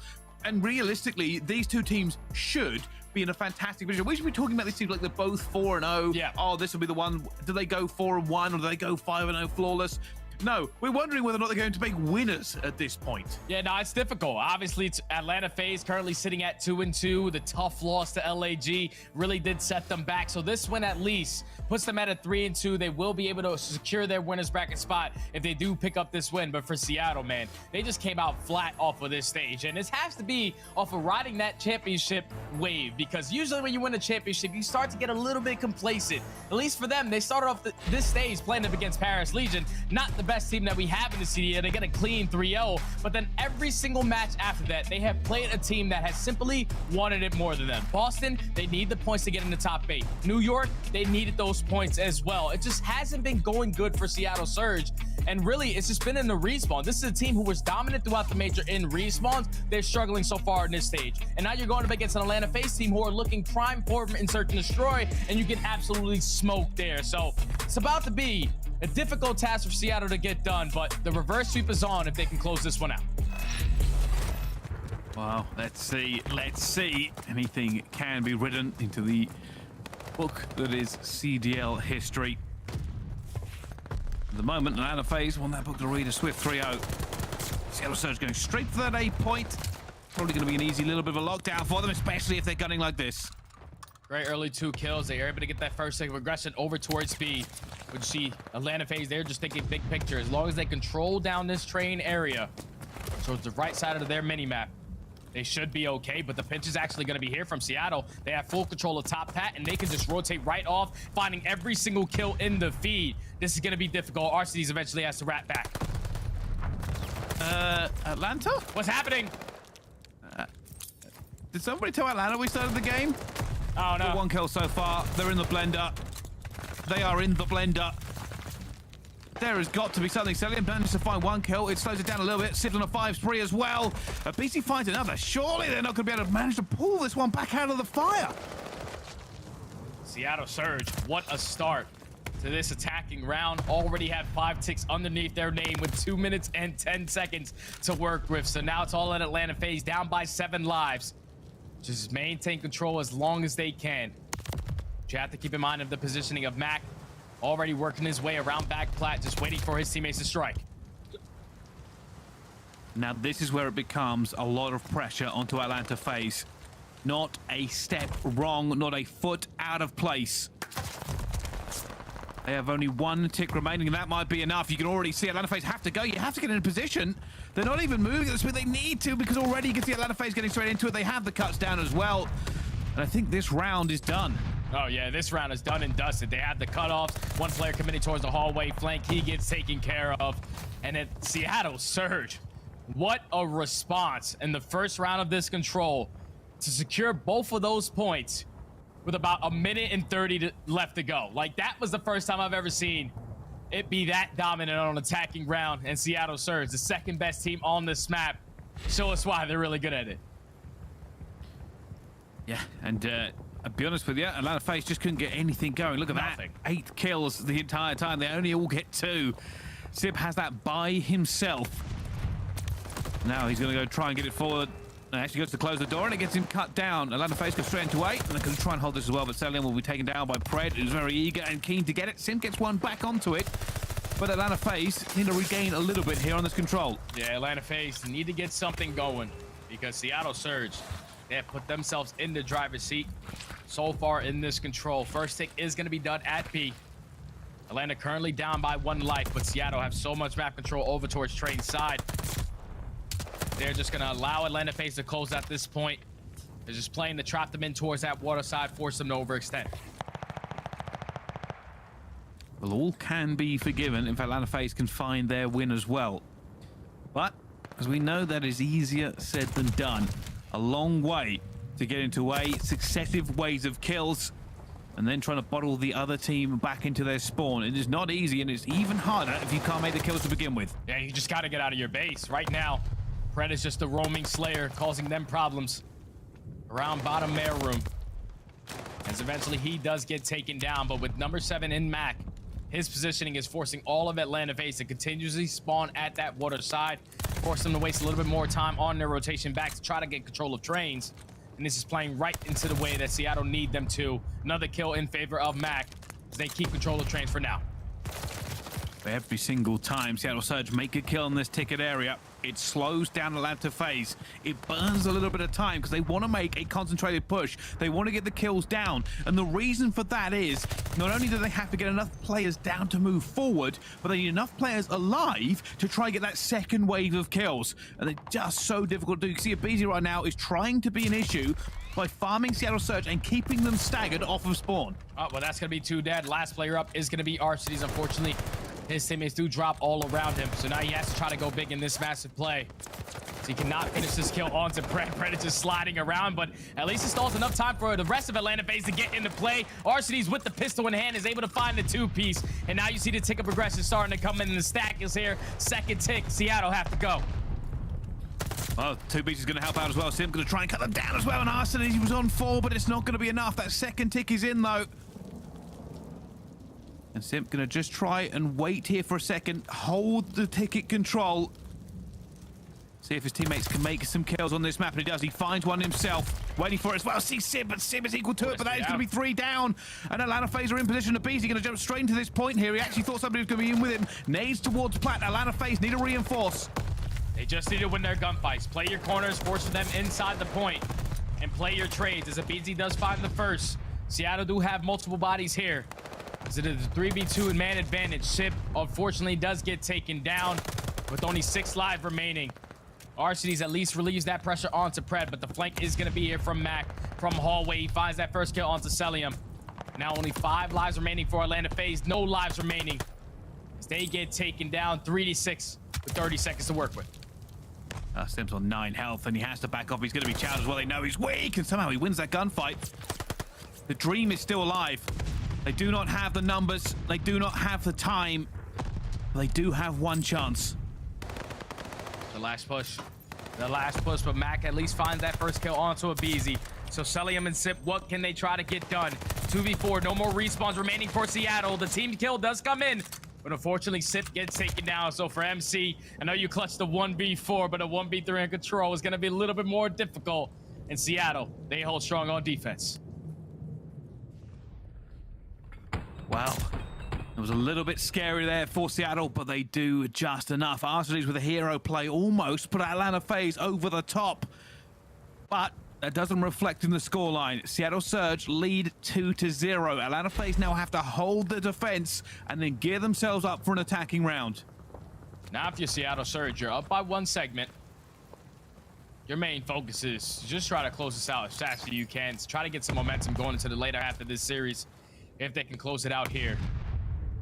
So they're going to attack towards B nice and early. At least they find that trade onto aBeZy, not allowing him to cause them some problems at that B section. You still have accuracy in a position, just holding down Train, not allowing any Atlanta FaZe players to overextend into their base. And now you see what that does for them. That's going to allow them to open up towards Train and be super aggressive already on A. Pred in a position again. He's caused chaos here again. They don't check it. He's going to go through. Looks for Arcitys. Goes for the challenge. Says, hey, easy peasy. Unfortunately, aBeZy. And now they're going to try and hold this one down. As Simp finds 2 as well. Atlanta FaZe cannot catch a break, and they are just being taken off this map. The benefit for Atlanta FaZe is they did not have the bodies to convert that into any ATICs. But now, if you're Seattle Surge, you have another 2 minutes and 20 seconds. So at least try to get some work done at B. Currently up by 4 segments, Atlanta FaZe are able to find every single kill. So now all of Seattle coming off spawn, trying to hit the overextension through water side. Simp might have read this beautifully. He's in a great position to at least cut a couple of these players down. Fortunately, gets some bad timing. So now all falls onto Arcitys. He's eventually going to find one onto Pred. Right now, Seattle Surge, they're just trying to keep control of the lives, trying to play for a couple spawn kills in the back towards fire. Kills going down, and this is where it gets a little bit dangerous for Atlanta FaZe. They are spread out all over the map. They could easily lose A control here if the trades go against them. And that's why Arcitys, he makes his way all the way down to outside ticket. Very smart play. In a position to directly affect how this site is done, and Arcitys finds himself in a position but loses that second gunfight. Mack is not challenging Cellium, and Cellium will have to turn at some point. He knows his players are coming, and Pred will take him down, and Seattle Surge find themselves in a good position again. Yeah, Mack has stayed alive this entire time, so the first tick is going to be done. Do they read this player on the flank? Yes, they do. And Mack is continuously winning every single gunfight on the point. Finds himself on a 4 spree. Unfortunately, cannot take down aBeZy. At least you get that 1 segment done. Now up by 2 lives. Got a little bit more to work with if you are Seattle. Another 2 kills in the feed. Last 2 players from Atlanta FaZe in toward the point. The pinch is going to be here. If they can win these engagements, they should be able to close this one out. Oh, they're looking for Cellium. Cellium finds 2 in the point as well, and Pred comes through on the flank at the same time. They hold, but Mack gets a second one. Arcitys goes screaming to it and wins the gunfight. And again, Atlanta FaZe hold, and I'm still not entirely sure how. Yeah, this is just not clean from Atlanta FaZe. Definitely a lot of work that they have to do on this map. As it's 7-10 in lives remaining. Only 3 kills Seattle have to get. So Atlanta FaZe do not have any more respawns in their back pocket. Arcitys does find 1 before he gets traded. Still 50 seconds on the clock. You see Seattle, they're just slowing down this game. Just trying to play for a couple kills to not allow Atlanta FaZe to spawn anymore. Again, the pressure coming through. Pred, though, makes another big gunfight. This probably will come down to lives. There's a little bit more time on the clock than there was last time around. aBeZy gets a big kill, though. That is going to stagger Seattle Surge when they want every player in the point. And Arcitys holding the pre-aim. They may have done just enough here. Final 20. But Simp at least takes down Arcitys, so no more respawns for Atlanta FaZe. Accuracy towards back alley wins a huge one-on-one versus aBeZy. Now you're allowing your teammates to get into the point. Simp does find a trade. Simp does find 2. And Simp finds 3. Now in a 1v2. Still manageable for Pred. Simp finds 4. And the players all the way across the map. Simp goes big for Atlanta FaZe to clutch up this defense and keep his team alive in this game a little longer. And that, ladies and gentlemen, is how you make the CDL's top 5 plays, because we need to see that one again. Just finds these easy shots onto Simp, then the second kill onto Mack, but then the player in accuracy, he is giving a couple shots down, just not able to register on Simp. Gets the turn and burn, and then knows that Pred is on the flank. Huge one-on-one. If he loses that, obviously they lose the map, but with him winning that, he allows his team to stay alive a little longer. He's starting to step up in this game, finds himself on a 4 spree. If he can potentially pick up this glide bomb, that could be massive. Well, we spoke about essentially. Oh my! Different. Simp is different. Simp is different. Gotta wait. I know you're gunning. I know you're gunning, but maybe just a half step off there as well. aBeZy tries to farm the spawn. It doesn't work out for Atlanta FaZe. They do so much hard work. They're trying to win this attack desperately, but desperation has made them a little bit sloppy. And now they're gonna have to settle up for maybe just getting into B, but they're still a sacking ticket here. Yeah, right now they find themselves down by 4 segments. So if you are Atlanta FaZe, you need to obviously win this round to force a round number 5. They get that 1 tick over towards B. They find themselves up by 3 lives. 3 players from Seattle just holding down this 8 points. So if you're Atlanta, just chalk this one up, extend this time by a minute, and close out B. See already, aBeZy trying to farm it again, but the problem with farming is he hasn't had a good time in getting kills regardless, and Cellium tries to make a wonder shot. And eventually, B will slowly but surely tick over. I think Mack might try and get a kill on the exit here, or at least maybe in the entrance. He finds one already, looks for the second, not going to be enough. 3 down now for this one, and they're going to be into it. That's a big gunfight, accuracy wins. It does mean Atlanta FaZe have to go the long way. And big kill from accuracy to at least keep that map control over towards that 8 point. And now if you're Atlanta FaZe, it's all about taking your time, winning your engagements, and chaining them together. As Simp does find the first Pred with the trade. See, Atlanta FaZe is trying to at least play for somewhat of train control, because there's a lot of bodies from Seattle here. And Seattle is starting to get this lives back into this favor. Accuracy, unfortunately, can't win that gunfight onto Simp, but they are still holding strong on defense. They need to figure something out. They have time, though. Pred and Simp trying to pick this one out, and Pred slowly but surely looking for him. He's going to find Arcitys. Easy for that one, and Simp is going to gun him. That's going to be 2 down. The last gunfight's going to be Simp. Simp has to work some more magic for his team. He's looking for Cellium. He's going to find him, but he's not going to go down. He dives into this point looking for it and wins the gunfight. Just holding that door firmly closed against FaZe. But another 3 goes down to aBeZy eventually on. And he's not had a good game, but a 3 streak from him here could make the difference. But somehow Seattle Surge still have a player. There's always a player from Seattle Surge out towards back steps, and it keeps bailing them out of this game. Such big kills from Mack right there to find that 2-piece. To give his team a little bit of control towards trades, but you see the lives remaining 10-8. Atlanta FaZe, they're focused on playing for a bunch of these spawn kills, so at least putting it in their favor. That's going to be 2 down. They know that the pressure is going to be here from Mack. Mack does find 1. But you at least have to try to get him out of his positioning. You cannot leave him there. You're just going to try to slowly work for him, and this is playing right into Seattle's hand. Atlanta FaZe have the life advantage, but they don't have the time. They're looking desperately to win this first trade.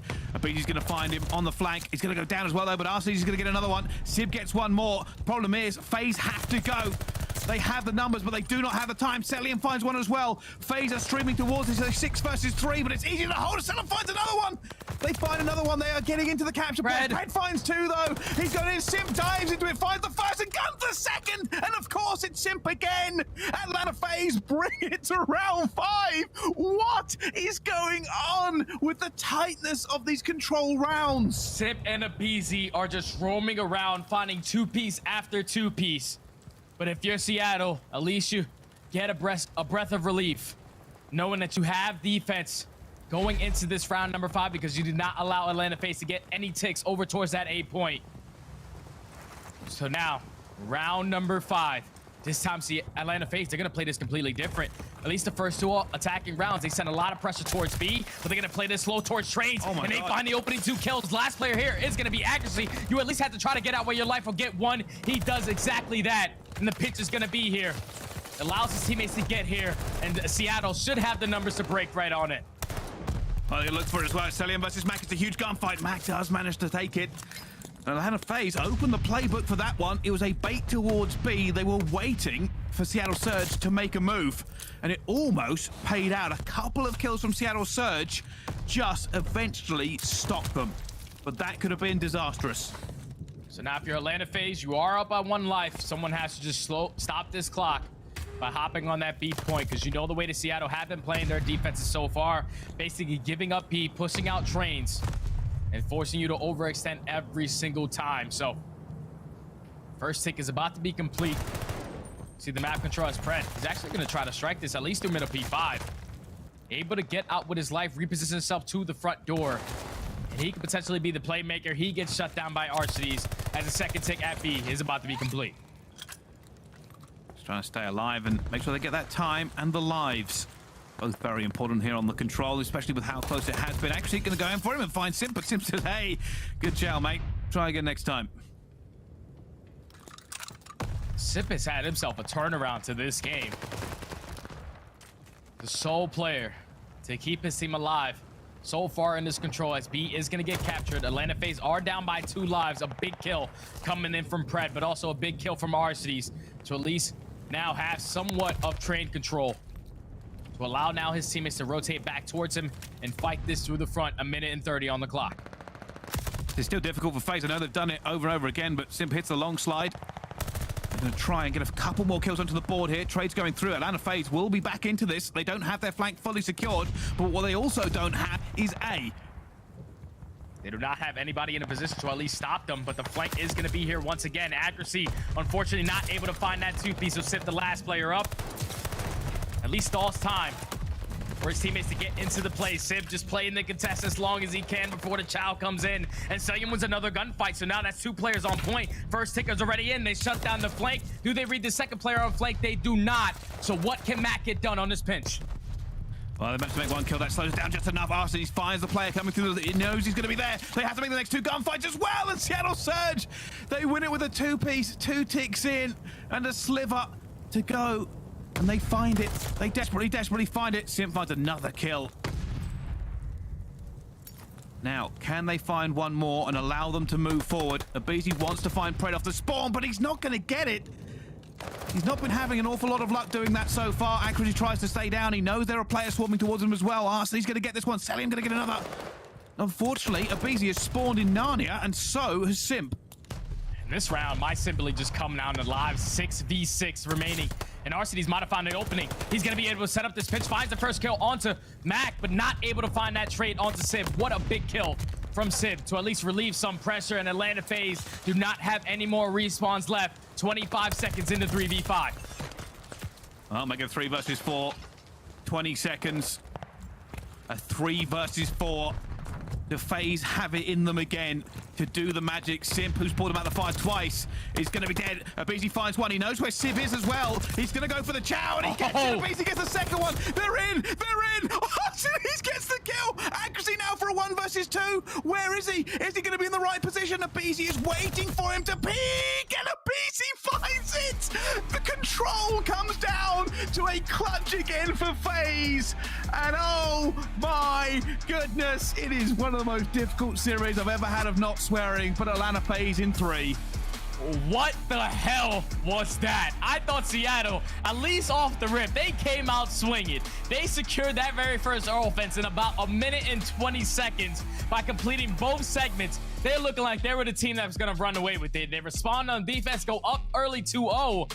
But then this is when Atlanta FaZe start to come alive. If Simp doesn't get that 4-piece early on the defense, they do not give themselves a chance to at least clutch up in the round number 5. He does that there. And then in the final moments on their attacking rounds, none other than Simp once again with a massive 2-piece to clutch it up for Atlanta to force the round number 5. And then it was all on aBeZy on that flank towards Stone Steps. Able to find another 2-piece. The Tiny Terrors just came out and absolutely caused so many problems for Seattle. Seattle Surge, and this was also a bounty match. Nice little $10,000 going in favor of Atlanta FaZe. Get the clean 3-0 victory and also secure that winner's bracket spot at the major.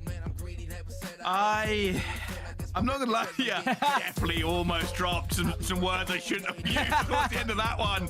What on earth was that control? I'm actually shaking a little bit because it's just so ridiculous. Everything we have seen, every round was some kind of... There are no words that I'm allowed to say on broadcast that can sum that up, but I think you know what I'm getting at, and yeah, I'm right there with you, Bryce. Just from start to finish of this series, you're expecting two titans in the CDL to battle at every single aspect, every single map, every single rotation.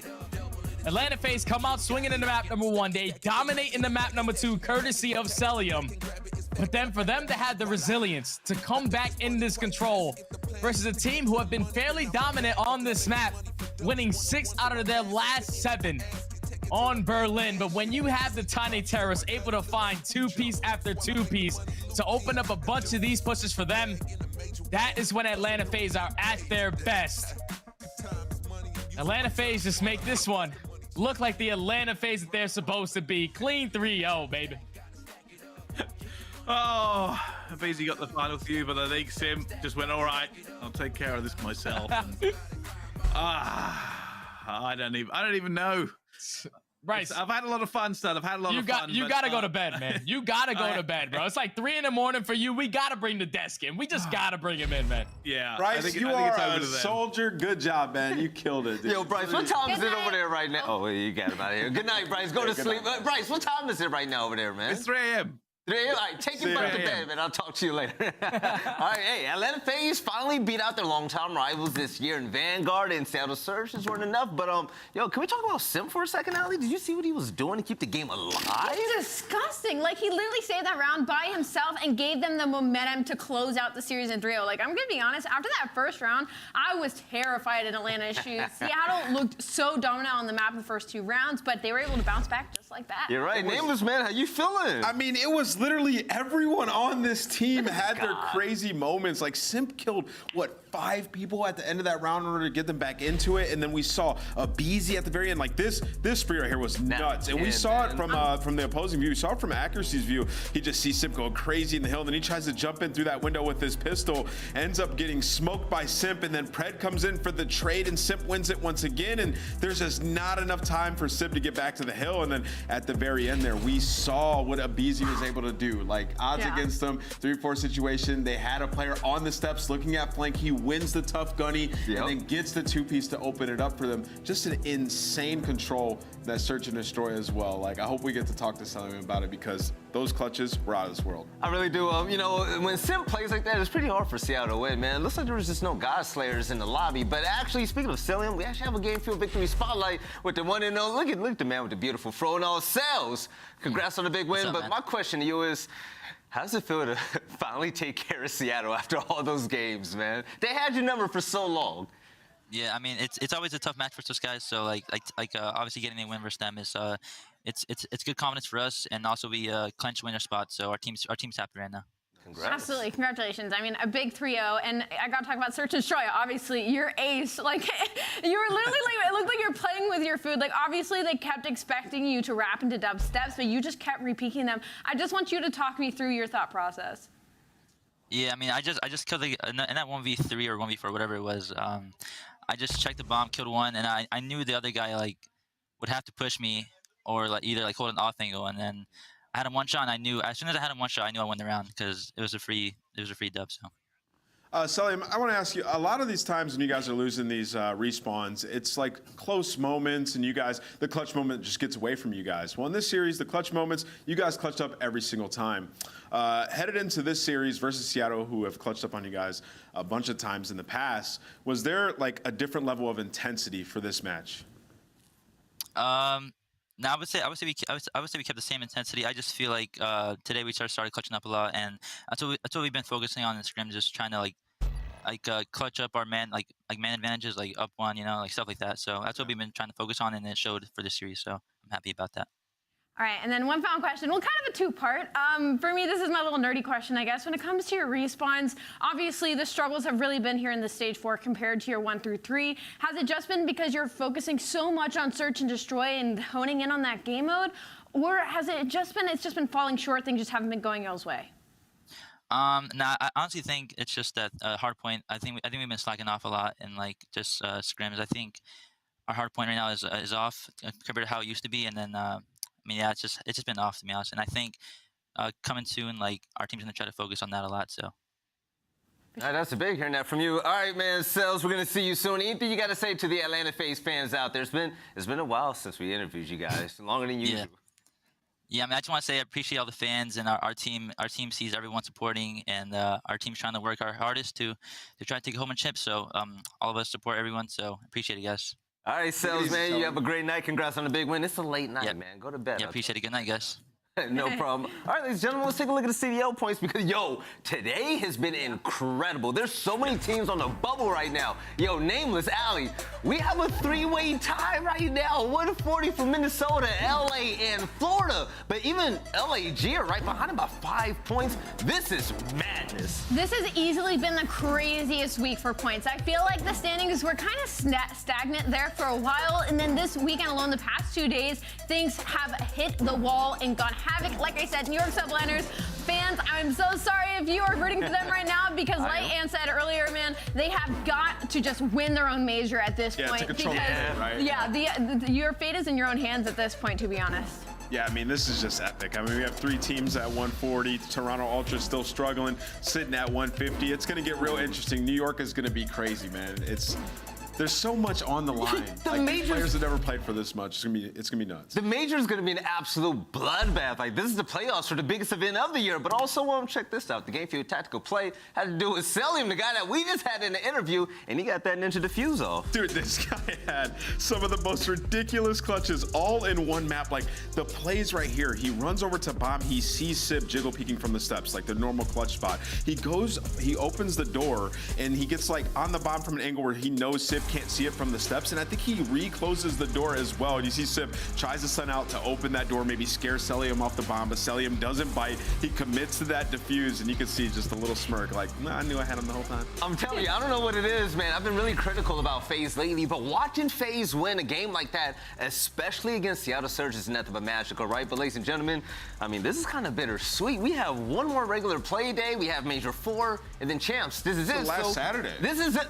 This is the last Saturday. We held it down for the last Saturday, too. Let's give me some love, baby. All right, ladies and gentlemen, check this out. Tomorrow is our last online qualifier play day. You do not want to miss it. And you want to know why? We saw the points. The bubbles are out of control right now. And when it comes to teams racing for that final spot in Champs, every team is going all out right now. But me, my eyes are all on NYSL, baby, because those players are on a team that's hosting the next major, and it would be absolutely beautiful if they can walk away with the trophy. But you know what, though? We're not there yet. We got one more day of games, so you guys know exactly where to see it. Same place, same time. We'll catch you guys tomorrow. You guys already know the deal, though. Spread some love. I love you. Thanks for tuning in. We'll catch you next time for some more CDL action. Take care.